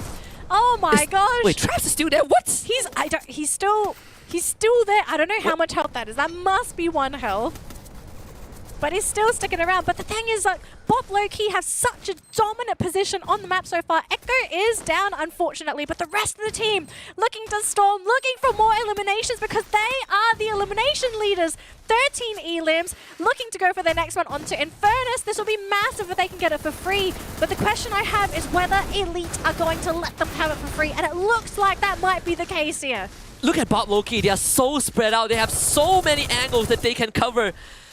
This is the best chance. Echo does go down though, so Bob Loki losing that long range support. Infernus, they're gonna lose Dekos. Litzy, the Vector Kimbo somehow is working out. It's working miracles. Oh, Bob Loki. Litzy goes down. Black also drops. Except 22 steps in. Rear. They don't want to let Bob Loki get away, but a turnaround. Blank actually finds it. But now Nova and Litzy will have to keep it going. Them against Elite. How is Trap still on the ground? I don't know what's going on I over think there. he's considered eliminated. Right? Listen, jumps into the truck Oh! against with Kalpato. Hops off, drops the glue wall. 2v2, this is as close as it gets. 16 eliminations for Bob Loki. Running down, baby, running down. Knock him down, let's see. With the Vector Kimbo of all weapons, how is this a thing right now? Reality has been warped. Kalpato, 2v1, the turnaround, and I think Bob Loki, they have done it. That is the booyah right there after 3 gruesome rounds. I'm about to have a heart attack. Bob Loki coming out of nowhere. Eliminating Homeboys. Eliminating Todak. They have so many elims. Bob Loki blitzing the competition. Okay, my question is, how high are they flying now on this leaderboard? At least top 4. I think at least this puts them at least in top 4 or top 5. If they finish the last round like this, they're going to be in top 3, 100%. What a performance we are seeing from Bob Loki. I mean, of all the teams to make this run happen, I would not expect a team that was 18 points by round 4. 12th place. 12 spot. 18 points, yeah. Completely, not considered to be able to make a run for top 3, let alone top 6, to now being in top 5 minimum. I need a doctor because I feel like I can't breathe. This team has been giving me heart palpitations. They have been making us both feel all kinds of ways. Wow, but they play their so well. rise. The craziest thing is that they have been finding successes in CQCs with a vector akimbo. That is such an ancient technology. But let's see, this guy, for some reason, makes it work every single time. Is there something I'm missing? Am I I don't know. Am I not reading the meta right? Like, clearly this shouldn't be a thing, right? I really don't know. I wish I could answer that, but I also, okay, some people might think it's the ancient technology thing. I mean, the way that they're like playing these fights as well, they are, like, their jukes are on point. They are prioritizing the right targets. They're the ones to get the first knocks. Like, it's almost like after that 4th game, something just woke up. Yeah, this, I think, was the most crucial moment, right? When they ran down Todak. Yeah. It gave them so much space to work with. It did get a bit dicey because Elite and Infernus were both ganging up on them, but you have to give the MVP to Litzy. This guy completely destroyed the competition. You know who he reminds me of? He reminds me of Buffalo, who used to play for Heavy from Vietnam. He's the only guy that plays double revolver and is able to land snipes on moving targets in a vehicle. He gives me that vibe right now. This game, like this game alone, is giving me good vibes because if we're getting this for Game 7, what are we getting next game to finish things off? It's Kalahari as well. Super excited. I don't think the teams were excited about it, but like, look, I feel like the games have just been getting better and better. Like, we thought the Legoloth monster truck play was the highlight of today. No, we got the Litzy monster truck. Biggest play was him jumping into the truck to avoid Elite. Oh, It's funny, it's a very funny trick because you can just jump into someone else's vehicle just to avoid getting ran over, and and that causes Elite to hop off the car only to get ran over by the same vehicle that they were in. It's pretty hilarious. But what do we got here? We got 18 eliminations plus the booyah. That's 30 points. 30 points. For Bob Loki. 30 points, and they were sitting at 52, I think. Yeah, something around there. 54 points. So remember, we set the bar for how much points do you need on average. I think we can go. I think they are getting close to 100, right? They have made it past the average of 70 points. The fact that they made the recovery after Game 4, like, this is like take 18 points away off their total points, and you add up what they've scored so far, it would make it seem as if like the 18 should have just been from one game. This is the late bloomers. They're very late bloomers, and it's paying off for them because I think everyone up until this point is just underestimating them. So now I kind of feel like this game onwards, not just today, but also tomorrow, like, teams are now going to have to start paying attention to Bob Loki. Like, you can't just expect them to be a bottom feeder anymore. They are clearly a team that is adapting. They're doing it. They've done it 3 rounds in a row, right? Like, every round 5, middle of the pack. Round 6, almost getting a booyah. And round 7, they just ran over every single team that they met. I'm all for it. Let's keep it up. So we no longer only just have Elite. We have Bob Loki now in the running for top 3. We totally didn't do too bad, right? They got decent points, so they will remain first place regardless. But Homeboys is the team I'm worried about right now. How much is their standing affected? Them and also Vamos. Yeah, that is true, right? Because they just sort of fell. Because I think, unfortunately for Homeboys, I think if it was the other way around and Bob Loki eliminated Todak first, there would have been some comeback potential for Homeboys. But because it was Homeboys first, then Todak, it was unfortunate. They didn't. I mean, Bob Loki didn't even meet Todak until the very end. Oh wow, Yeah. close to the end. Yeah. Just different drop spots. Is the Vector Akimbo not? Yeah, there it is. There it is. 7 elims. Only Bob Loki has done it. I need to frame this screenshot because this is special. You should be asking production to take a screenshot for you first. I have not. I don't remember the last time Vector even showed up as a top weapon. That must have been like, Let what, alone being used. like 3 years ago. Probably 3 years ago. Yeah. Yeah, it was such a long time Ever ago. since we discovered talents like Cobra because of Vector Akimbo, and then the meta shifted, we never went back to Vector. Yeah. Well, I mean, it was kind of nerfed for a good reason. Yeah, it was too It strong. was too strong, too overused. I guess it's a forgotten relic that is somewhat still strong. I guess he must know something we don't. Or maybe everyone's just not respecting it. Like, you see someone with the Vector Kimball, you're just like, oh, it's just a Vector Kimball. What's it going to do to us? And then it's like, oh, it's actually good. Yeah, it's actually. Now that I think about it, it's actually pretty good, right? You got high fire rate, decent mag size. It's not like you miss a shotgun pump and you gotta reload. This one you could actually hold down a spray. Now that I think about it, maybe Someone's you theory should, crafting. No, I feel like I'm The just. cogs are moving. I can feel the cogs moving, but It's nothing's connecting. It's just because spinning. I still don't think it makes too much. Maybe it's just for the player alone. Like, some people come up with like some crazy technologies. I want to see the standings though. I want to see the current standings. How many points they get. Let's go. I think we all want to see the standings. We already know the 30 points. That was something that was already guaranteed. Elite. This team is so consistent. Wow, they recovered. They They had like recovered.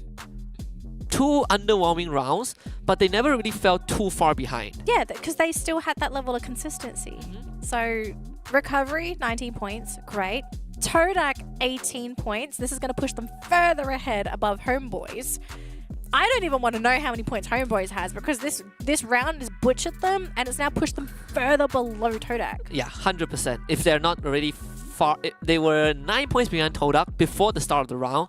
I think this could put them a well over 20 points Yeah. deficit. I mean, And I Infernus think- also got 17, which is not too bad. And then Bot Low Key, good chance that they're possibly in 4th, 5th place. Yeah, Because I don't think they overtake Elite. They don't have enough points for Elite. But definitely like placements under, very Ooh. doable. It is devastating if your homeboys don't. 4 points. I mean, I for a while I thought Script Shots had a chance, but 7 points, not good enough. No. Jeez, that's... This last round, if you don't recover, say goodbye to that money. I think if you're Script Shots, if you don't show something in the last round, the Open Finals essentially ends for you. I think so too. I think Script Shots is the one team on the guillotine, right? Everyone else has a chance, but Script Shots is the one team that hasn't really shown much. And to make matters worse, we're going to Kalahari next to Yeah. close out the round. So we'll give the team some time to mentally prep for this because it's only going to get hot and dry on the desert dunes of Kalahari. We'll take a short break and we will come back for the final round of the evening.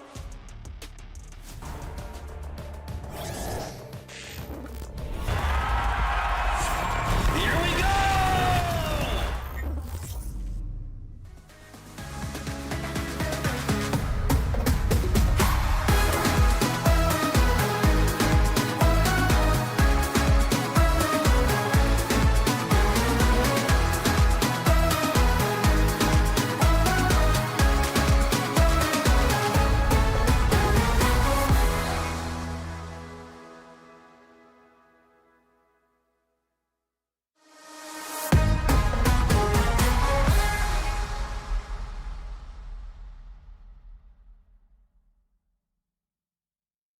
Broke but still in style. Kicked out of the club, had a bit too much. We just danced outside. Broke but still in style. Kicked out of the club, had a bit too much. We just danced outside. Broke but still in style. Kicked out of the club, had a bit too much. We just danced outside. Broke but still in style. Kicked out of the club, had a bit too much. We just danced outside. Broke but still in style.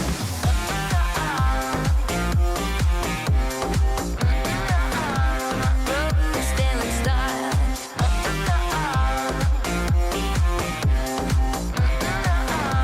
Broke but still in style. Even if it's raining, we're still entertaining. We don't need to panic. This club is shady anyway. Who cares about the raindrops? all your exclusive rooftops. We just need a junk shop or a kebab shop. Kicked out of the club, had I been too much? We just dance outside, bro, but still in style. Kicked out of the club, had I been too much? We just dance outside, bro, but still in style.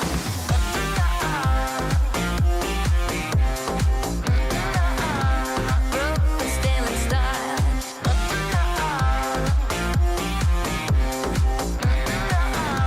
Bro, but still in style. Even if it's raining, we still entertaining. We don't need to panic. This club is shady anyway. Who cares about the raindrops? All your exclusive rooftops. We just need a junk shop or a kebab shop. People come and go, people come and go. Nobody can take away our star and roll. If everybody's gone, if everybody's gone, nobody can hold up. We are going strong. Kicked out of the club, had I been too much? We just dance outside, bro, but still in style. Kicked out of the club, had I been too much? We just dance outside, bro, but still in style.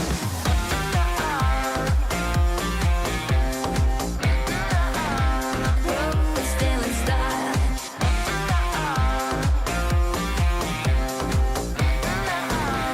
Bro, but still in style. I feel my body ready. Welcome back to the Snapdragon Pro Series Free Fire Open Finals for MSP Season 5. We are down to our last map of the day. Coming up is Kalahari once more, so get your dusters ready because it's about to get windy and hot. But finally, Bob Lowkey got their first booyah and a big fat 30 points. Big fat 30 points, could be sitting in 4th place, where they were originally our last place team after our 4th game today. What a recovery after 3 games. Big points in 2 rounds, and then securing a 30-point bag in their most recent round. We've got the overall standings. Where are they? Where are they? Okay. 6th place. Not as high as we thought they would be, but they are so close. But they're not too far, right? Like Vamos is 10 points ahead of them. They're 3 points behind 21. They're 11 points to get into 3rd place and tie up with Elite. And in terms of booyahs, they essentially win a tiebreaker if they have the same points as Vamos at 21. Jeez. They just need one more good round. They're in top 3. Okay, but the thing is, we have to consider this next round. This next round is Kalahari. And we don't know how well this team is going to fare on this map because, again, Kalahari is incredibly specialized as a map. Not everyone is very keen on playing this map. It's very wide, it's very open. But I think a key thing we kind of have to take away from our first round of Kalahari was how fast everyone played that first round of Kalahari. Yeah. Usually we're used to seeing Revive City, like teams back to back to back reviving, but we saw, I think it was the first 2 circles, we already saw 4 teams eliminated. That is almost unheard of in Kalahari. Yeah, I honestly would think that Kalahari, it only gets messy from the mid to late game. So Yeah. I hope it changes. 3rd circles when you start to encounter other When people start teams. moving, right? Yeah. But at least we know that the 2nd place is now up for grabs as well. 3rd place is pretty much out of reach at this point because Todak is just pulling ahead. But with Homeboy's Conspiracy dropping the previous round, 2nd and 3rd place is now up for grabs, right? So there's a lot more chances for the other teams. Instead of fighting for 3rd place, you could now also shoot for 2nd. Yeah, because my fear originally when we saw the scores was that are we looking at a potential top 3, top 4 that is basically unattainable for everyone else, right? Because we do see this in some tournaments where you have 3, 4 teams dominate the top of the leaderboard and everyone else is just feed, right? Like they're just feeder teams. But we're not seeing that here. We're seeing a lot of opportunities, a lot of open doors for people to step up. But the question is, can they step up? Because I feel this round might be pivotal for some of the teams that are still aiming to go to the next stage. Yeah. And if anyone has caught a glimpse of the 2nd page of the overall leaderboard, actually 9th to 12th spot, essentially you're almost out of the running. 12th spot, 100%. Script shots, I don't think they have a chance unless they pull off a miracle run tomorrow. But from 9th to 11th, you need to have good rounds starting now.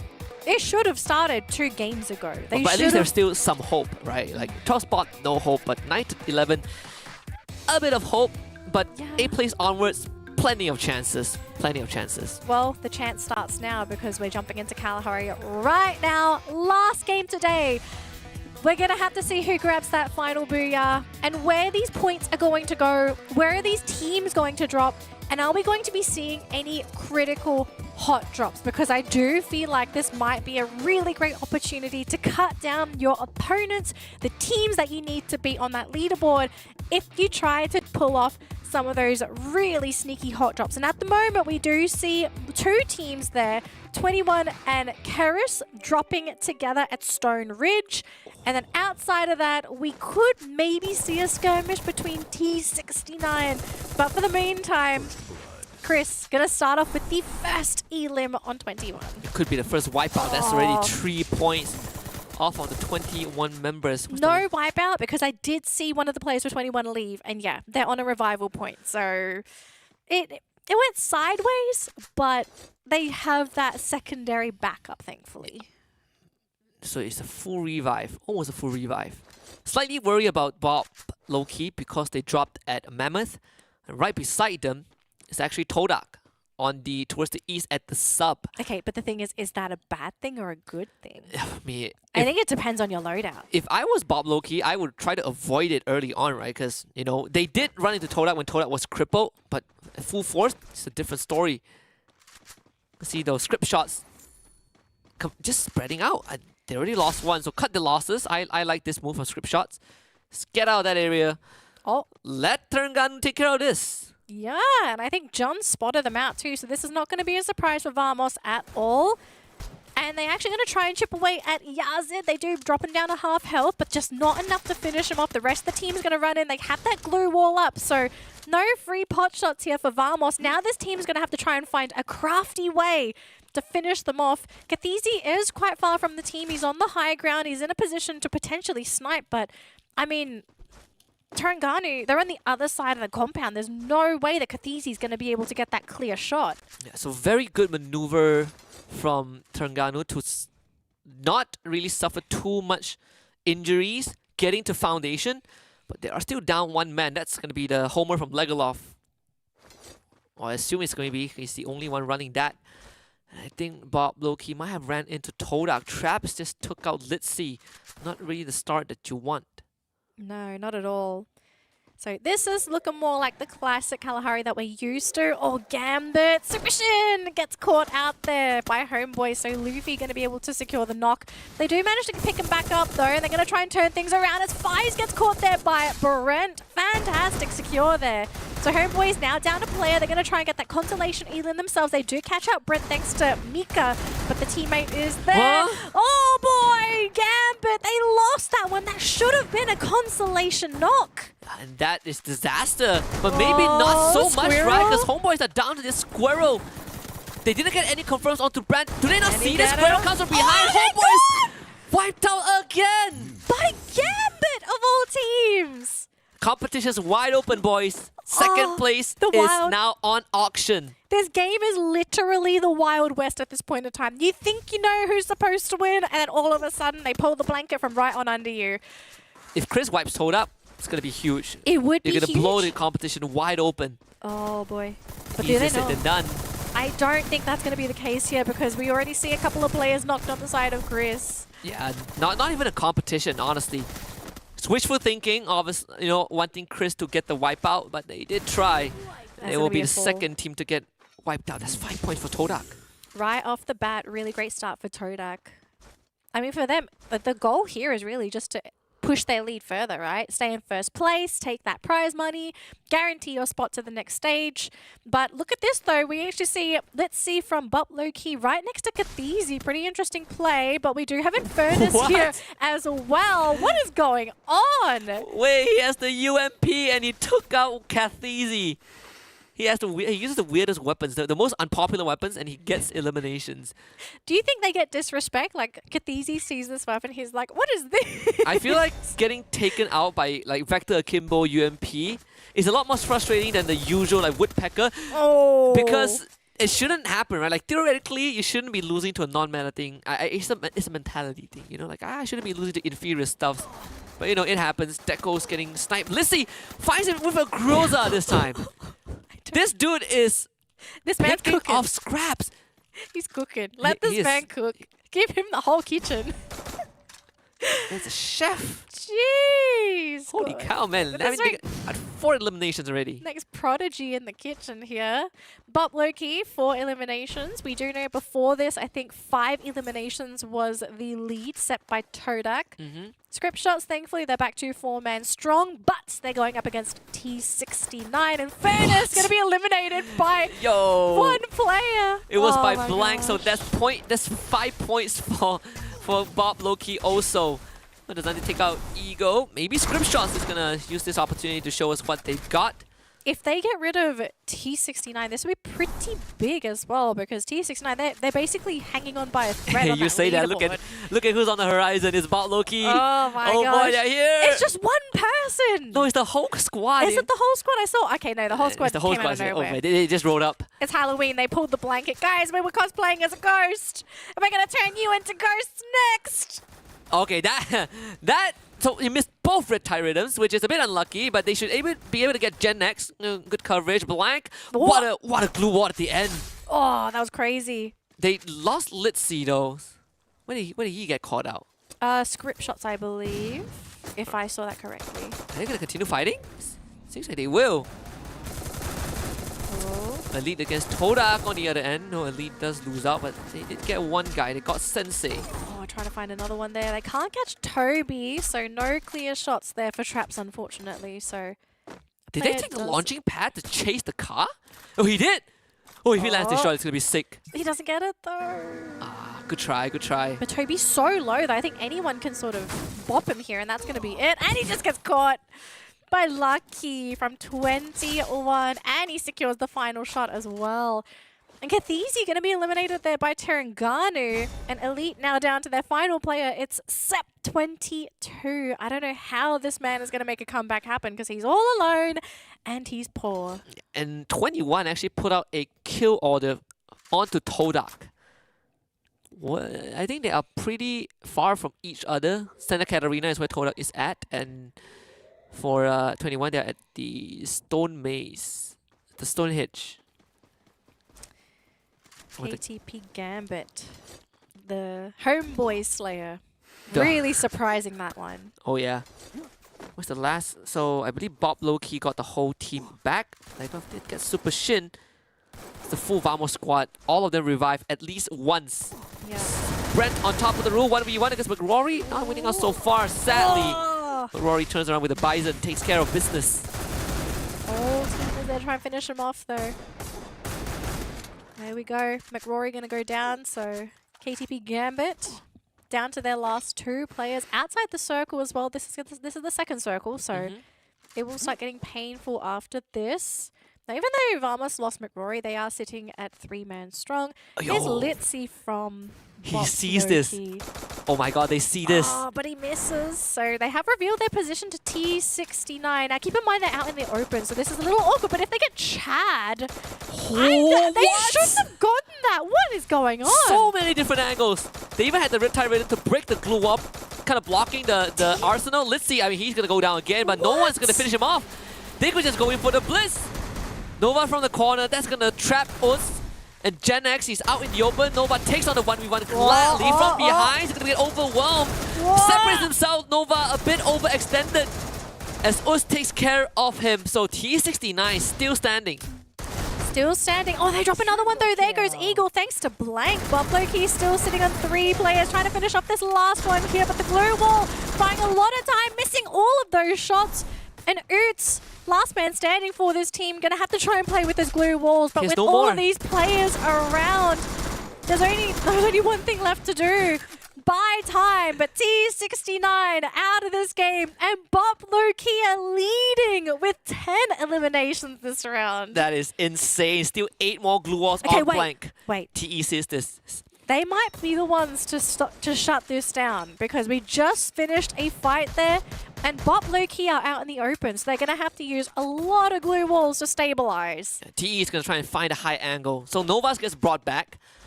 Plenty of gold coins on the side of Bob Loki.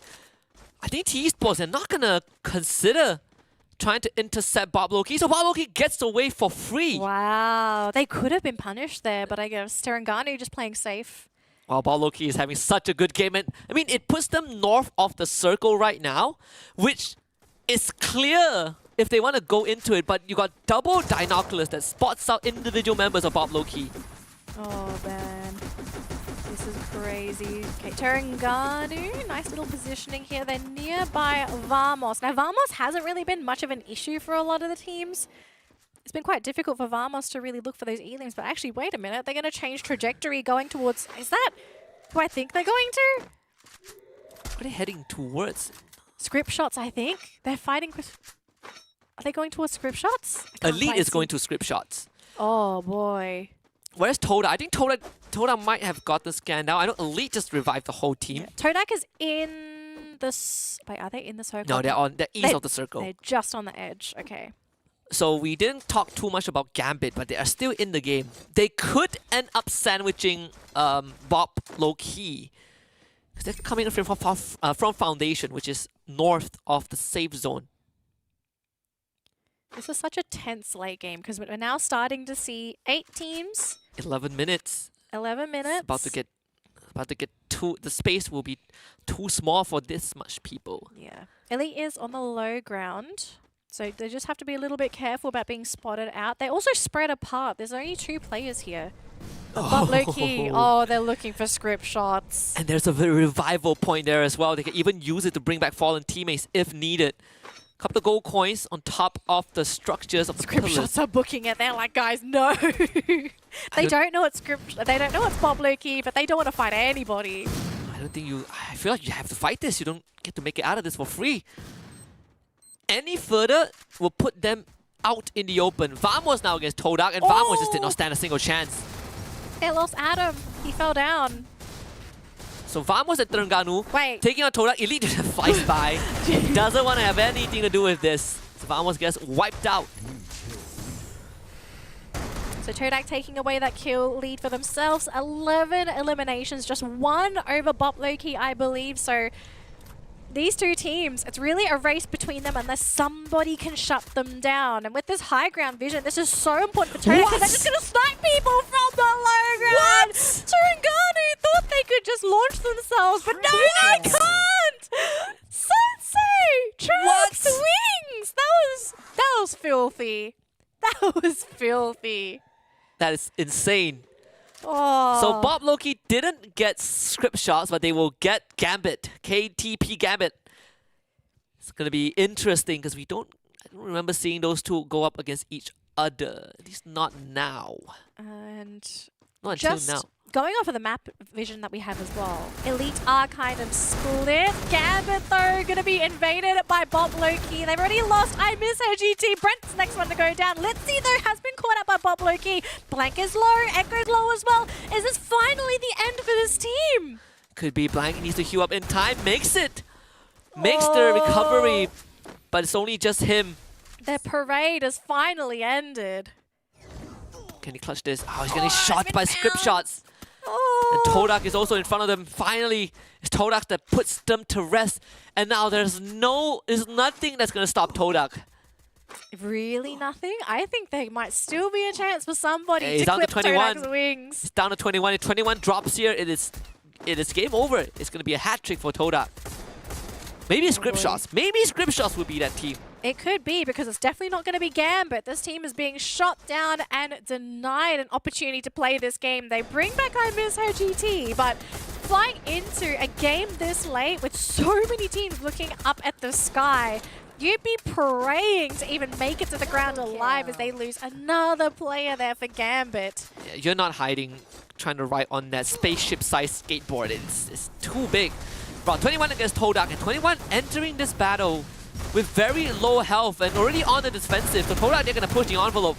trying to get rid of the 21 members without having to expand too much. As Aryan down, so Todak finding the lead already. Yasta also falls. Todak finding 2 for almost no effort. Finding 2 for no effort. Gambit is gone. 21 down to Lucky, their final player who's all alone, who's thinking about trying to snipe into Todak.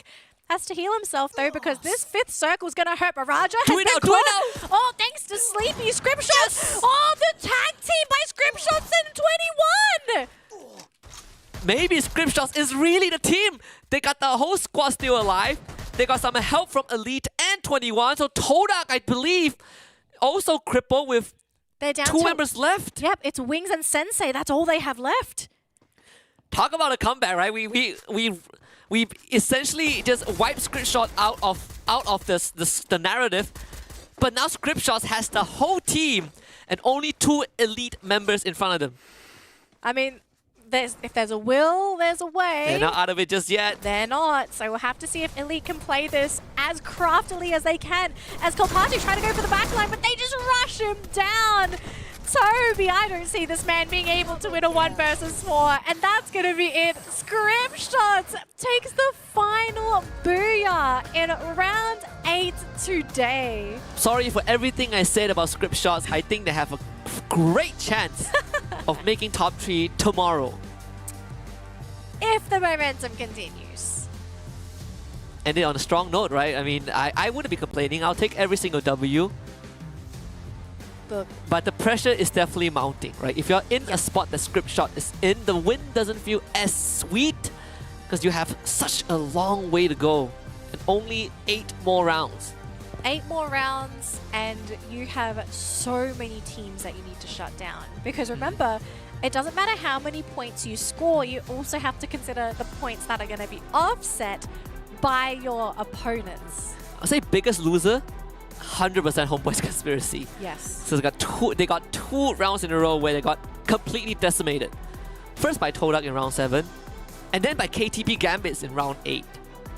But at least they got enough points to keep them in the upper echelon. Yeah, well that was, like, again, that was something we sort of talked about earlier on, right? As long as you cement your lead, you can have a couple of dud rounds. But that's it. You can only have a couple. So I think now Homeboys, they're in the danger zone. They can still absolutely make top 3. It's just a matter of, can they fix their mistakes tomorrow? Because I think tomorrow is D-Day for some of these teams. It's D-Day for them to get their final round of points to solidify their place in the next stage of the competition. And for teams that don't think they're going to make it to the next stage, top 6. Top 6 is where it's at. At least you walk away with some prize money. Yeah. Like, it's not much, but it's at least a piece of the pie. You get a taste of that sweet, sweet cash. Again, top 3 is the goal. I think for Homeboys Conspiracy, they have exhausted a big chunk of their 9 lives. But either way, this Kalahari round, a lot more enjoyable, right? Teams are a lot more composed. They don't just aimlessly fight, thank goodness. And we get to see a lot more macro decisions from some of the teams that didn't get the chance to show them. Yeah. Wow, I mean, one incredible day, Husky. I cannot believe it. Like, all the teams that we wrote off proceeded to make the craziest of comebacks. Yeah, we were like, well, I think about Loki, they're in last place, proceeds to give us 3 banger rounds, including a 30 bomb. And then we were like, yeah, I think Script Shots, they're out of this. They're out of the competition. Look, drops the booyah at the end. We work for statistics, okay? And statistically, they weren't meant to do well. Yeah. They proved us wrong. So when it comes to math, there's always going to be some kind of anomaly, you know? Something's possibly going to change. We don't know until it actually happens. And I'm glad these teams prove us wrong because it gives us hope going into tomorrow's matches. But I think it also is probably going to shake a couple of the other teams because they're going to look at these 2 teams. For example, Bop Loki, definitely, like, a lot of eyes going to be paying attention to them.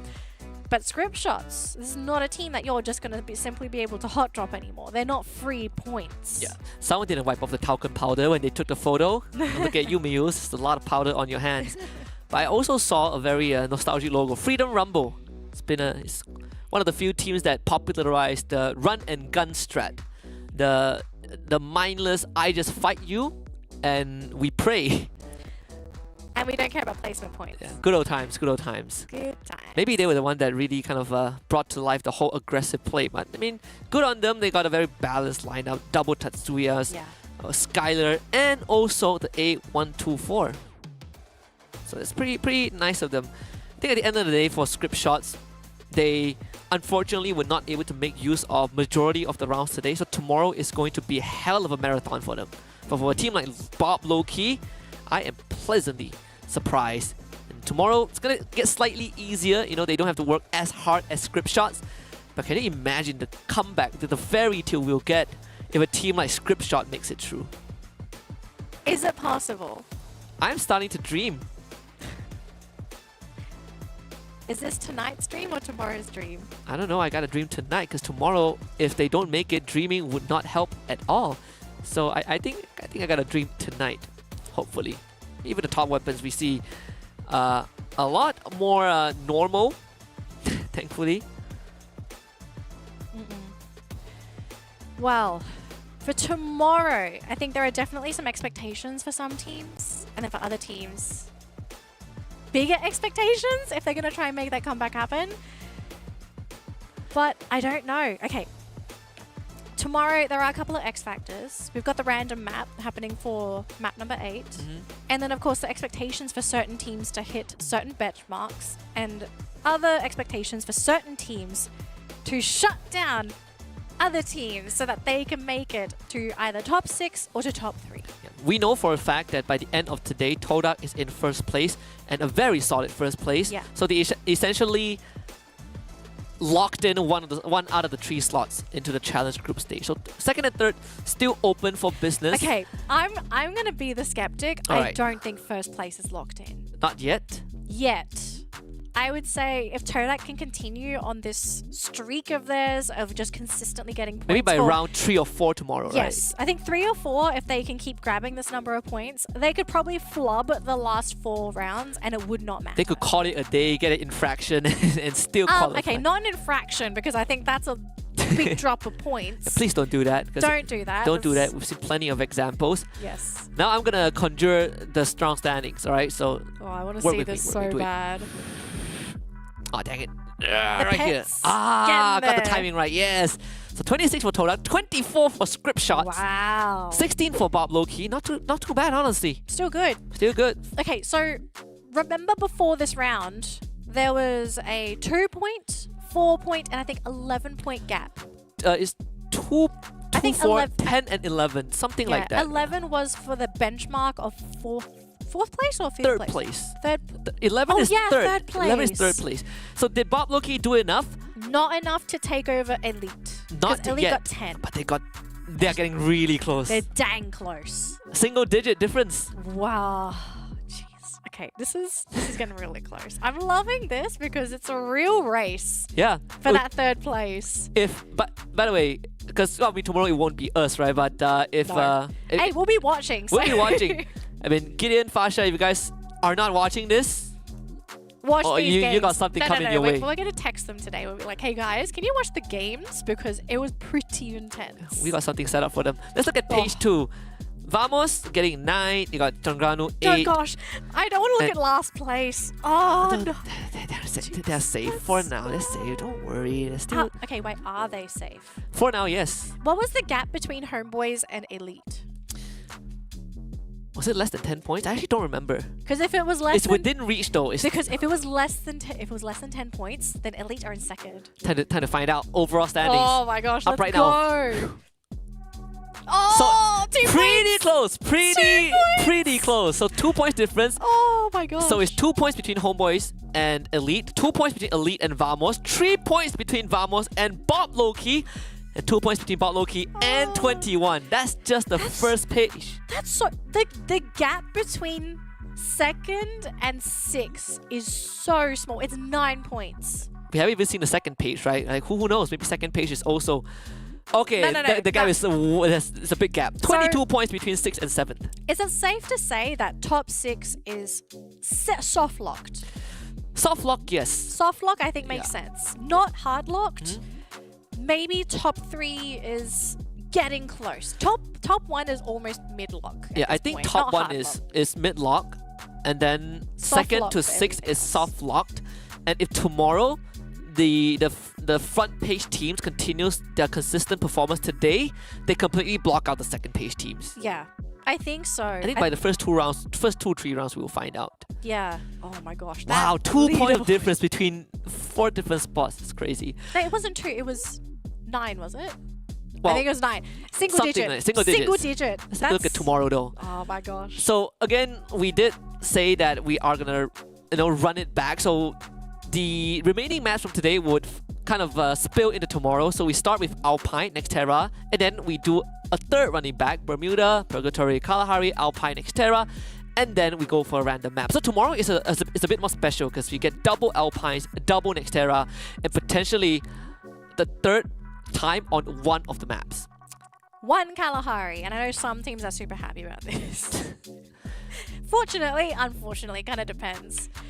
Oh man. Jeez. Let's take a look at the leaderboards right now. Look, we have to 'cause, look at it again, okay? Plenty of things. We got Todak Raja with 31 elims, followed by Luffy from Homeboys Conspiracy, followed by Wings, Kathizi in 4th, and Novax in 5th spot. There is a pretty big damage difference. Like, I think it goes to show the difference in skill between these players, right? So, Todak, massive numbers. Wings in particular. I think Yeah. Wings really outdid himself today. 10 elims alone in 1 round. After that, providing supplementary fire for the team. Raja, 31 eliminations. Like, he's the one locking in those elims. And if people are wondering why is Nova's damage stats so different from Kathizi, it's because he only really get to play the game for 4 rounds out of 8.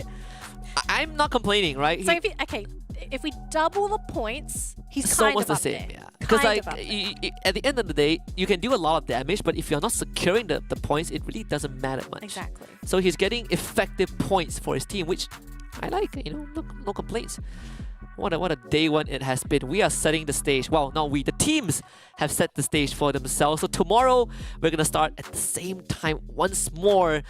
Final 8 rounds, and by the end of tomorrow we will get our top 3 teams. And tomorrow we'll be watching from home. We're gonna get comfy because it will be Gideon Cute and Fasha Bunny. But either way, the action will resume. But for now, it's the end of the day. We're gonna sign off, wishing you guys a very good night, and see you guys tomorrow for more Free Fire action and the top 3 teams advancing to Challenge Group stage. Bye bye.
Snapdragon Pro Series is brought to you by Snapdragon Elite Gaming, Monster Energy, and DHL.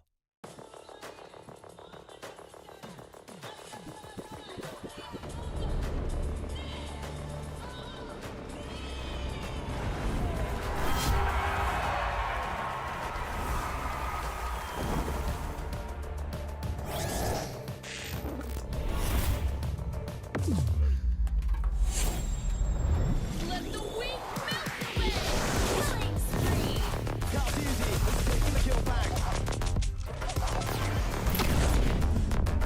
Prime time, baby!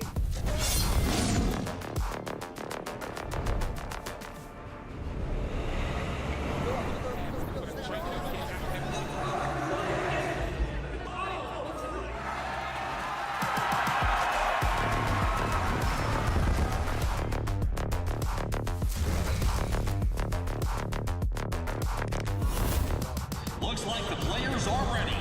Here we go!